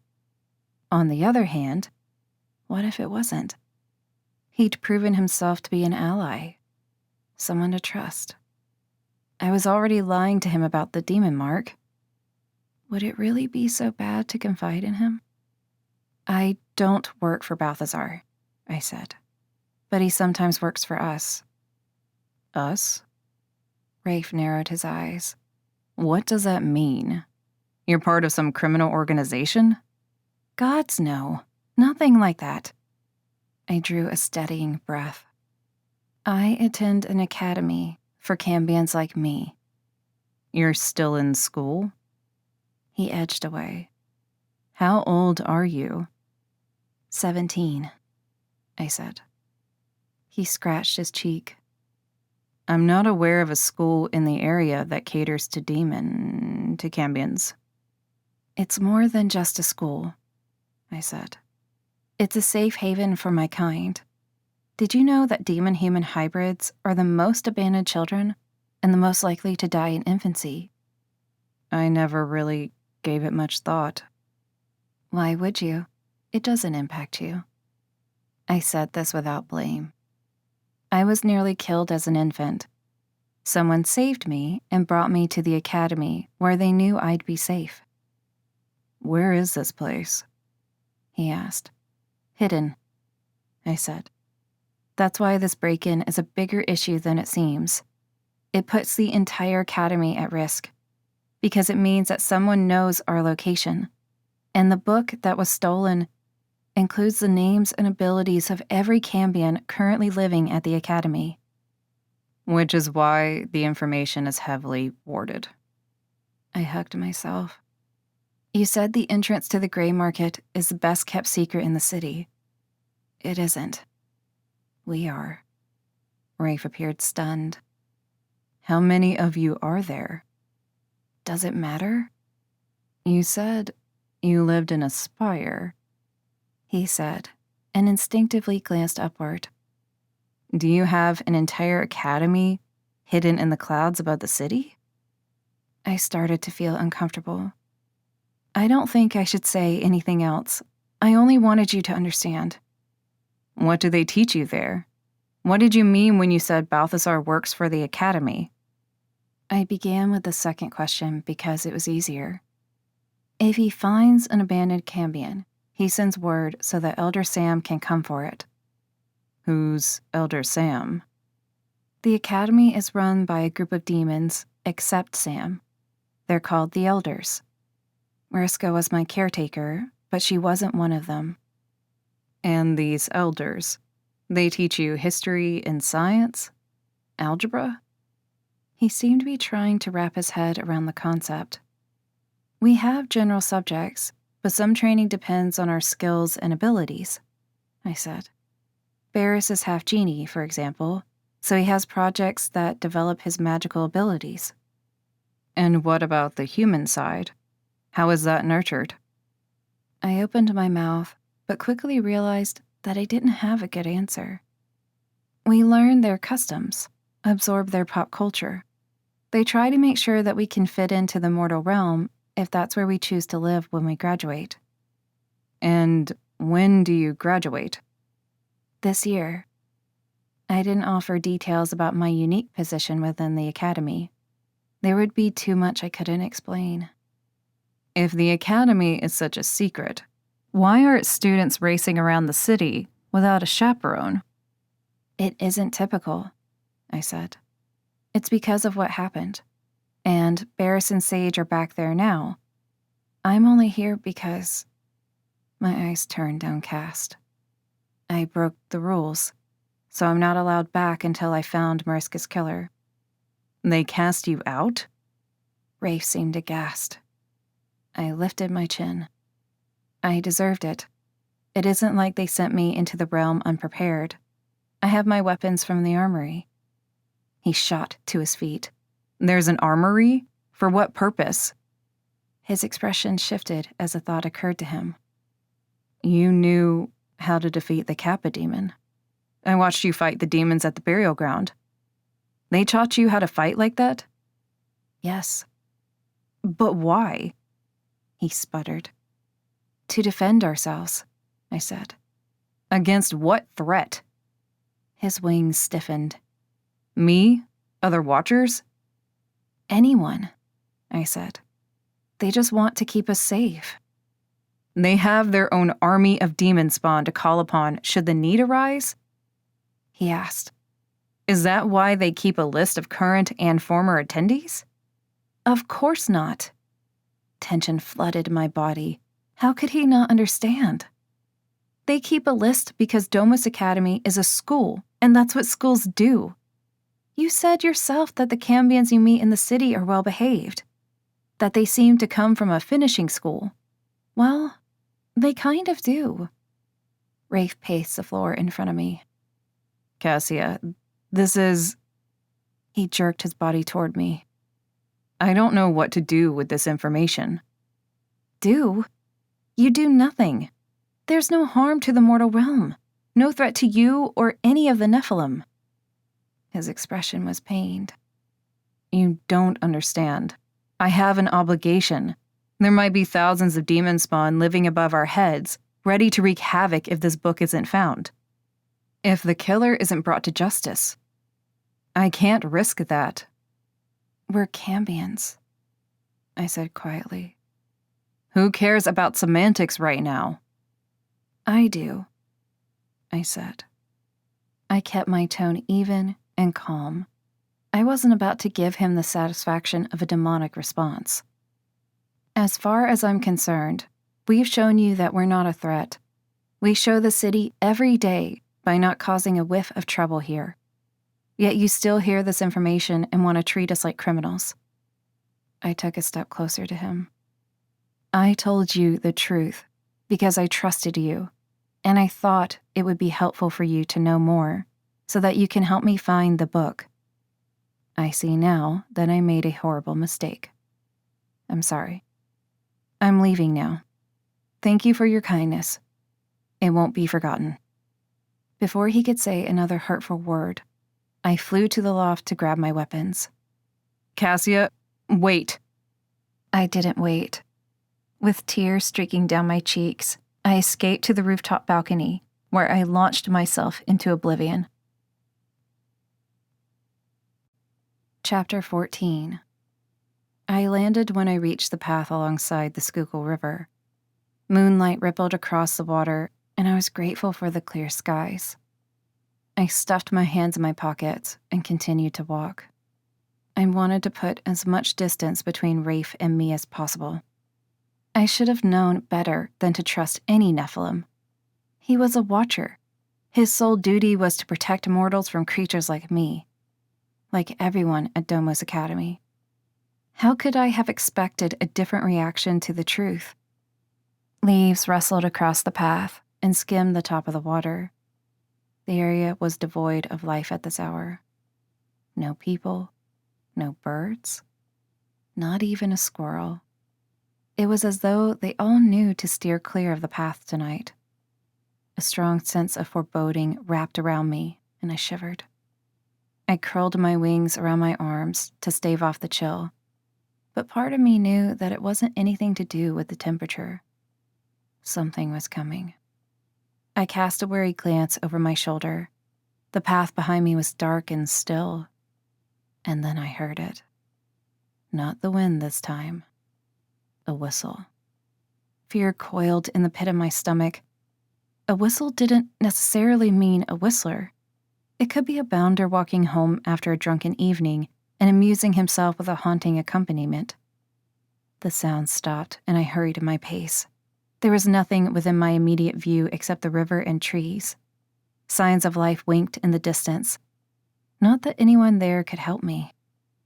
My hand slid over my shoulder, and I unsheathed my sword. I had to be ready, just in case. Wind rushed past me, tousling my hair and wings. When I pushed the wayward strands from my face, a man stood facing me on the path ahead. He wore a trench coat and boots, and a dark hat with a soft brim and indented crown. Ice shot through my veins. He didn't need to whistle again for me to know for certain. Moloch? I asked, because it was the only name I knew. The one that had tried to kill me as an infant when Elder Sam came to my rescue. The whistler kicked aside a stone as though it was an obstacle between us. Nope. The name's Sturg. Sounds like Scourge, I said. How appropriate. You shouldn't be here, he said. I arched an eyebrow. Oh no? Where should I be then? He spat on the ground. From the looks of you, I'd say the Nether. He scrutinized my head. Except that hair of yours. Trying to pass for older so you can drink the Bounder's booze. Can't say I blame you. Some of it's good stuff. Not as good as the nectar and fairy, mind you. But it does the job. I brandished my sword. I'm not looking for any trouble. I'm not here to hurt anyone. Not mortals or anybody else. He gestured to my sword. Seems like a funny thing to say when you're poised to strike me. I know what you are, I said. I'm only preparing to defend myself. And I know what you are. He swaggered toward me. You and me, we have what some might call a symbiotic relationship. You and me don't have a relationship of any kind, I said. The fear in my stomach snapped free and flooded the rest of my body. I wasn't ready to fight a whistler. As I attempted to go airborne and out of harm's way, my wings suddenly felt like dead weight. I couldn't flap them to save my life. Literally. Tension ripped through me. "What have you done?" The whistler smiled, revealing a set of crooked and broken teeth. The absurd part of my brain wondered whether his teeth were designed that way in order to make it easier to whistle. "Do you think we don't have ways of securing your kind?" he asked. "Plenty of demons and their spawn have wings, my precious. We've learned to combat that advantage." I still held the sword. If he took another step toward me, I'd be ready. My forehead started to throb, and inwardly I cursed myself. If I ever made it back to Domus, the elders were going to have to teach me to control my stress in battle before it became my undoing. He pushed his hands through the air, and a wall of wind slammed into me, knocking me backward. I landed on my tailbone, and pain shot up my spine. The whistler made a twisting motion with his hand, and the river began to gurgle. Water rose up in his shape. My palms began to itch and burn. What was he doing to me? Before I could jump to my feet, seaweed darted from the river and across the bank and coiled around my wrists and ankles. I struggled to free myself, dropping my sword in the process. "Give up, little demon spawn," the whistler said. "You have no power strong enough to defeat me." He flicked his fingers, and the water-shaped whistler advanced toward me. Energy began to thrum around me, and I realized it was coming from my hands. I wriggled my wrists so that I could rub my palms in the dirt to offset the burning sensation. Light glowed like a white glove around both hands. "What on earth is that?" Sturg bent forward to examine the light. I seized the moment and wrenched my wrists free of the seaweed. I threw up my hands, and energy blasted from my palms, blowing the whistler about 30 feet away. He slid along the path on his back, and his body twitched from shock. The seaweed slithered off my ankles, and the water figure splashed to the ground. I grabbed my sword and scrambled to my feet. When I glanced to where the whistler had fallen, he was gone. "Cassia!" I inhaled sharply and whirled around to confront my attacker. Elder Sam stood in the grass. I tossed my sword to the ground and ran to him, throwing my arms around his shoulders and clinging to him the way I did as a child. He pressed his hands against my wings. "I'm so relieved to find you," he said. "How did you?" I asked. I leaned my cheek against his chest. "I had Elder Sago use a tracking spell," he said. I tipped back my head to look at him. "But why?" "Because I was worried," he said. "I was asleep and woke up in a cold sweat." I smiled. "Now you have the gift of prophecy?" "Mariska always said I had a sixth sense when it comes to you." I bet Elder Sago was thrilled to be woken up for that. Elder Sam chuckled. "He'll survive." "Did you see him?" I asked. Elder Sam blinked. "Asago? Of course." "No, the whistler. He was just here. I fought him off." His face paled. "Moloch?" "His name was Sturg. I defended myself and he disappeared." Elder Sam released his hold on me. "You fought back and he retreated."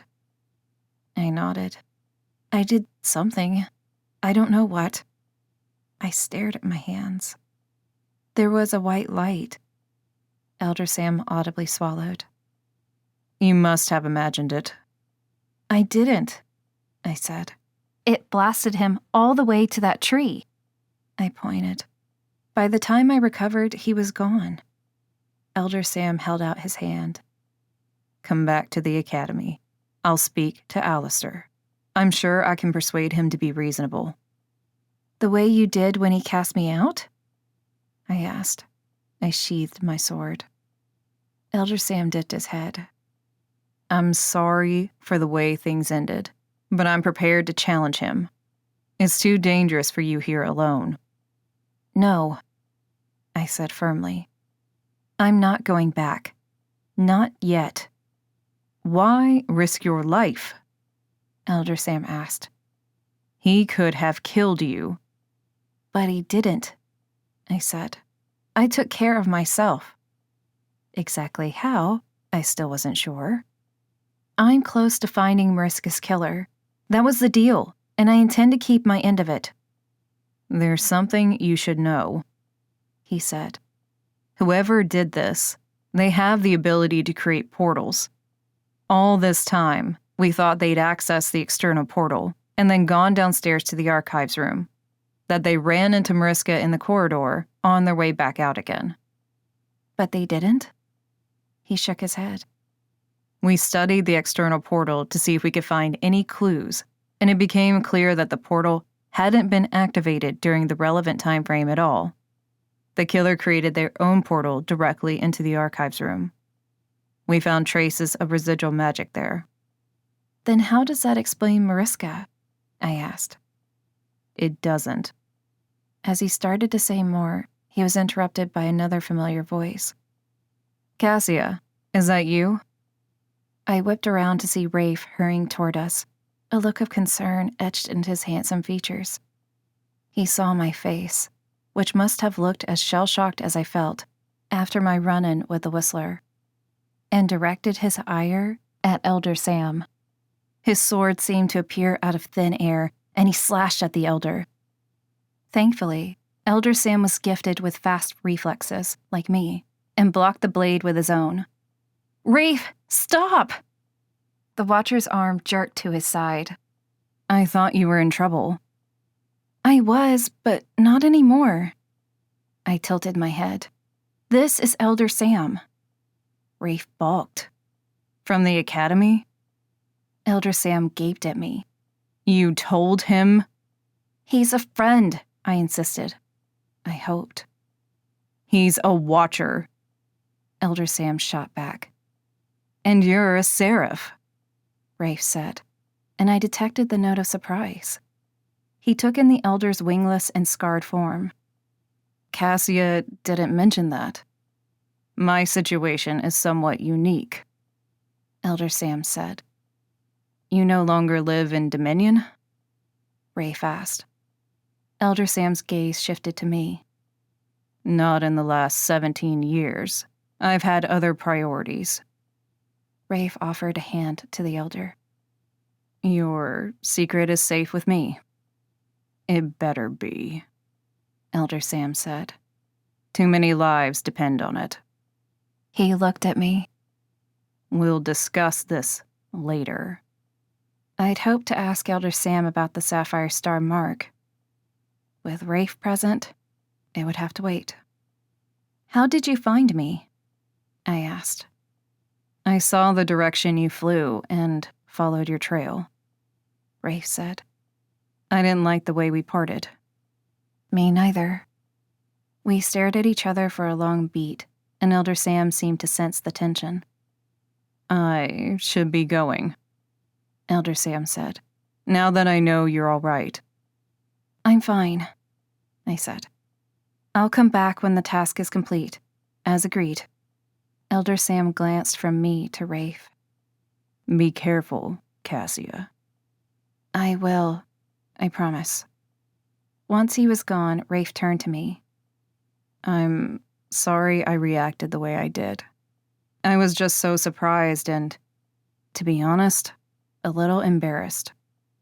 Why? Because I'm a watcher in this city, and you're telling me there are spires towering over us with an untold number of cambions. He dragged a hand through his hair. Doesn't exactly make me feel good at my job. I didn't really think about it from your point of view. I'm sorry. You trusted me and I blew it. I'm an idiot. You're not an idiot. Good. In that case, will you please come back to the loft? I replied with a simple yes. As we flew back side by side, I told him about the Whistler.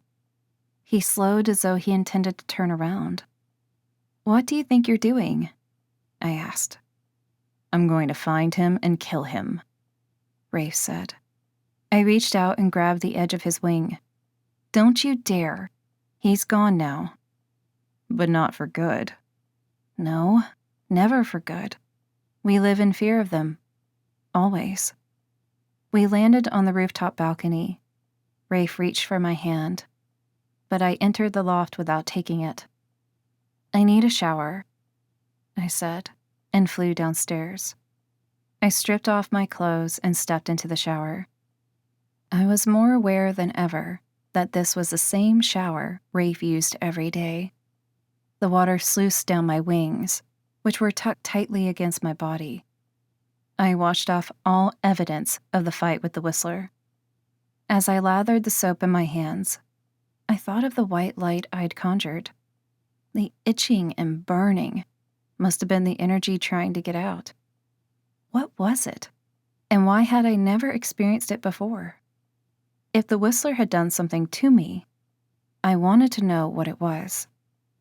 I washed my hair last and rinsed it thoroughly before turning off the water. I stood perfectly still for a moment and focused on my breathing. I'd faced a Whistler, and I was alive. It was nothing short of a miracle. I left the shower and wrapped a towel around me. The fearful part of me had wanted to return to the academy with Elder Sam. Now that the Whistler knew I was in the city, I had no doubt that he'd come searching for me again. And this time, he'd be ready for my attack. I'd probably stunned him as much as I'd stunned myself. I changed into a t-shirt and shorts and towel-dried my hair. One look in the mirror told me how exhausted I was. It had been a long day. Rafe was in the loft when I emerged from the bathroom.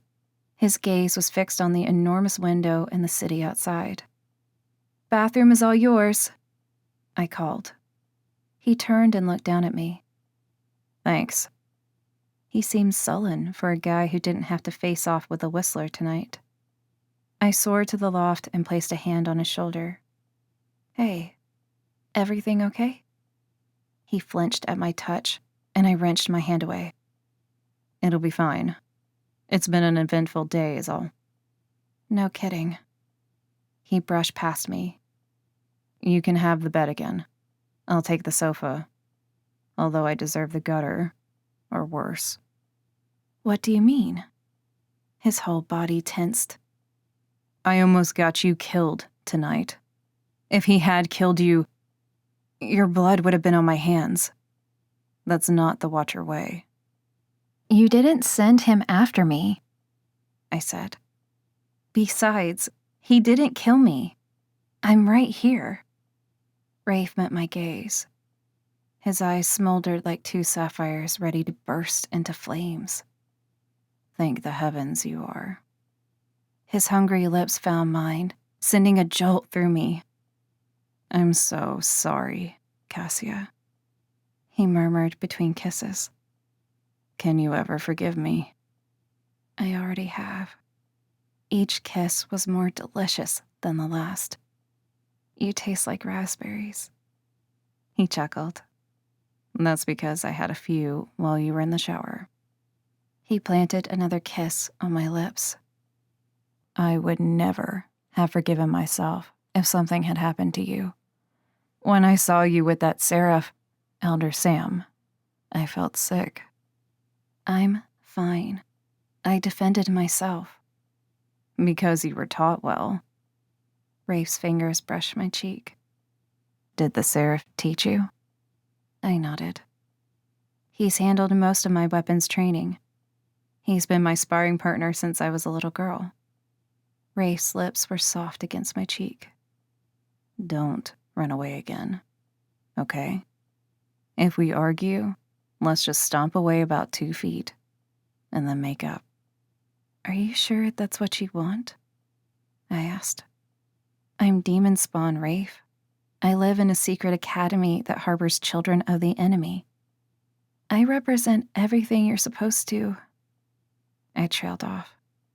I didn't want to convince him to walk away from me. You're at risk too, as that whistler proved. My kind, we don't watch out for demon spawn, for cambions. But maybe we should. After all, you're half human, and we're here to protect humans. From demons? I pointed out. We have abilities that Bounders don't, Rafe. I get it. That makes us a threat. I know you're not a threat to Bounders, Cassia, and neither are your friends. He pressed his forehead against mine. I'm so sorry. The good news is that Elder Sam came bearing new information, I said. Whoever broke and created their own portal, they didn't use the one already there. We should go see Liesel. Rafe kissed me again, more gently this time. Tomorrow, he said quietly. Tonight, you sleep. Your body needs it. He was right. My injuries had healed, but I still felt tired. Thank you for coming to look for me. He reached for my hand and squeezed. There's no one else I'd rather find. Liesel was waiting for us in the atrium of the library when we arrived. She seemed to vibrate with excitement at the sight of us. Do you know how long it's been since I've been given any interesting research tasks? This is the kind of thing that gets me out of bed in the morning. Rafe rolled his eyes. Yeah, because it takes a lot to get you out of bed voluntarily. We know. Liesel crooked a finger. I've taken the liberty of pulling out the foremost authorities on portals in the library. But you don't even know what our question is yet, Rafe said. I only said that we had questions about artificial portals. Liesel sauntered to the long wooden table where books were strewn across the top in a haphazard manner. For a custodian of knowledge, she seemed wildly disorganized. Or maybe just wild. You said you needed information about portals, Liesel said. Whatever you need to know, these books are your best bet. She perched on the edge of the table and crossed her ankles. So, what's your question anyway? I've been dying to know. Rafe picked up a book from the table and began to thumb through it. We need to know everything about portal creation. Which creatures are capable of that kind of power, and how do they do it? What's involved? Liesel rolled her eyes. Okay, I thought we were looking for something more sophisticated. I know enough to tell you that. Witches, seraphim, fae, even some greater demons. She squinted at nothing in particular, her expression thoughtful. Not vampires or shifters. If they wanted a private portal created, they'd have to hire someone capable of the work. Is there a way to narrow it down so that we can identify the type of creature that created a portal? I asked. Liesel laughed. You mean, do they sign their portals like a work of art? No. She lit up. But we might be able to tell by the traces of energy left behind. It's not a guarantee, though. As with any magic, there are ways to disguise your trail. If you think the portal might get traced back to you, you might add a layer of magic that makes it appear black, for instance, to throw suspicion on lesser demons. It really depends on how clever you are, or how clever you think those investigating will be. I flipped open one of the books. I don't know that the portal maker would expect anyone to be investigating. I think they realize the precarious position the owners of the stolen object are in. I didn't want to say too much in front of Liesel, but I suspect the thief knew that most of the elders wouldn't risk leaving the academy in pursuit of the book. They'd have to hire someone or send Elder Sam. He was the only one that left the spires with any regularity. I was never certain whether it was because he was the most capable or the most expendable. The thought made me sad. Elder Sam had already suffered great trauma being cast out of Dominion. It would have to be difficult to feel that you weren't truly wanted anywhere. Liesel piled one book on top of another. Portals will sometimes reflect the aura of the creature that created it. So red for witches and wizards, green for fae, black for lesser demons. You know them. That only helps if you happen to see the portal, Rafe said.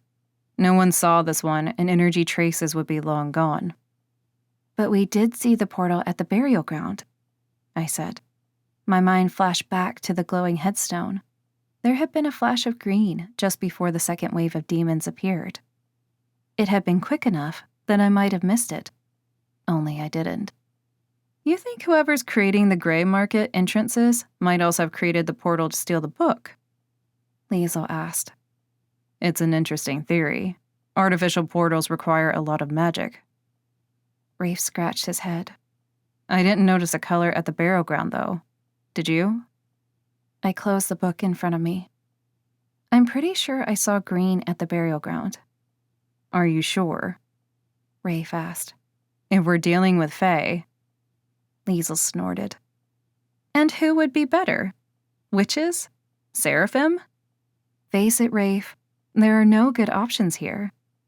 The color didn't really register at the time, but I definitely saw green. My heart began to race. Finally, a solid lead that could lead us to the responsible party. Do you have any fae contacts in the city?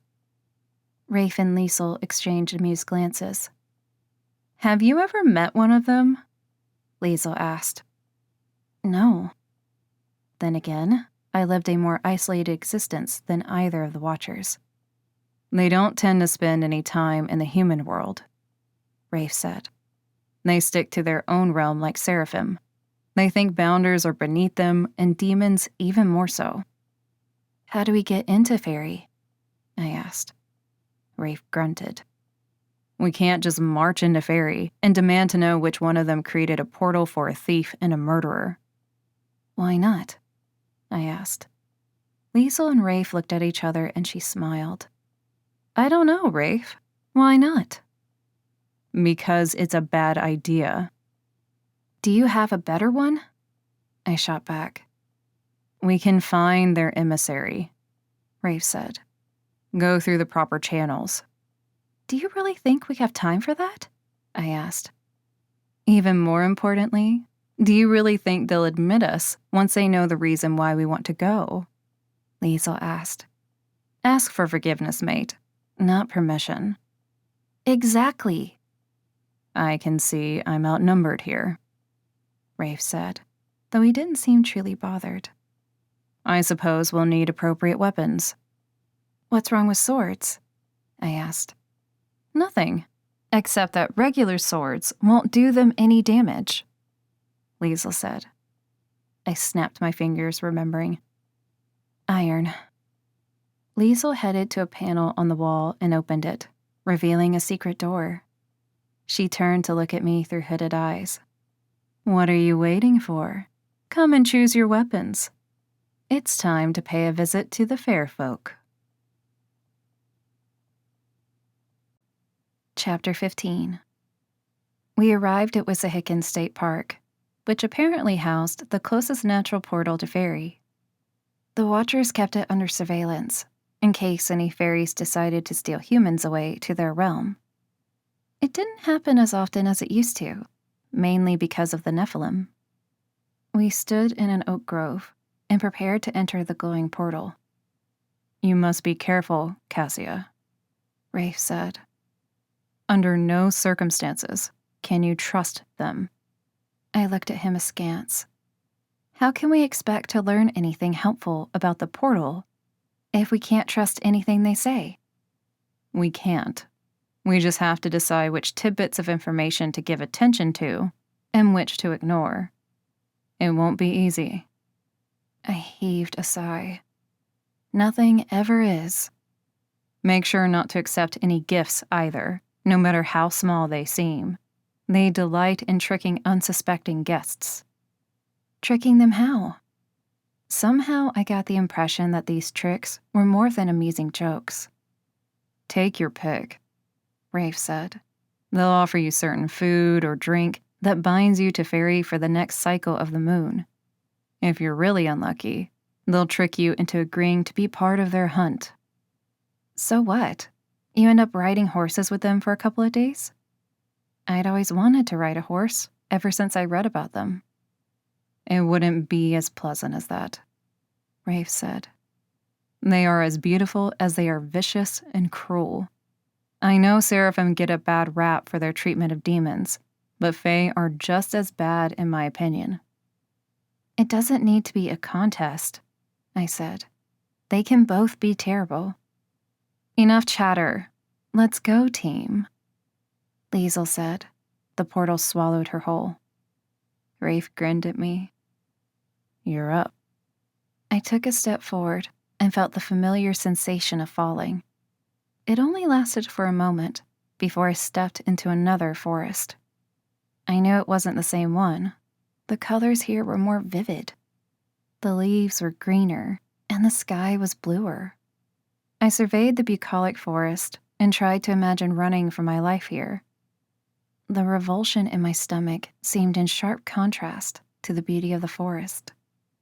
What's the plan then? I asked, once Rafe appeared beside us. How do we propose to keep from being fodder for their fun and games? Rafe squared his shoulders. That's where being a Nephilim will come in handy. They view seraphim as their equals. They would never willingly harm one of their offspring. There are rules. Yes, but do the rules extend to your companion? I asked. I'll make sure that they do. His tone left no room for doubt. I knew that Rafe would do everything in his power to protect me. Our best bet seems to be traveling east, Liesel said. I sense water in that direction. Always a good sign. I peered at her. How do you detect water? What power is that? Seraphim are connected to the elements, and some of their offspring inherit traces of that ability, Rafe said.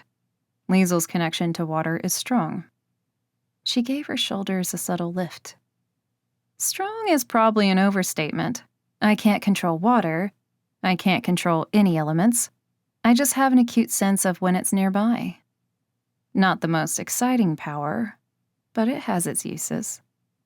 And it seems that you have plenty of others to compensate, I said.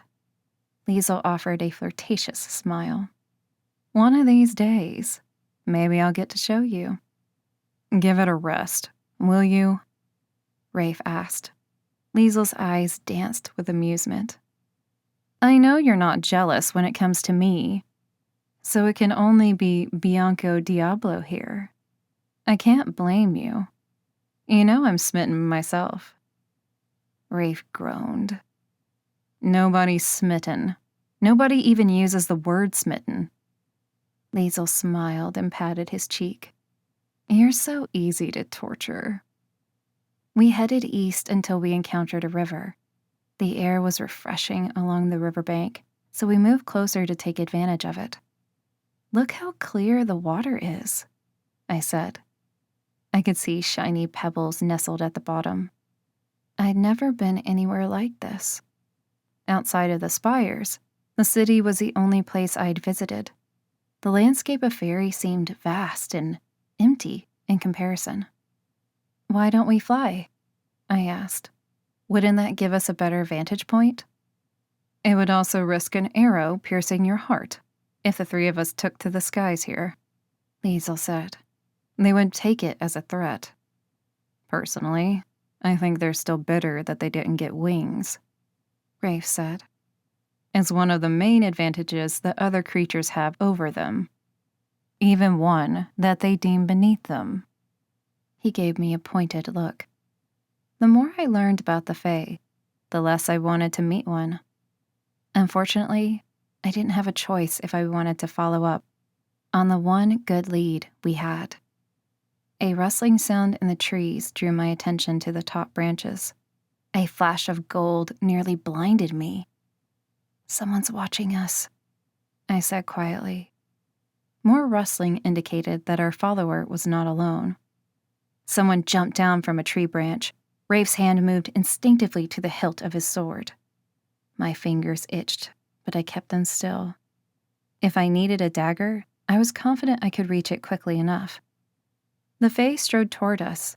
His golden hair hung past his shoulders. His features were angular with a narrow nose and high cheekbones. More fairies dropped down from the hulking oak trees. I watched each one with a stunned expression. I had no inkling that they had been lurking so close to us. At least the watchers were as clueless as I was. If the fairy's presence escaped their notice, then I could hardly berate myself for missing the clues. He observed us coolly. "Welcome to Fairy, son and daughters of our celestial neighbors. May I offer you any assistance?" No one was foolish enough to correct him about my heritage. "I am Nim, the protector of this river," he continued. "I know this area as though it were part of my own body. Any guidance you require, I can surely be of service." "My name is Rafe, and I'm a watcher in the mortal realm. These are my companions, Liesel and Cassia. We've come in search of information about an artificial portal." "Someone created a portal to commit crimes in the city we protect," Liesel added. "The energy associated with the portal was green, which leads us here for obvious reasons." Nim frowned, appearing troubled. "Creating a portal for the purpose of harming those in the mortal realm is not our way. You will want to speak with Neil. He is an advisor to the Queen of the Seelie Court. He will be in a better position to answer your questions." "How do we find the court?" Rafe asked. Nim glanced over his shoulder. "I can send 2 of my subordinates with you." "We don't want any favors," Liesel said carefully. Nim's lips curled into a smile. "Consider it a mere gesture of hospitality." Liesel nodded, satisfied. "We appreciate your kindness." Nim jerked his head, and 2 of his subordinates stepped forward, 1 male and 1 female. "Take them safely to Neil," he said. The subordinates bowed before joining us. "This way," the female said. She continued along the river in the direction we'd already been headed. "Is it far?" I asked. "Not the way we go," the female Fae said. We reached a footbridge that spanned the river, and our escorts urged us to cross it. Instead of continuing alongside the river, we headed straight into the woods, where a giant hawthorn tree towered over the other trees. The male fairy blew colorful dust from his hand, and a doorway appeared. "A portal?" I asked. The female fairy smiled. "No, merely a cloaked entrance. You'll see." She entered behind her companion, and the 3 of us followed. The base of the tree was so enormous that Liesel and I were able to pass through the entrance side by side without our shoulders touching.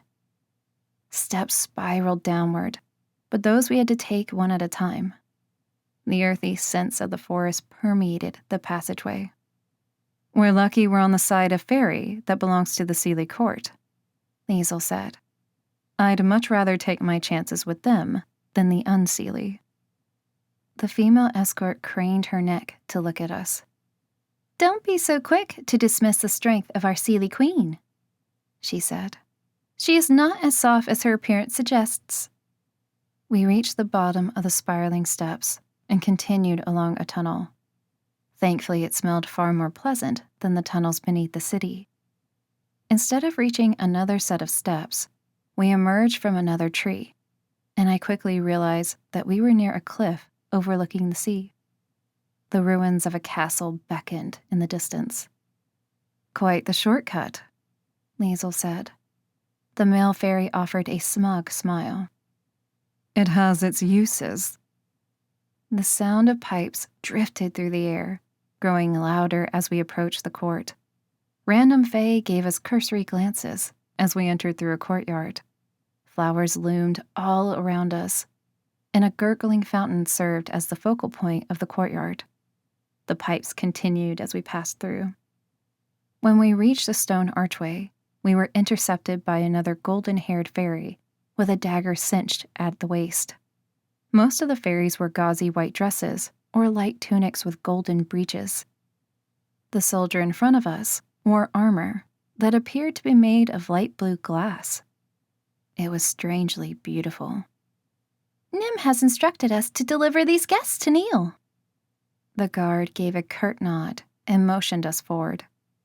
We followed the guard through the archway and along a stone path that was flanked by fragments of walls and no ceiling.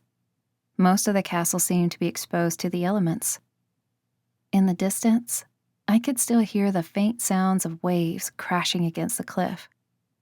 More music greeted my ears as we passed through room after room, each one open to the sky.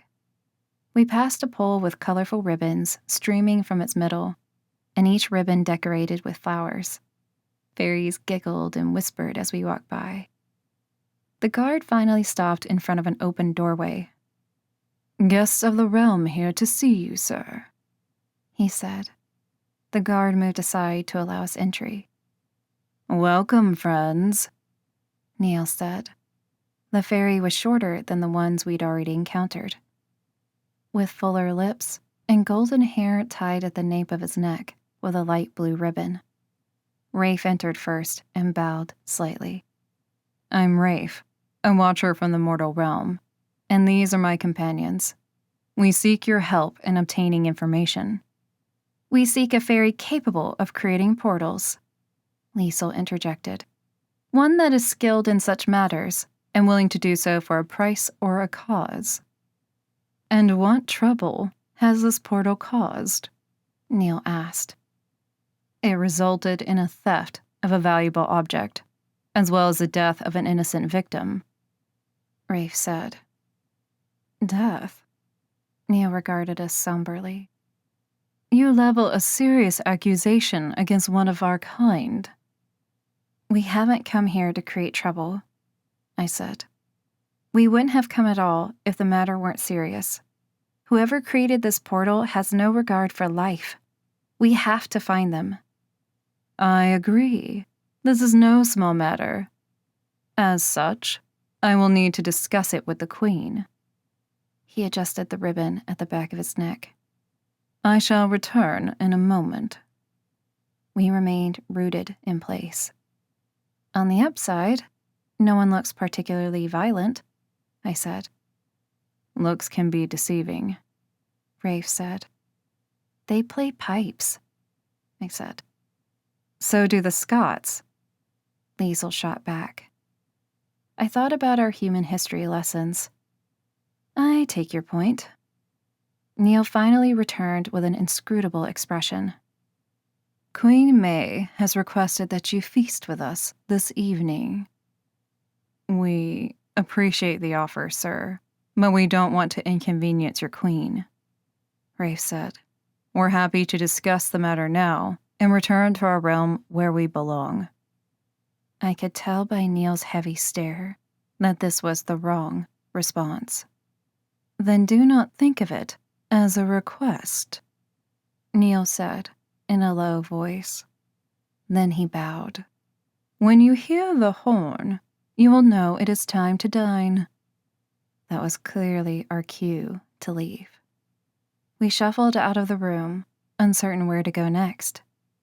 No one seemed bothered that we were freely roaming the court with our iron weapons, which struck me as odd. "Why haven't they stripped us of our weapons?" I whispered. A stone path emptied into another, smaller courtyard with a rose garden, and we took refuge there. "Because if we so much as lift a dagger in this place, they'll be well within their rights to kill us where we stand," Liesel said. "They've offered us hospitality. We must be on our best behavior now." "I intend to," I said. "I want to find the portal maker as quickly as possible and go home." "Mind your manners during the feast," Liesel said. "The slightest misstep could be perceived as a slight." I swallowed hard. Manners weren't exactly my strong suit. When I was younger, I'd climb onto the kitchen counter and take whatever food Aldo was making.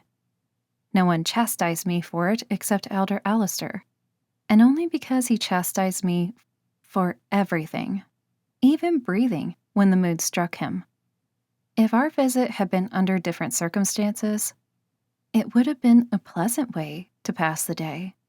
The Fae seemed to enjoy dancing and music and lively conversation.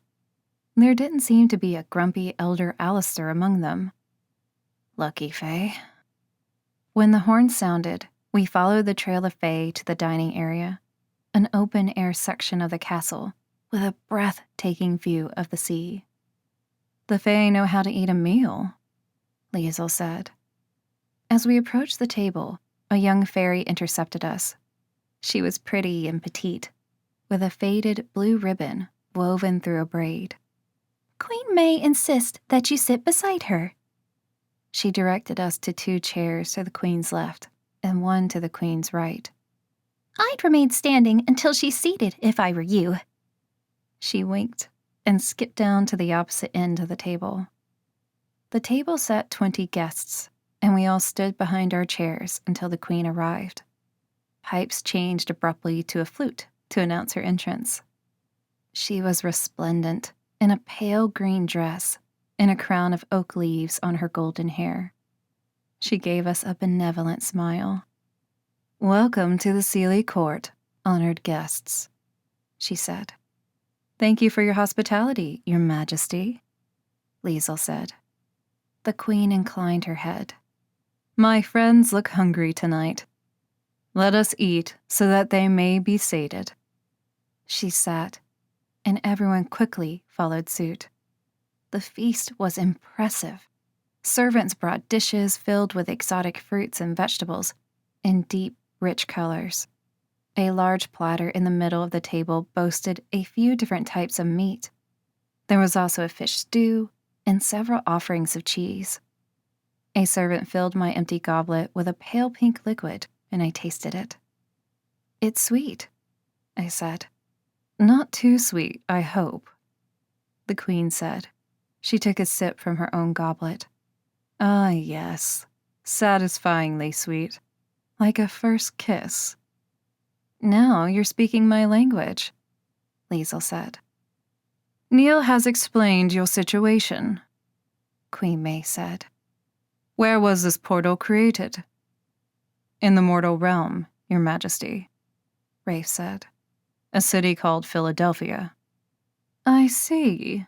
In America." She sipped demurely from her goblet. "And you saw evidence of Fae handiwork?" "The residual energy was green, Your Majesty," I said. Queen May nibbled on a bright yellow piece of fruit. "The creation of portals is a rare gift, even among my kind. Power like that tends to flow through royal blood." "Can you create portals, Your Majesty?" I asked. The queen straightened her shoulders. "Naturally. Not that I claim any responsibility for yours. My place is here in Fairy."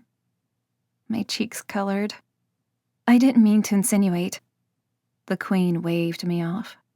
"Not to worry, halfling. I did not take it as an insult." She leaned forward. "There is, in fact, a fairy here that fits the criteria. As she was in the City of Brotherly Love recently, I suspect she must answer to you." My grip tightened on the stem of the goblet. "She's here?" "Yes, my niece, Aislinn." Her gaze swept down the long table in search of her.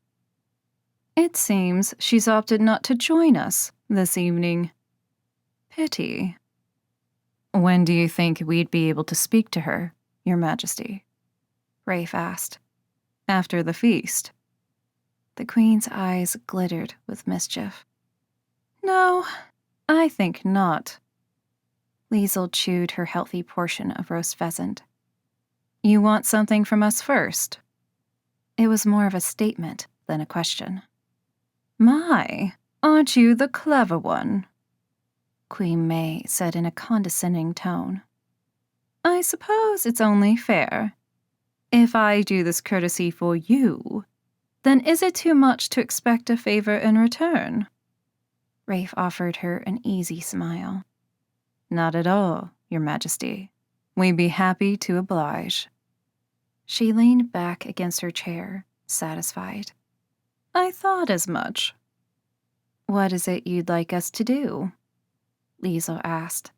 There was an edge to her voice, and I got the distinct impression that the Watcher wasn't a fan of the Fairy Queen. Tomorrow morning, you will hunt, Queen May said. My eyes nearly popped out of their sockets. The Wild Hunt? I had read about the Wild Hunt with its unstoppable horde of fairies. I'd had nightmares about it as a child. No, not that one, Queen May said, and I relaxed. Merely a hunt. There's a creature that's been preying upon the animals in the forest. One of you must be responsible for ridding us of this foul beast. And if we deem that Aislinn has broken our laws, we'll be free to take her with us to answer for her crimes? Rafe asked. The Queen folded her hands primly. Should you succeed in your task, then you're welcome to do as you wish. And if we fail? He asked. Her smile didn't extend to her eyes.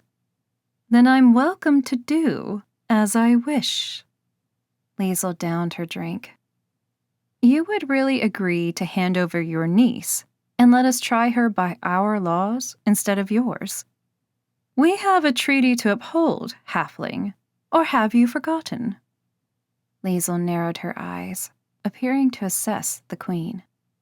She's your rival, isn't she? Aislinn? I assume she's young and beautiful, and the next choice for the throne. The Queen's smile faded, and she stared intently at Liesel. Like I said, we have a treaty between our kinds, and the Fae of the Seelie Court honor their agreements. I have a reputation to uphold. Fair enough, Liesel said, but it was very clear from the Queen's response that Liesel had guessed correctly. So, will you hunt this creature for me? The Queen asked. I shifted uncomfortably in my seat. I'd never hunted before. The idea of pursuing a living creature with the intent of killing it didn't sit well with me. On the other hand, letting Mariska's killer go free didn't sit well with me either. The choice was no choice at all. We'll do it, I said. Excellent. I'll have my servants equip you with the appropriate weapons. You won't be hunting this creature with iron swords. She clucked her tongue. A bow and arrow will be much more effective. You'll ride at dawn, Neil said. Will the creature be active during the day? Rafe asked. Dusk and dawn are its most active periods, Neil said. Dusk is no longer an option today, so dawn it is. We'll provide you with sleeping quarters tonight, Queen May said. You are our honored guests, after all. Thank you for your gracious hospitality, Your Majesty, I said. The Queen angled her head as she raised her goblet. A toast to friendship between our kinds. The realms may divide us in body, but not in spirit. To the Queen, Neil said. We raised our goblets in unison. To the Queen, everyone said. Chapter 16. The morning of the hunt was clear and bright. I wasn't sure how much that mattered, since we'd be under the canopy of the forest most of the time anyway. The Fae gave us all the necessary provisions, including 3 beautiful horses. I stroked the sleek neck of my ebony mare. I thought she might be skittish when she saw my wings, but she seemed perfectly at ease with me. I don't think I've ever used a bow and arrow, Liesel said. I'm glad they let me bring this nifty hatchet. I'm a pretty good shot, I said. I had to be, after all the years of practice with Elder Sam. He wanted me to excel with every weapon I'd likely encounter outside of the academy. I knew he had to be worried sick about me, especially after my fight with the Whistler. Knowing Elder Sam, he blamed himself for my current predicament. I can track the creature, though an accurate description would have been helpful, Rafe said. Everyone seemed to have a different opinion. They couldn't even agree on the number of legs. Liesel snorted. Just follow the trail of carcasses. According to the stable hand, this creature leaves no feather unplucked. As we steered the horses into the depths of the forest, I shifted uncomfortably. My bottom decided that horseback riding wasn't the pleasant experience I thought it would be. Rafe brought his horse to a stop and leaped to the forest floor. What is it? Liesel asked. He peered at a small, dark patch on the ground. Blood. That's it? One little drop of blood? That could be anything. Liesel surveyed the area. I'm starting to think this whole thing is a wild goose chase for their own merriment. Rafe took a few careful steps forward. There's a trail. Something was killed here, and then carried away. Why not kill it and eat it here? I asked. Maybe it's a Yorkshire Terrier, Liesel said. My neighbor has one, and she says that it carries a few pieces of kibble at a time out of the bowl and eats them somewhere else. Yes, that seems likely, Rafe said, his tone laced with sarcasm. A Yorkshire Terrier wandered through the portal and is terrorizing the realm of fairy. Just the Sealy courtside, Liesel reminded him. Rafe continued to track the traces of blood. As he approached a large oak tree, he turned toward us and put a finger to his lips. He reached for his weapon, and I strung the bow just in case. My gaze remained riveted to the tree. A single acorn fell to the ground, and I instinctively glanced upward to the branch. A glimpse of teeth and claws startled me.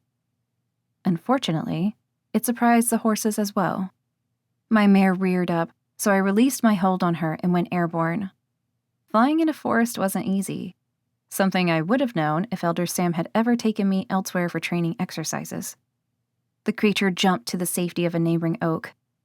The trees were close together and bursting with life, which made it difficult to see our target other than a flash of brown fur. I took a shot. The creature howled and scrambled higher. That must have been how it managed to evade the Fae. They couldn't fly, and the creature took advantage of that fact.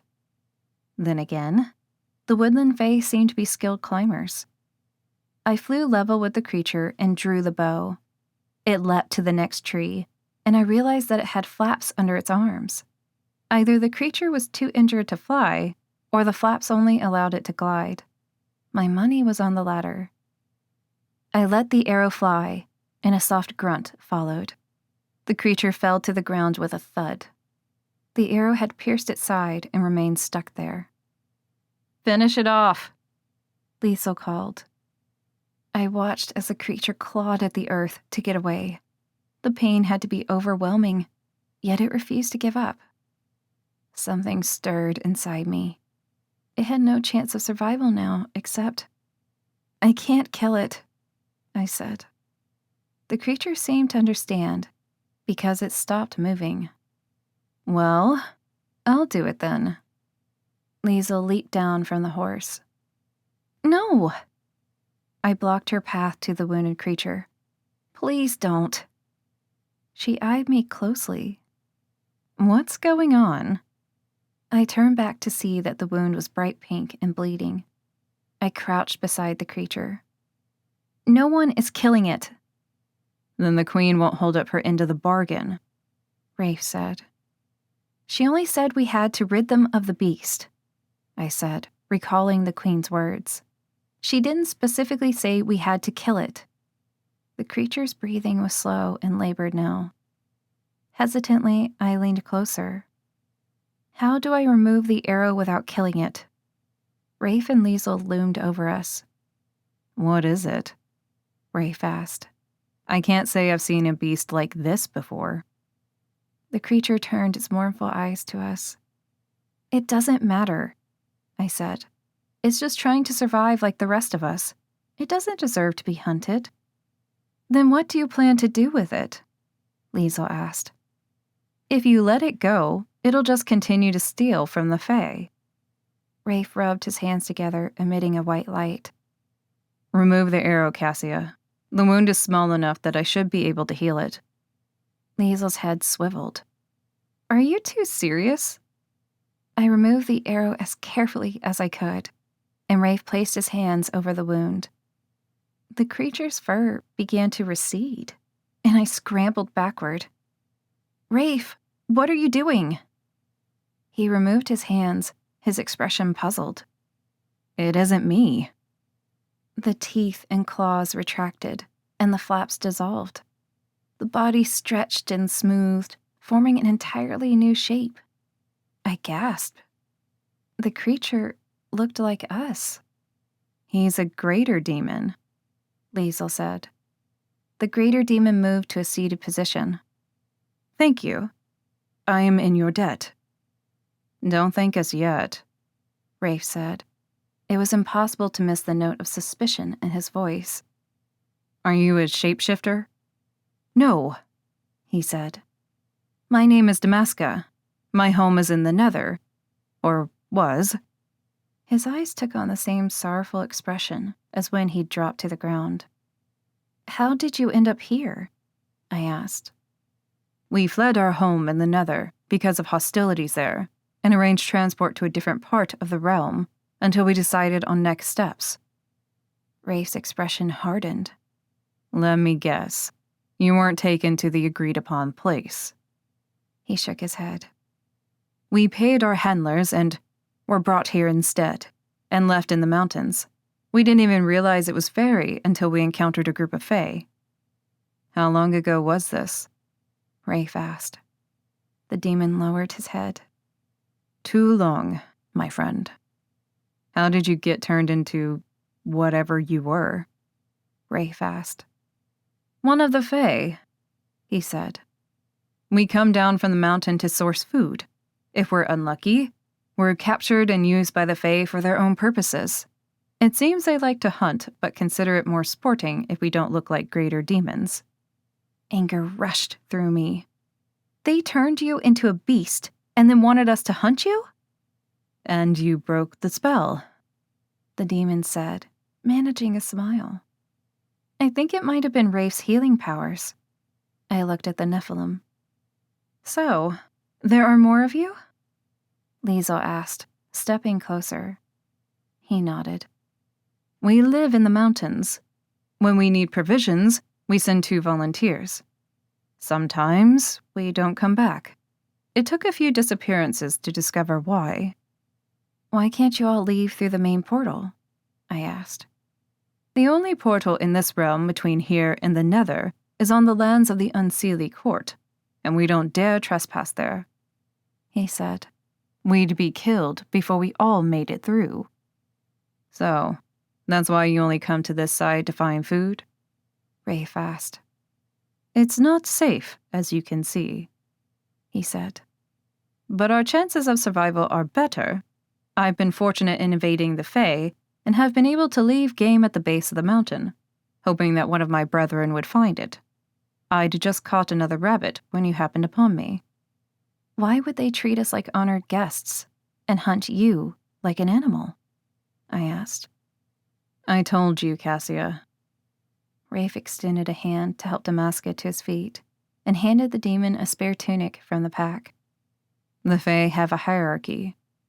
Let's not pretend it's just the Fae, I said. I shifted my focus to the demon, who was now partially clothed. We need to bring you to the Queen, but I swear on my life, I won't let them hurt you. You'll have your freedom. Damaska seemed hesitant, which I understood. It was a lot to ask, given what they'd done to him. Please, trust me, I said. As I said, I am in your debt. He rode with Liesel back to the castle. We were met at the stables by the Queen and her entourage. I see you brought a trophy, the queen said. Not a trophy, I said, not bothering to hide my scorn. His name is Damaska. Queen May's icy gaze flicked to the greater demon and back to me. How wonderful that you managed to break the spell. Well done. You passed the test. I blanched. The test? Your compassion for this unfortunate creature broke the cruel spell that had been cast upon him, the queen said. She was lying to save face, though I wasn't sure why. She was the queen. Why not assert her authority over us? Then I remembered Liesel's remark about Aislinn at the feast. The queen wanted us to prevail, regardless of the outcome, because she wanted us to take care of Aislinn for her. She clearly believed her niece was guilty of the charge against her. If you're so invested in compassion, then why not help those demons trapped on the mountain? I asked. Those mountains are between our lands, she said. I am not risking the wrath of the Unseelie court to help wayward demons. What if I do it? I asked. No one in the Seelie court will stop you, she said. But I cannot speak for our Unseelie sisters and brothers. We had to try. These demons were trapped in Fairy. They'd be picked off one by one if we didn't help them get to safety. Are you sure you want to waste time on this? Liesel whispered. We don't even know what kind of demons are there. What if they're depraved lesser demons? Does Damaska look depraved to you? I asked. She dropped her gaze. No. He looks frightened. They don't deserve to be hunted like animals. Like I'd been. Like all the cambions at Domus Academy would have been, had the elders not rescued them. Rafe covered my hand with his. Then we'll speak to Aislinn, and then we'll go to the mountain. I gave him a grateful smile. Thank you. After the return of our weapons, we were brought to a courtyard where a young fairy in a flowing white dress awaited us. Her golden hair was tied in a thick braid, and she wore a crown of oak leaves on her head. She looked every bit a queen in waiting. You're Aislinn? I asked. She didn't appear much older than me, though I knew looks could be deceiving when it came to fairies and age. She bowed her head. My beloved aunt says you wish to ask me questions about my special skill. We understand you can create portals with fairy magic, Rafe said. That's right. It's an enviable skill. I was rather a hellion as a young girl, forever escaping whatever punishment had been laid upon me. She clasped her hands in front of her, seemingly pleased with this confession. We understand you were recently in the mortal realm, Rafe said. Philadelphia. What of it? I like it there. The humans are so eager to know me. She touched a dreamy finger to her lips. I never pass an opportunity for a visit. And what opportunity presented itself this time? Liesel asked. Someone wanted information, much like you, she said. He'd heard of my skill from a mutual friend and wanted to know my method for creating portals. And did you share it? Rafe asked. I told him it's instinctual for me and nothing I could teach. Did he ask you to create one for him? I asked. She plucked a bright piece of fruit from a low-hanging branch. No, curiously he didn't. I suppose he wanted the freedom to make portals whenever and wherever he wanted. He certainly couldn't call upon me for that. I'm not a servant. What happened? Liesel asked. You had your fun in the city and returned to Fairy? Not quite, she said. He asked for a vial of my blood first. He offered to pay me handsomely in coins or some other manner. She smiled demurely. My tastes are quite variable. Her blood. You gave it to him, didn't you? I asked. It seemed a fair deal, she said. I enjoyed my payment for 2 whole nights afterward. I turned to my companions. That's why the portal glowed green. Whoever made the portal used Aislin's blood in the spell to leave a trace of fairy instead of whatever he is. A wizard, Aislinn said. That's what he is. A very clever one, too. His name is Mephisto. I glanced at Rafe and Liesel, who wore matching blank expressions. You don't know the name? No, Liesel said. Which is strange, because we tend to keep a running list of ones to watch in the mortal realm. He must make an effort to stay off our radar, Rafe said. Well, he has invisibility skills, I said, remembering Harlan's story. So, it's entirely possible. Where did you meet him? I asked. Aislinn bit into the fruit and chewed while she considered the question. A human watering hole called Hole in the Wall. He didn't want to meet anywhere there would be non-mortals. She scrunched her nose. I wasn't keen on the clientele, but we didn't stay. Once we agreed to terms, we went to the Ritz-Carlton where he made payment. She smiled. Much better. Can you describe him? Rafe asked. Taller than you, with a bushy beard, Aislinn said, looking at Rafe. Thinner than you, that is, less muscle. She gave him a flirtatious wink. Brown hair the color of a badger's fur, deep lines across his brow, like he frowns a lot more than he should. Thank you, I said. That's very helpful. Aislinn beamed. I do what I can. And now we'd do what we could. Rafe shot a quick look at Damaska, who waited patiently by the hedge. He looked back at me and lowered his voice. Are you still sure about the mountains? We could leave Fairy right now and track down Mephisto. I felt torn. As much as I wanted to rush back to the city and follow our new lead, I couldn't leave without at least trying to help the trapped demons. If Elder Sam hadn't risked himself to help me out of the goodness of his heart, I wouldn't be here now. I owed the universe that much. You want to go to the mountains? Aislinn asked. Why would you want to do that? The only creatures there are depraved and cast out of their own realm. Damascus says his kind are prisoners of the mountain, trapped between the Seelie and Unseelie courts, I said. Aislinn nibbled on the fruit, seemingly unconcerned. Suit yourselves. My aunt won't provide you with any assistance to travel there. She won't risk the wrath of the Unseelie should you be caught. The mountains are between your lands, Liesel said. Why should the Unseelie care? Aislinn tipped her head back and laughed. Oh, trust me. They'll care just for the sake of it. Their dark natures demand it. An idea began to take shape in my mind. Aislinn, can you create a portal to anywhere? The pretty fairy regarded me like I was a simpleton. I could create a link to Dominion itself if I really wanted to. She raised her chin a fraction, almost daring the Nephilim to object. It isn't Dominion I'm thinking of, I said. Listen, you don't want these demons in Fairy, right?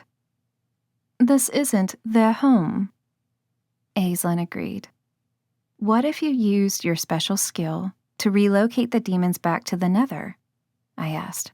You'd solve this problem for your aunt. I bet she'd be very grateful. Aislinn polished off the remainder of the fruit as she considered the suggestion. I'd be a hero, wouldn't I? More importantly, my aunt would be in my debt. The subtle curve of her lips was pure mischief. This is a fine idea, halfling. Excitement rose within me, and I beckoned to Damaska. He came forward reluctantly, one wary eye trained on Aislinn. I placed a reassuring hand on his shoulder. Damaska, this fairy is able to create a portal to return your group to the Nether, if that's what you desire. His dark eyes sparkled with hope. Truly? You have my word.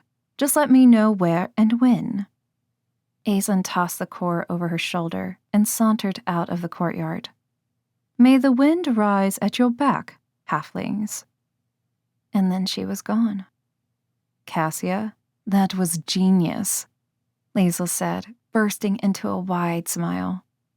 A natural diplomat, Rafe agreed.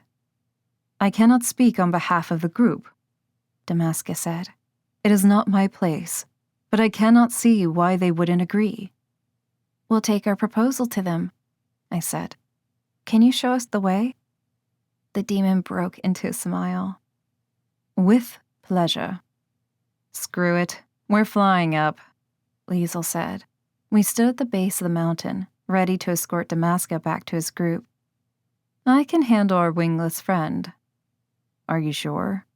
Rafe asked. I don't mind. Damaska appeared hesitant. I might mind. I smiled. Not sure about heights? Trees are as high as I typically go, he admitted. Though I'll make an exception in this case, if only to return home faster. The three of us spread our wings and launched into the air, with Liesl scooping up Damaska as she ascended. There were no soft hills here, only rough cliffs and rocky terrain. A narrow river snaked around the mountain. I spotted a lone figure hunched over the water and tilted my wings for a closer look. Damaska noticed the figure as well, because he indicated that we should land. As I skimmed the ground, I saw the figure draw a pail from the water. Her gray, wiry hair was pulled into a tight bun. She didn't turn around when we landed behind her. Hello? I crept forward, not wanting to startle her. She set the pail aside and slowly swiveled until she faced us. Her olive skin showed signs of sun and age, and her gray eyes were edged with red. Yara! Damaska rushed forward and embraced her. The older demon squeezed him once before releasing him. When Yule returned without you, we moved camp again, but I knew you'd come back to us, she said. Her eyes locked on mine, and she seemed startled, as though she hadn't noticed us until now. What are you doing here? My name is Cassia, and these are my friends. We've come to help you, I said.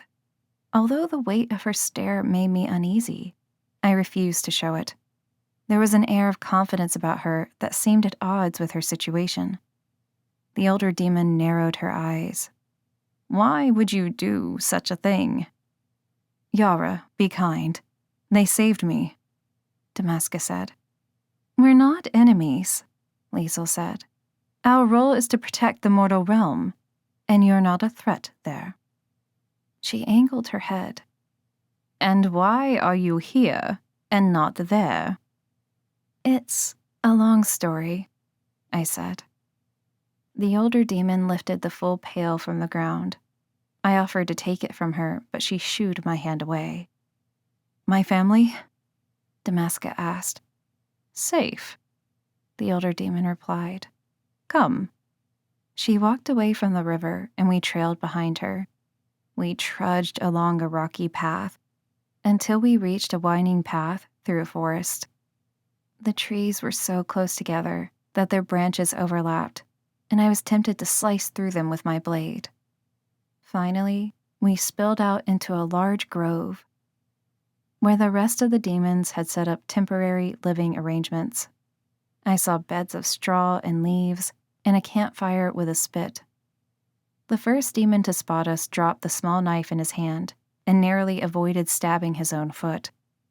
Yara addressed the group in a language I didn't understand, although it sounded oddly familiar, like a song I'd heard before, but couldn't remember the lyrics. The other demons huddled closer to listen, but also to examine us. Clearly, no one had ever visited them in their mountain hideaway before. How would you like to return to the Nether? I asked. Yara's eyes rounded. All of us? Yes, I said. That's the deal. There's a fairy in the Sealy Court that can create portals to anywhere. Aislinn. She's agreed to create one for you so that you can leave Fairy and go home. The woman with her arms around Damaska planted a wet kiss on his cheek. Home, she said. I shifted my attention to the older demon. She appeared to be the leader of the group, and I knew her response would be the deciding factor. She offers this with the expectation of nothing in return? The older demon asked. Her gray eyes practically slits. There was no trust between these demons and the Fae, not that I blamed them. All you need to do is walk through the portal to hold up your end of the agreement, Rafe said. We can go home, Yara, Damascus said to the older demon. Where we belong. Yara's gaze swept over the rest of the greater demons. I need a moment to think. She left the grove, her face lined with worry. I hurried after her. If you're concerned about Aislinn breaking her promise, she won't. We'll stay in Fairy until you've all returned safely. The older demon was silent for a moment, studying me. You have the look of him, she finally said. Of who? Your father. It felt as though all the air was sucked from my lungs. It took time to recover my voice. How do you know who my father is? I don't even know. I know, because he is my brother. How can you be sure? I asked. I imagine you have one of these. She shifted the neckline of her top to reveal a dark blue mark in the shape of a star. When I glanced at my midriff, she smiled. I see that you do. Does he know about me? I asked. That I cannot say, Yara said. Her eyes softened. I do look forward to seeing him again when I return. It has been too long. He's alive? My heart thumped wildly in my chest. I certainly hope so, Yara said. He was when I was last in the Nether. If he was alive, then why did he not keep me and raise me himself? Why was I discarded in the mortal realm like human garbage? I was found as an infant, abandoned in the mortal realm, I said. I was saved from a whistler. Her weathered hand pressed against my cheek. Fortune smiled upon you that day, child. This does not surprise me, given the prophecy. What prophecy? When my brother was born, our father went to see a seer to find out all the achievements he could expect from his firstborn son, as is our custom. The seer told our father to expect many wonderful accomplishments, but to beware. The birth of his first child would mean our father's doom. That's not a great omen. Not for anyone, but certainly not for a king. I blanched. The king? Yara pursed her lips. Yes, my father. Your grandfather. The king of the Nether. I'd known the birthmark was connected to the royal family, of course. But to hear the truth spoken was another thing entirely. My father warned my brother that, when he came of age, any romantic prospects had to be approved by our father, which is not unusual in the royal family.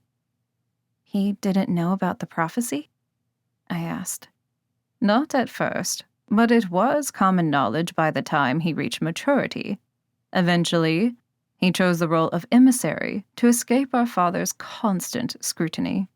It allowed him to spend time outside of the Nether, like in the mortal realm, where he presumably met my mother.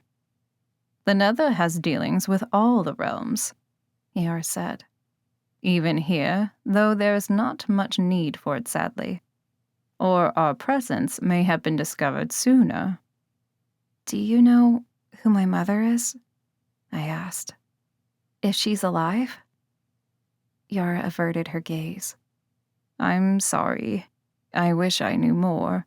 My brother and I did not share confidences. He was away too often. Do you think that's why he abandoned me? To keep me safe from the king? I asked. It didn't explain everything, but it was a reasonable start. It is understandable to have so many questions, but I'm afraid I'm ill-equipped to provide the answers you seek. I will tell you that the king is not an easy demon to live with. He became paranoid and unreasonable after the prophecy, began accusing his advisors of conspiring against him. Factions formed. What about your mother? I asked. A shade that no longer dwells in our circle of the nether, she said. It was after her death that I decided to leave.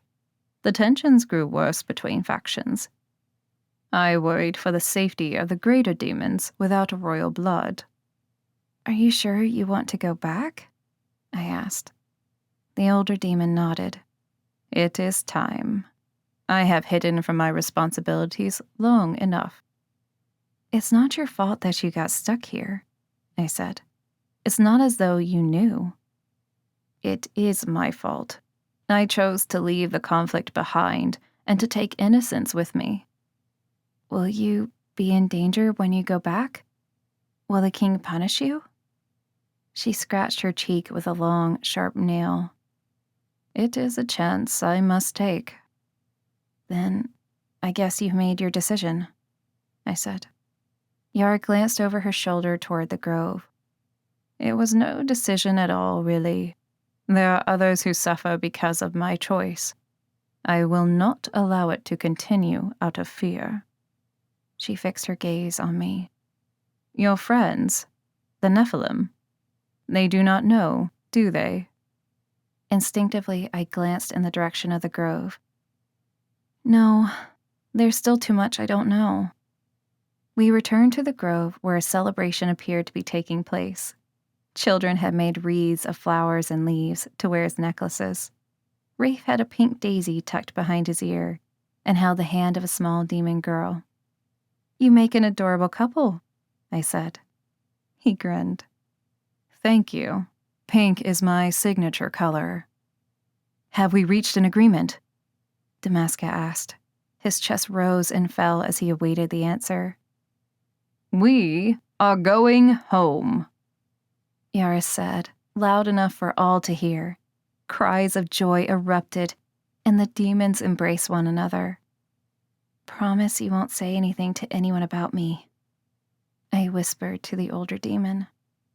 It is not my story to tell, Yaris said. She squeezed my hand. But we shall meet again, Cassia. Of that, I am certain. Chapter 17. Aislinn didn't renege on her bargain, and the demons were safely transported back to the Nether. There was nothing to do but hope that Yara was able to avoid retribution for her and the other demons. The younger children in the mountains hadn't even been born when their parents left the Nether. Would the king be so cruel as to exact punishment on them as well? Was my grandfather that heartless? Cassia?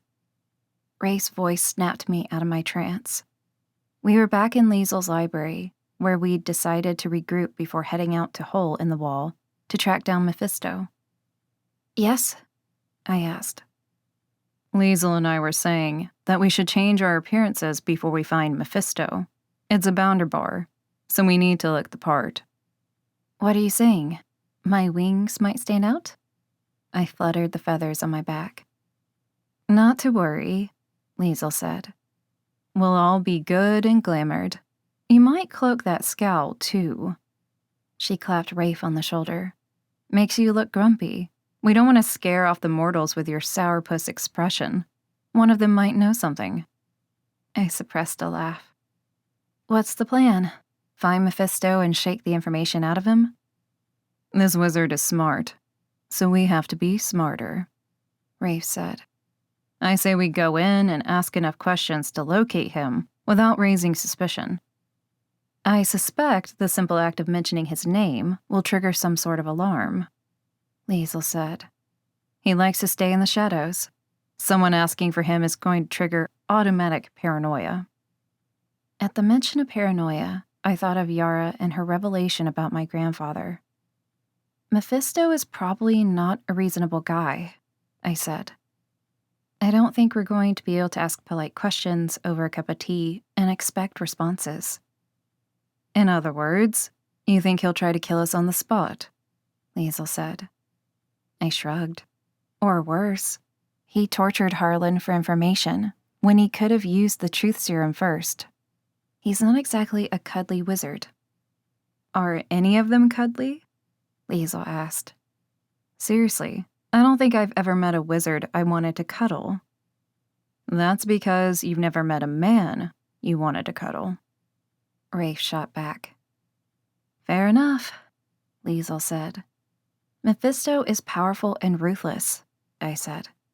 Not the best combination in an opponent. He's bad for the realm, Liesel said. I just hope we can get to him before he does any more damage. As we applied our glamours, my thoughts turned to the book and the damage it could do. What if Mephisto was planning to raid the Academy and wanted a snapshot of everyone in the Spires before he attacked? He'd know our range of powers and how many children. He'd even know our names. He could use the information against the younger children, lull them into a false sense of security. The thought sickened me. Don't worry, Rafe said, as though reading my mind. I doubt he's been able to open the book. Why not? He's proven how talented he is. With portals, Rafe said. And even for that, he needed someone else's help. Rafe is right. This wizard isn't a one-stop shop. That's probably why he summoned those lesser demons to attack you in the burial ground. He didn't want to get his portal-making hands dirty. I tried to shake off my nervous edge. Mephisto is going to be different from anyone I've encountered. Don't give him too much credit, Liesel said. You've been out in the world long enough to have met magic users with at least as much power, if not more. Rafe and I exchanged guilty looks. Liesel didn't know how wrong she was. Liesel gave Rafe the once-over. You definitely look ready for a dive bar. What? You said to look the part. Rafe looked down at his ripped jeans, black boots, and ragged black t-shirt bearing the image of a motorcycle. Liesel laughed. You don't have to be so good at it. Am I mortal enough? I wore jeans, a red tank top, and flip-flops. My newly flaxen hair was pulled into a messy bun. Liesel glanced at me. I can't decide whether you're the kind of girl that drinks whiskey on the rocks or giggles over a mojito. I smiled. How about both? Or neither, since there was no way I'd be touching alcohol again for a very long time. One volcanic rock was enough for me. We left the library and hailed a cab to take us downtown to the shadowy side street where Hole in the Wall was located. Remember, I'll do the talking, Rafe said. Are you sure about that? Liesel asked. Places like this, sometimes it's best to let a woman do the talking. The only indication that a bar was inside was the flashing beer sign in the small, highly placed window. There was no bouncer, so we walked straight into the nondescript brick building. Liesel rolled her eyes. Not country music. I should have known. A lone bartender waited on a few men at the far end of the bar. He was bald with round, tired eyes and a burgeoning belly beneath his faded t-shirt. To the right of us, 2 more men played a game of pool. They gave us a cursory glance as we entered and quickly resumed their game. Who wants to challenge me to darts? Rafe asked. He gestured toward the back wall. Only if you agree to stand in front of the board, Liesel said. She and I settled on stools at the bar, leaving as much distance between us and the other patrons as possible. Rafe stood beside me and nodded to the bartender. When one of the men gave me an appreciative look, Rafe slid a protective arm around my waist. 3 beers, Rafe said. Whatever you have on tap. The bartender didn't bother to ask for ID. I wasn't sure whether it was due to our glamours or the choice of venue. I had a feeling this was the kind of place where you came to hide your identity, not flash it for the bartender. The bartender pulled 3 pints and set them in front of us. Anything else? As a matter of fact, there is, Rafe said. We're looking for an old friend. Goes by Mephisto. The bartender chuckled. Son, you don't look old enough to have an old friend.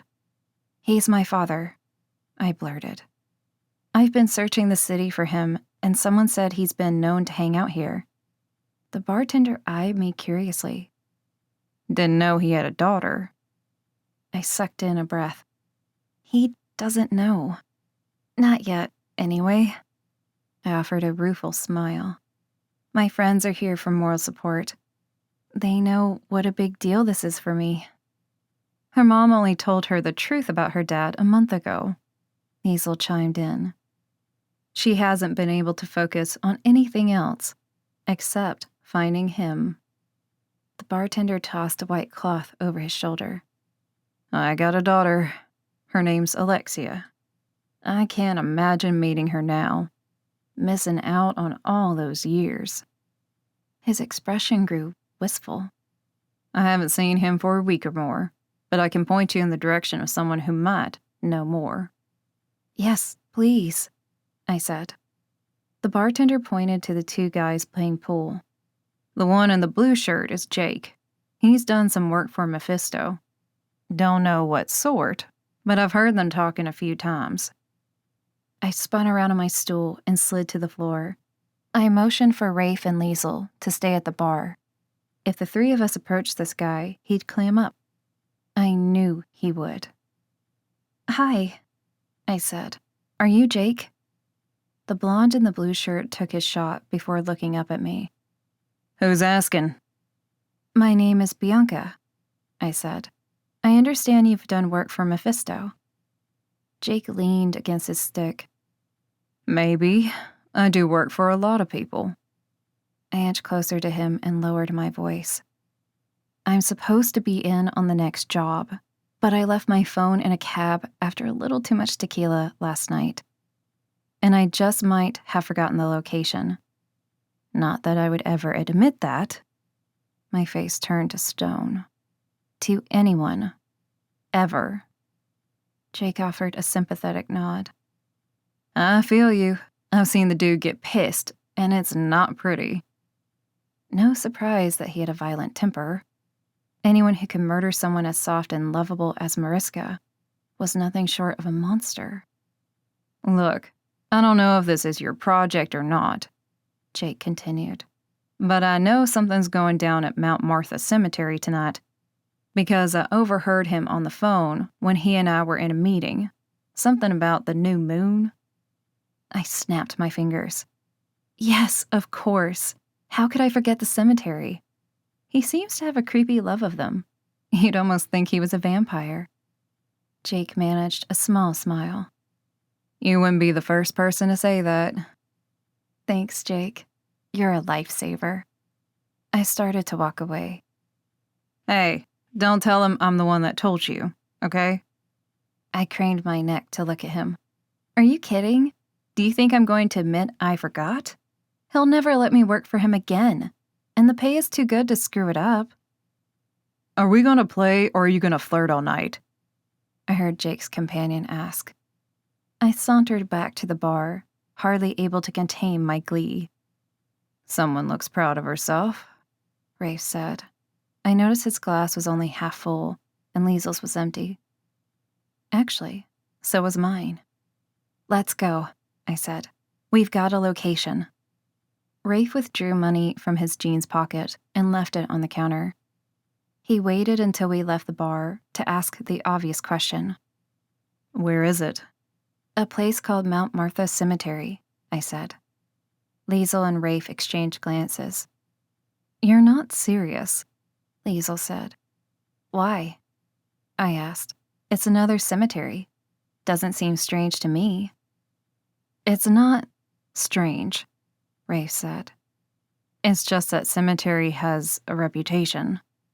I barked a short laugh. You're afraid of what? Ghosts?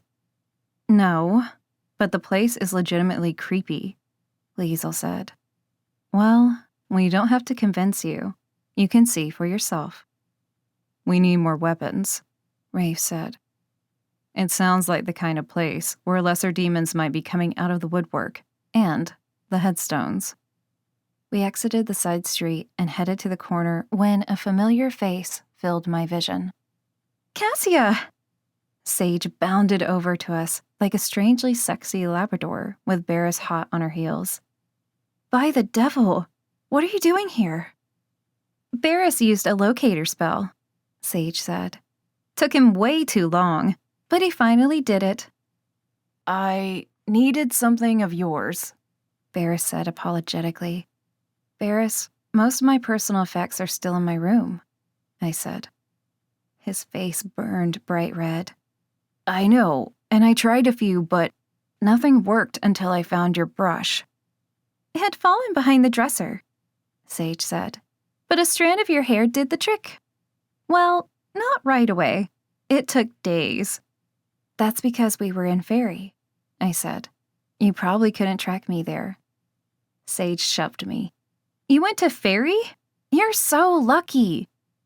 Liesel cleared her throat. Care to introduce us? Rafe's met them already. Barris and Sage, meet Liesel, I said. She's a watcher like Rafe. Where are you headed? Sage asked, bouncing on the balls of her feet. I had a feeling she dipped into a coffee house again. You haven't come to talk me into coming back? I asked. Hell no, Sage said. We don't want to miss out on whatever cool adventure you're having. We decided it was worth whatever punishment they could dole out. We left a note so no one would be worried, though, Barris said. Sage beamed. I signed it in blood. Liesel laughed. I like this one. Who'd you have to leave a note for? We shared an uncomfortable silence. Overprotective guardians, Sage said quickly. You know the type. Might as well stick propellers on their heads and call it a day. Liesel laughed again. I don't miss those days. It's good timing, actually, I said. We're headed to one of your favorite places. A nightclub? Sage asked hopefully. No, even better. A cemetery. Sage clapped her hands. This is amazing! What are we going to do there? Can I play marionette with corpses? Pretty please. I looked at Barris. How much caffeine did you let her have? She tried an iced coffee, Barris said, and then another. I couldn't stop her. I'm not sure that bringing along 2 more civilians is such a good idea, Liesel said. We could use another set of fighters, Rafe countered. I have no doubt Mephisto will have minions at his disposal. Sage folded her arms and glared at Liesel. Who are you calling a civilian? It's not an insult, Sage, I said. She just means that you're not trained to defend the mortal realm like they are. Sage pulled out a dagger. No, but I'm trained to defend myself. That ought to be enough. Liesel gave her a nod of approval before turning to Barris. What about you? She can make corpses dance. What's your skill? I'm half genie, he said. I can use magic. He fumbled to retrieve his own dagger. And weapons? Liesel lightly punched his arm. Stick to spells, friend, and you'll be fine. So, why are we going to this cemetery? Sage asked.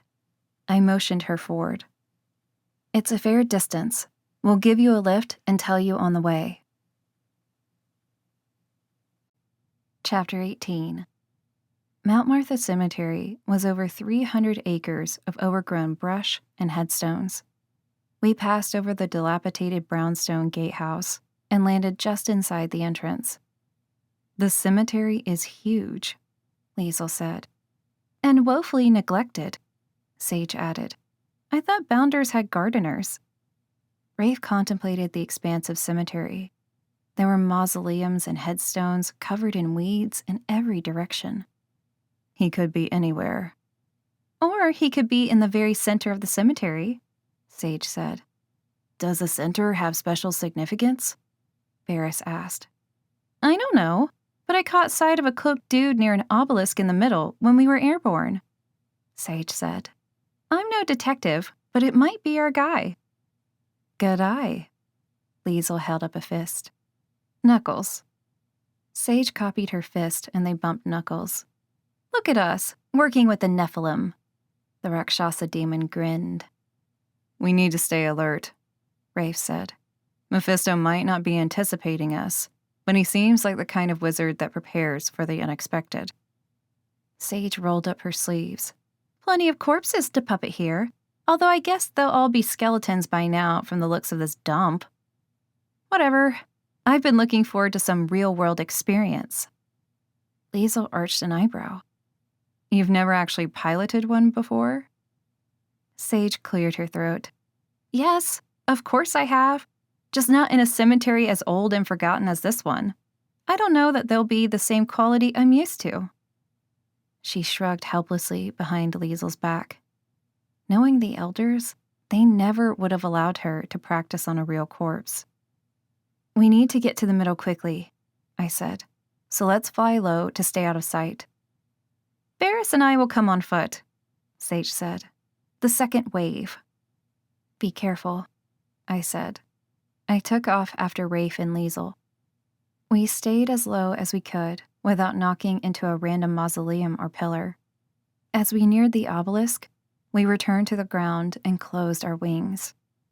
Mephisto was in the midst of arranging a circle of rune rocks and candles in front of the obelisk. At his feet was a familiar object. He has the book, I said. That had to be why he was here under a new moon. He was trying to break the ward himself using a point of power. Mount Martha Cemetery was full of dark magical energy. That was one of the reasons it had likely been abandoned. Even the dead didn't like to be here. I drew my sword and stepped out of the shadows before the others could stop me. Hand over the book, Mephisto. The wizard scowled at the sight of me. Who are you? The one who's going to return the book to its rightful owners, I said. Arrogant fool. The candles around him flared with light. Stop the spell, I said, or we'll stop it for you. Liesl fell in step beside me, her sword ablaze with white light. Your choice, Rafe added. Mephisto stared at us, his expression inscrutable. That beard could have its own social media account, Liesl whispered. I don't think you have to whisper your insults, Rafe said. We've established he's the bad guy. The wizard's brow lifted. Is that so? What, no fair trial by a jury of my peers? He clucked his tongue. For shame, watchers. We know it was you, Mephisto, I said. I'm looking at the evidence right now. I pointed the tip of my sword in the direction of the book. The wizard met my accusatory gaze with a steely expression. I'm afraid I don't know what you're talking about, my dear. You'll have to be clearer. You create portals, I said. You used your ability to create a portal that led straight into the archives room where that book was kept. That's why you were able to get in and out without getting caught. Mephisto didn't answer. He simply raised his hands, and the flames of the candles shot up around him, creating a protective wall of fire.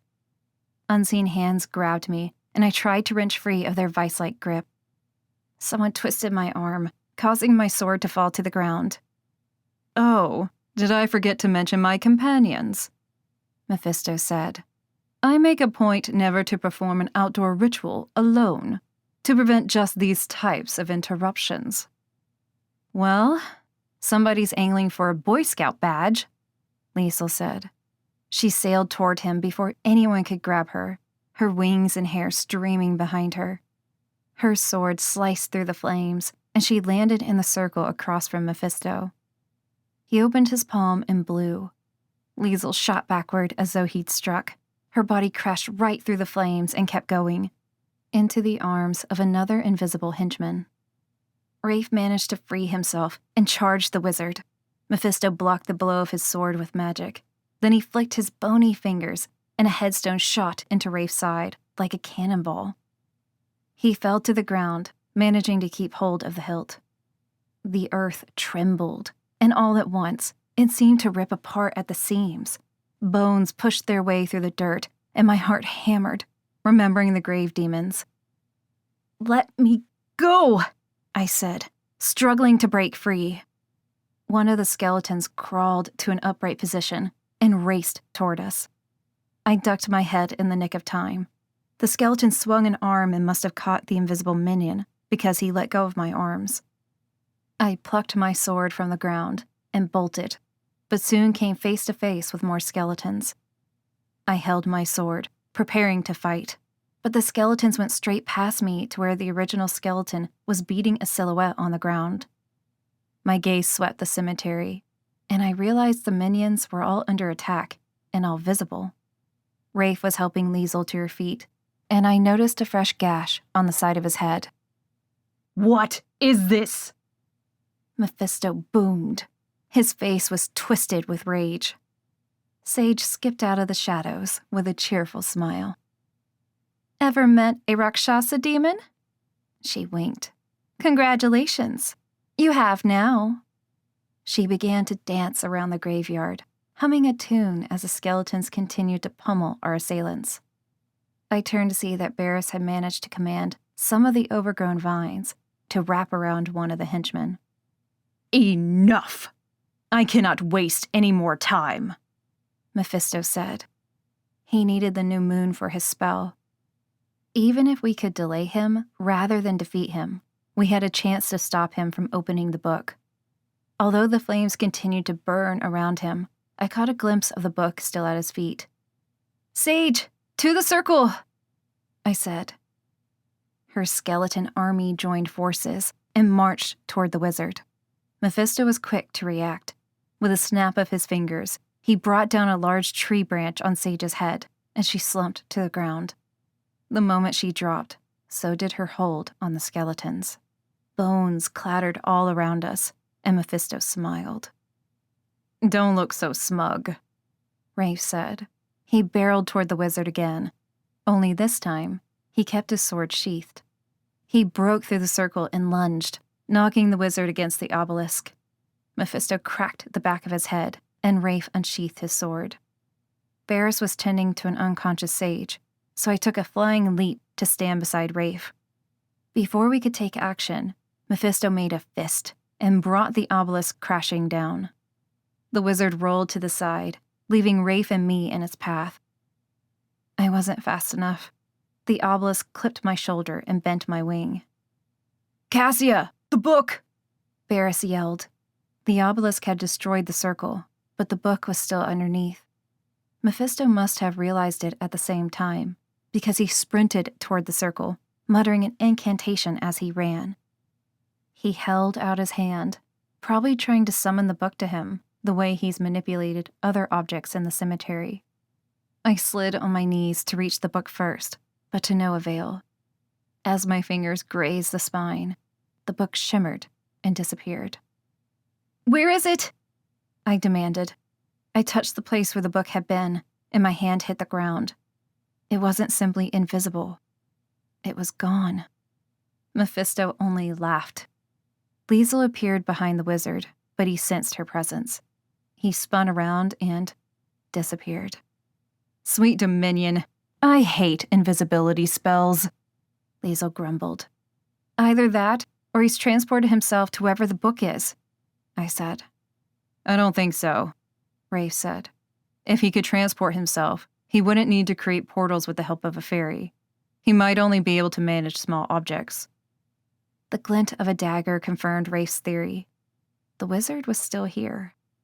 He attacked Liesel by driving the dagger into her left shoulder blade. She fell to her knees and tried to reach for the blade. I held a dagger in one hand and a sword in the other and closed my eyes. Elder Sam regularly blindfolded me as part of my training to help me focus on my other senses. I'd always considered it a silly exercise. Until now. I breathed in the night air. Mixed in with the leafy scent of the trees was unfamiliar body odor. I stabbed at the empty air, and a voice cried out. Mephisto turned visible again, clutching his side where blood dripped down his fingers. His nostrils flared as he looked at me. "You're lucky it's only a flesh wound, you miscreant." No, I said. I think you'll find you're lucky it's only a flesh wound. Rafe grabbed the wizard from behind and held one arm around his neck and used his other arm to secure Mephisto's hands behind his back. I positioned myself in front of him, this time with a dagger in each hand. "Why, Mariska?" I fought to keep my voice from breaking. "Why did you even come upstairs if the portal went straight into the archives room?" Rafe loosened his hold on the wizard's throat enough to let him speak. "She took me by surprise. She was in the room at the bottom of the steps when I came through the portal. I was told that no one would be down there, that it was nearly always vacant, so I hadn't bothered to cloak myself." He coughed before continuing. "She turned and ran back up the steps to sound the alarm. What could I do? She'd seen me, so I caught up to her." My hands began to shake. "And then you slit her throat." "There was no choice. It was her or me." I'd always known that when I found Mariska's killer that I would be angry, but I had underestimated the seismic shift in my emotions. His confession rattled me to the core. The more he spoke, the more intense the rumblings inside me became. "It seems that it was all for naught," he said. "The book remains unopened. My employer was unaware of the second layer of defense." "Why do they want it?" Rafe asked. "I don't ask my clients any specifics," the wizard said. I watched as his nails drew blood from Rafe's arm. "Only enough for me to complete the task." "Why did you only take the Book of Admissions?" I asked. "Why not the other?" "Oh, they were very specific about that. They only wanted to see the roster of current demon spawn." "If they knew enough to pinpoint the location of the Academy, so that you could create a portal, why would they just not come and ask?" I asked. "Because I imagine their intentions are not particularly good. Besides, who would be insane enough to enter an entire building of demons uninvited?" His lips melted into a smile. "Other than me, of course. And even I was unable to manage it without technical difficulties." My jaw unhinged. "Mariska was not some minor inconvenience," I seethed. "She was a warm and wonderful caretaker. She didn't deserve that kind of death." "Tell us who you work for," Rafe said, tightening his hold. "Who hired you to steal the book?" The wizard sputtered a laugh. "To tell you such a thing would be to sign my own death warrant. You can understand why I wouldn't be particularly inclined to do that." "Well, you're either going to die by his hand or die by mine," I said. "Your choice." It was a lie, of course. I had no intention of killing him, but I needed him to believe it. Despite his current predicament, the wizard regarded me with amusement. "Do you seriously think a young demon spawn like yourself could defeat a wizard with my significant skill set? I can see they instill you with an excessive amount of hubris.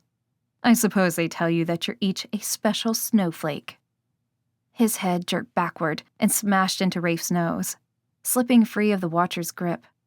The wizard's hands shot out in front of him, releasing a pulse of powerful energy that pushed me off my feet.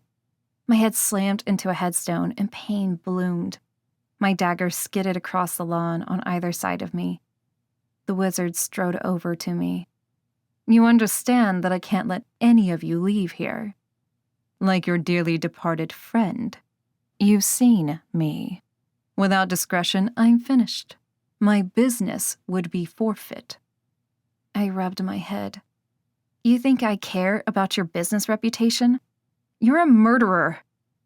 I leaped back to my feet and lunged for him.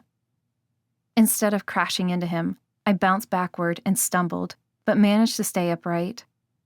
The wizard offered a patient smile.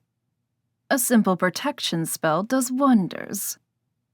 My hands twitched, and the spot between my eyebrows thrummed. I squinted past the pain. Why did you kill Harlan? You made sure he never saw you. Regardless, he set you on the path to me.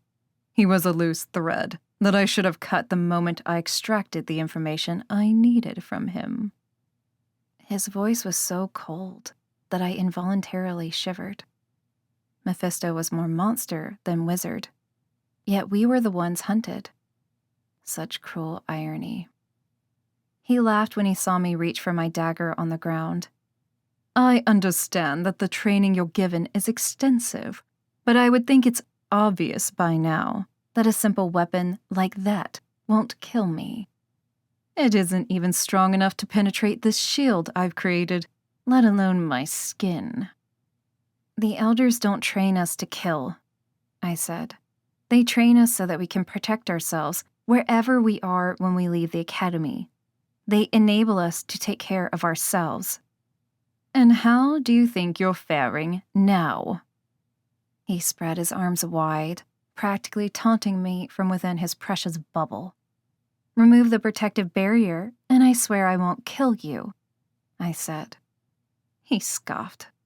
Unlikely story. All demon spawn are savages. If it were up to me, the entire academy would have been decimated. But that was not the job I was hired to do. Perhaps I should reconsider asserting my own agenda. They're innocent, Rafe said. They can't help who their parents are. They haven't hurt anyone. Yet. Give them time. The wizard turned to glower at Rafe. And you call yourself Nephilim. You should be ashamed. Oh, I am. But not for the reasons you think. Rafe threw himself at the wizard with enough force that I knew he was trying to topple him, despite the protective barrier. It didn't work. He flew backward and crashed into a headstone. His body slumped and his head lolled to the side. The wizard advanced. You should have used your seraph powers, you stupid boy. Or are you simply more human than angel? Perhaps that's why you were sent to the mortal realm. Because you're weak, like them. Rafe shook off the blow and clambered to his feet. Tell me where the entrance is to the gray market. I know you're responsible for creating that portal too. Mephisto sneered. Naturally.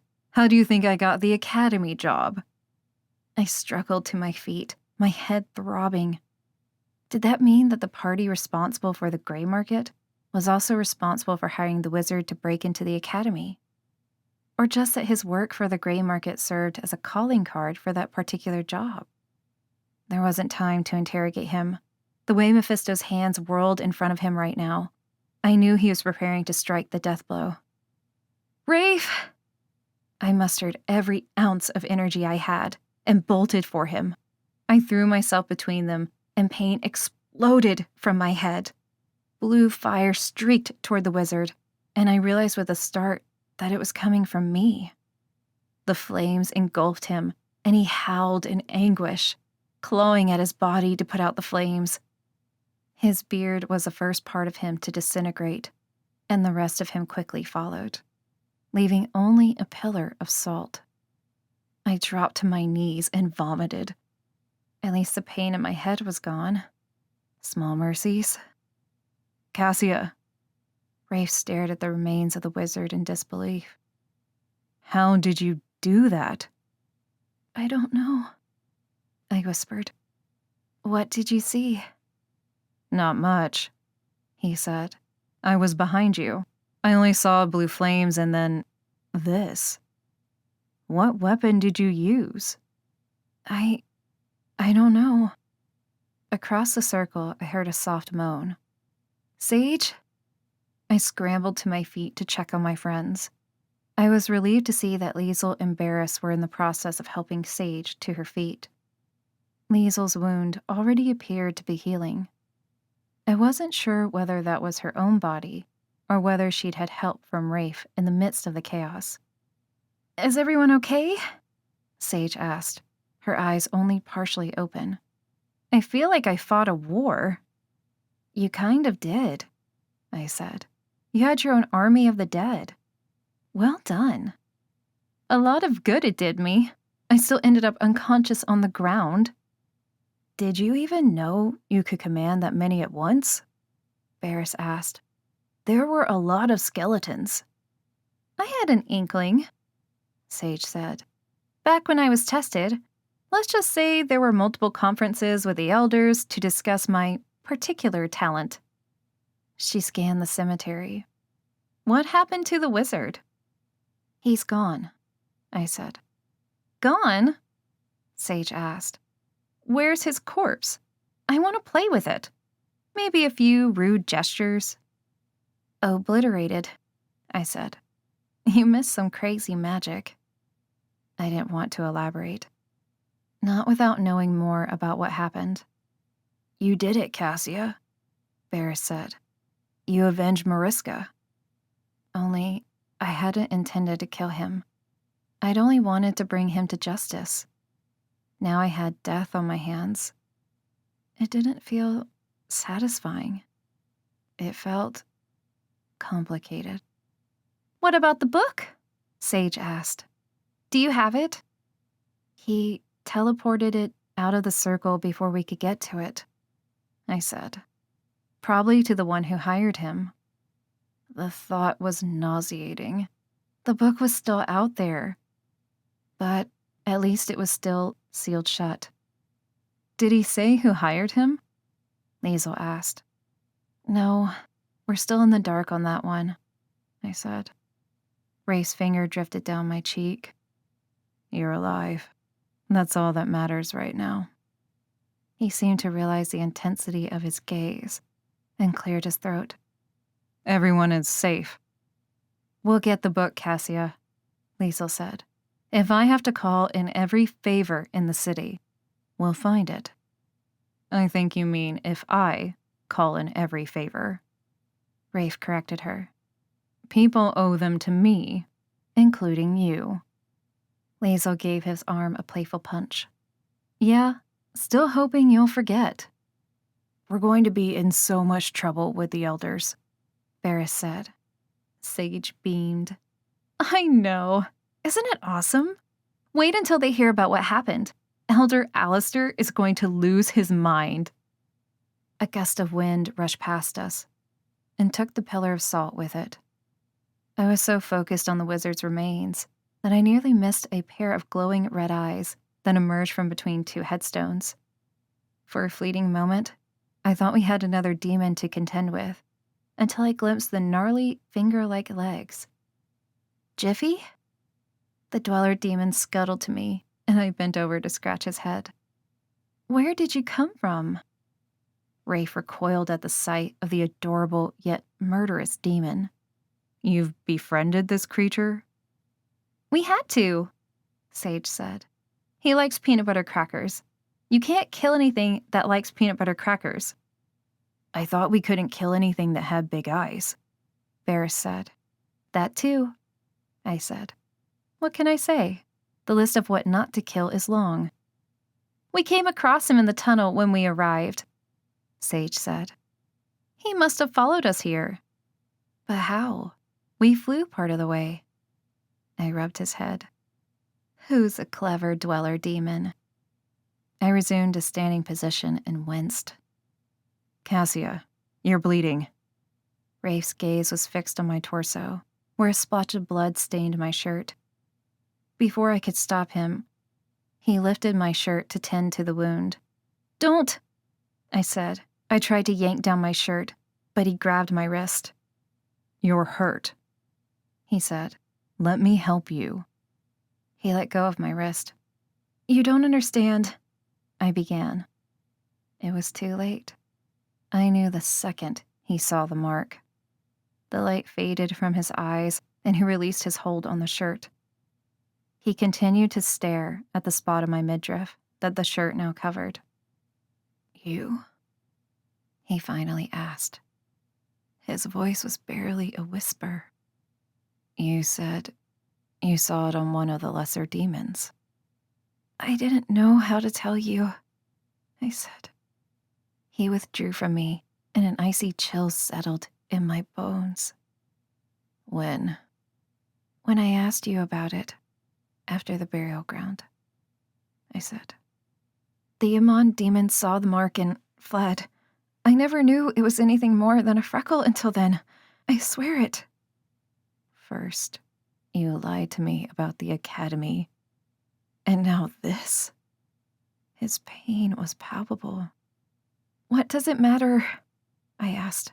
You already know I'm half demon. Does it really matter which type? Even as the words left my mouth, I knew it mattered. The king of the Nether ruled over the entire realm. He was always at odds with the Seraphim and by default, the Nephilim. He was the greatest of the greater demons, and I was his kin. What are you two talking about? Varys asked. Lovers' quarrel, Sage said. Get a clue. It's not a lover's quarrel, Wraith said. We're not. He took another look at me, his eyes now flat. Anything. He turned on his heel and stalked off. Lizel flew after him, casting a worried glance back at me before she disappeared into the darkness. I remained cemented to the ground, unable to move or to speak. I wanted to call him back to me, but I knew it was pointless. I'd hidden this from him and broken his trust. For good. Varys seemed to realize that I was in the midst of an emotional crisis. He placed a hand on my shoulder. Let's get you home, Cassia. We need to tell the elders about Mephisto. Home. Instinctively, I glanced skyward in the direction of the spires. They'll be thrilled to have you back, Sage said. The elders tried to act normal about it, but I could tell they were worried about you. Not Elder Alistair, I said. Varys and Sage exchanged meaningful glances. No, Sage agreed. Not him. If it's any consolation, he seems to hate everyone. I'd wager he's self-loathing, too, Varys said. I bet he walks past the mirror each morning and spits at his own reflection. I managed to laugh at the mental image. Thanks for being here, both of you. It was nice to have support. We're Kinzoku, remember? Sage said, draping an arm across my shoulders. That's what we're for. Chapter 19. Unsurprisingly, the elders awaited us at the portal in the main spire. A lump formed in my throat when I saw the relief in Elder Sam's eyes. He pulled me into a tight embrace and held me until Elder Bahira swatted him away. Stop coddling her, she said. It's my turn. Elder Sam moved aside so that I could be squeezed by every other elder at the academy, except Elder Alistair, of course. He welcomed me back with a polite smile and nothing more. You should have seen her fight, Sage said. You would have been so proud. Of all of us, I said. We all fought well. Varys snorted. If by fighting well, you mean spending half the time unconscious, then yes, we all fought well. Elder Sam clapped him on the back. I'm sure your help was invaluable. I meant Sage, Varys said. I was more like the medic. Rafe was amazing too, Sage said. I can see why Cassia likes him. I never thought I'd have warm and fuzzy feelings toward one of those Nephilim, but here we are. She shrugged. Hey, do we have any bubbling cold liquid? They have this beverage called champagne, which she did not have any of. Varys interjected. Because we knew we weren't old enough. I think we can find you a nice glass of fizzy water, Elder Bahira said.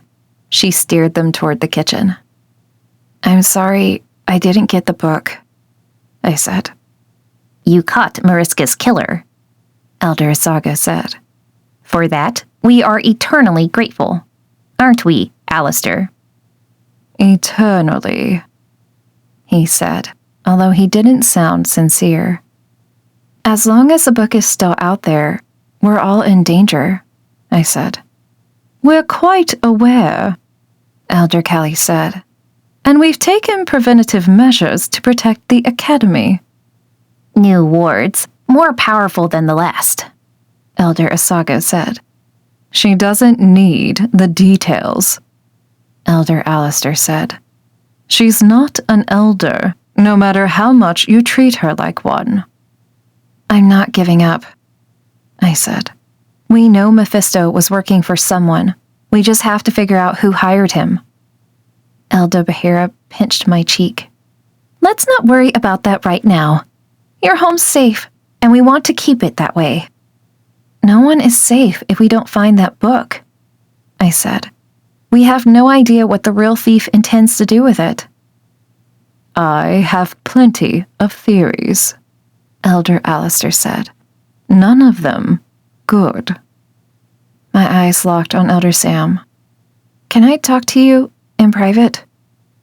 You two have your little catch-up session, but I expect a full report from you on everything that happened, Elder Alistair said. I need no stone unturned. If you so much as brushed your wing against a mortal, I need that included. I ignored him and strode toward Elder Sam's office. He entered behind me and closed the door. Would you say this was an educational experience? He asked. In more ways than one, I said. I'd have to tell him about Fairy later. Right now, I only had one pressing matter on my mind. I raised my shirt and looked at him. Did you know about this? His gaze flicked to the blue mark and back to my face. You have a freckle. It's not a freckle, I said. It's a birthmark. Do you know what it means? He leaned casually against his desk. I'm afraid I don't. I suppose this is where the mentor becomes the mentee. It means I have royal blood, but not just any royal blood. Not fairy blood. Demon? Yes, demon. Do you know who else bears this mark? The king of the Nether and all his descendants. I released the fabric of my shirt. You're not just looking at demon spawn. You're looking at the spawn of the most powerful greater demon family in the Nether. He appeared unfazed by this revelation. But you don't know which one. No, surprisingly, the mark doesn't list a name, I said with a cheeky look. I've narrowed it down to a male, though. A prince. He frowned. What makes you say that? Because I met my aunt, his sister. Elder Sam started to choke. You went to the Nether? No, I met her in Fairy. It's a long story, but she's back in the Nether now. I imagine she'll tell him about me. I wonder if he even knows. Elder Sam's knuckles grew white as he gripped the edge of his desk. Your father is alive, and your aunt is probably going to tell him that she met you. He sounded dazed. She must be mistaken. I don't think so. There was something about her.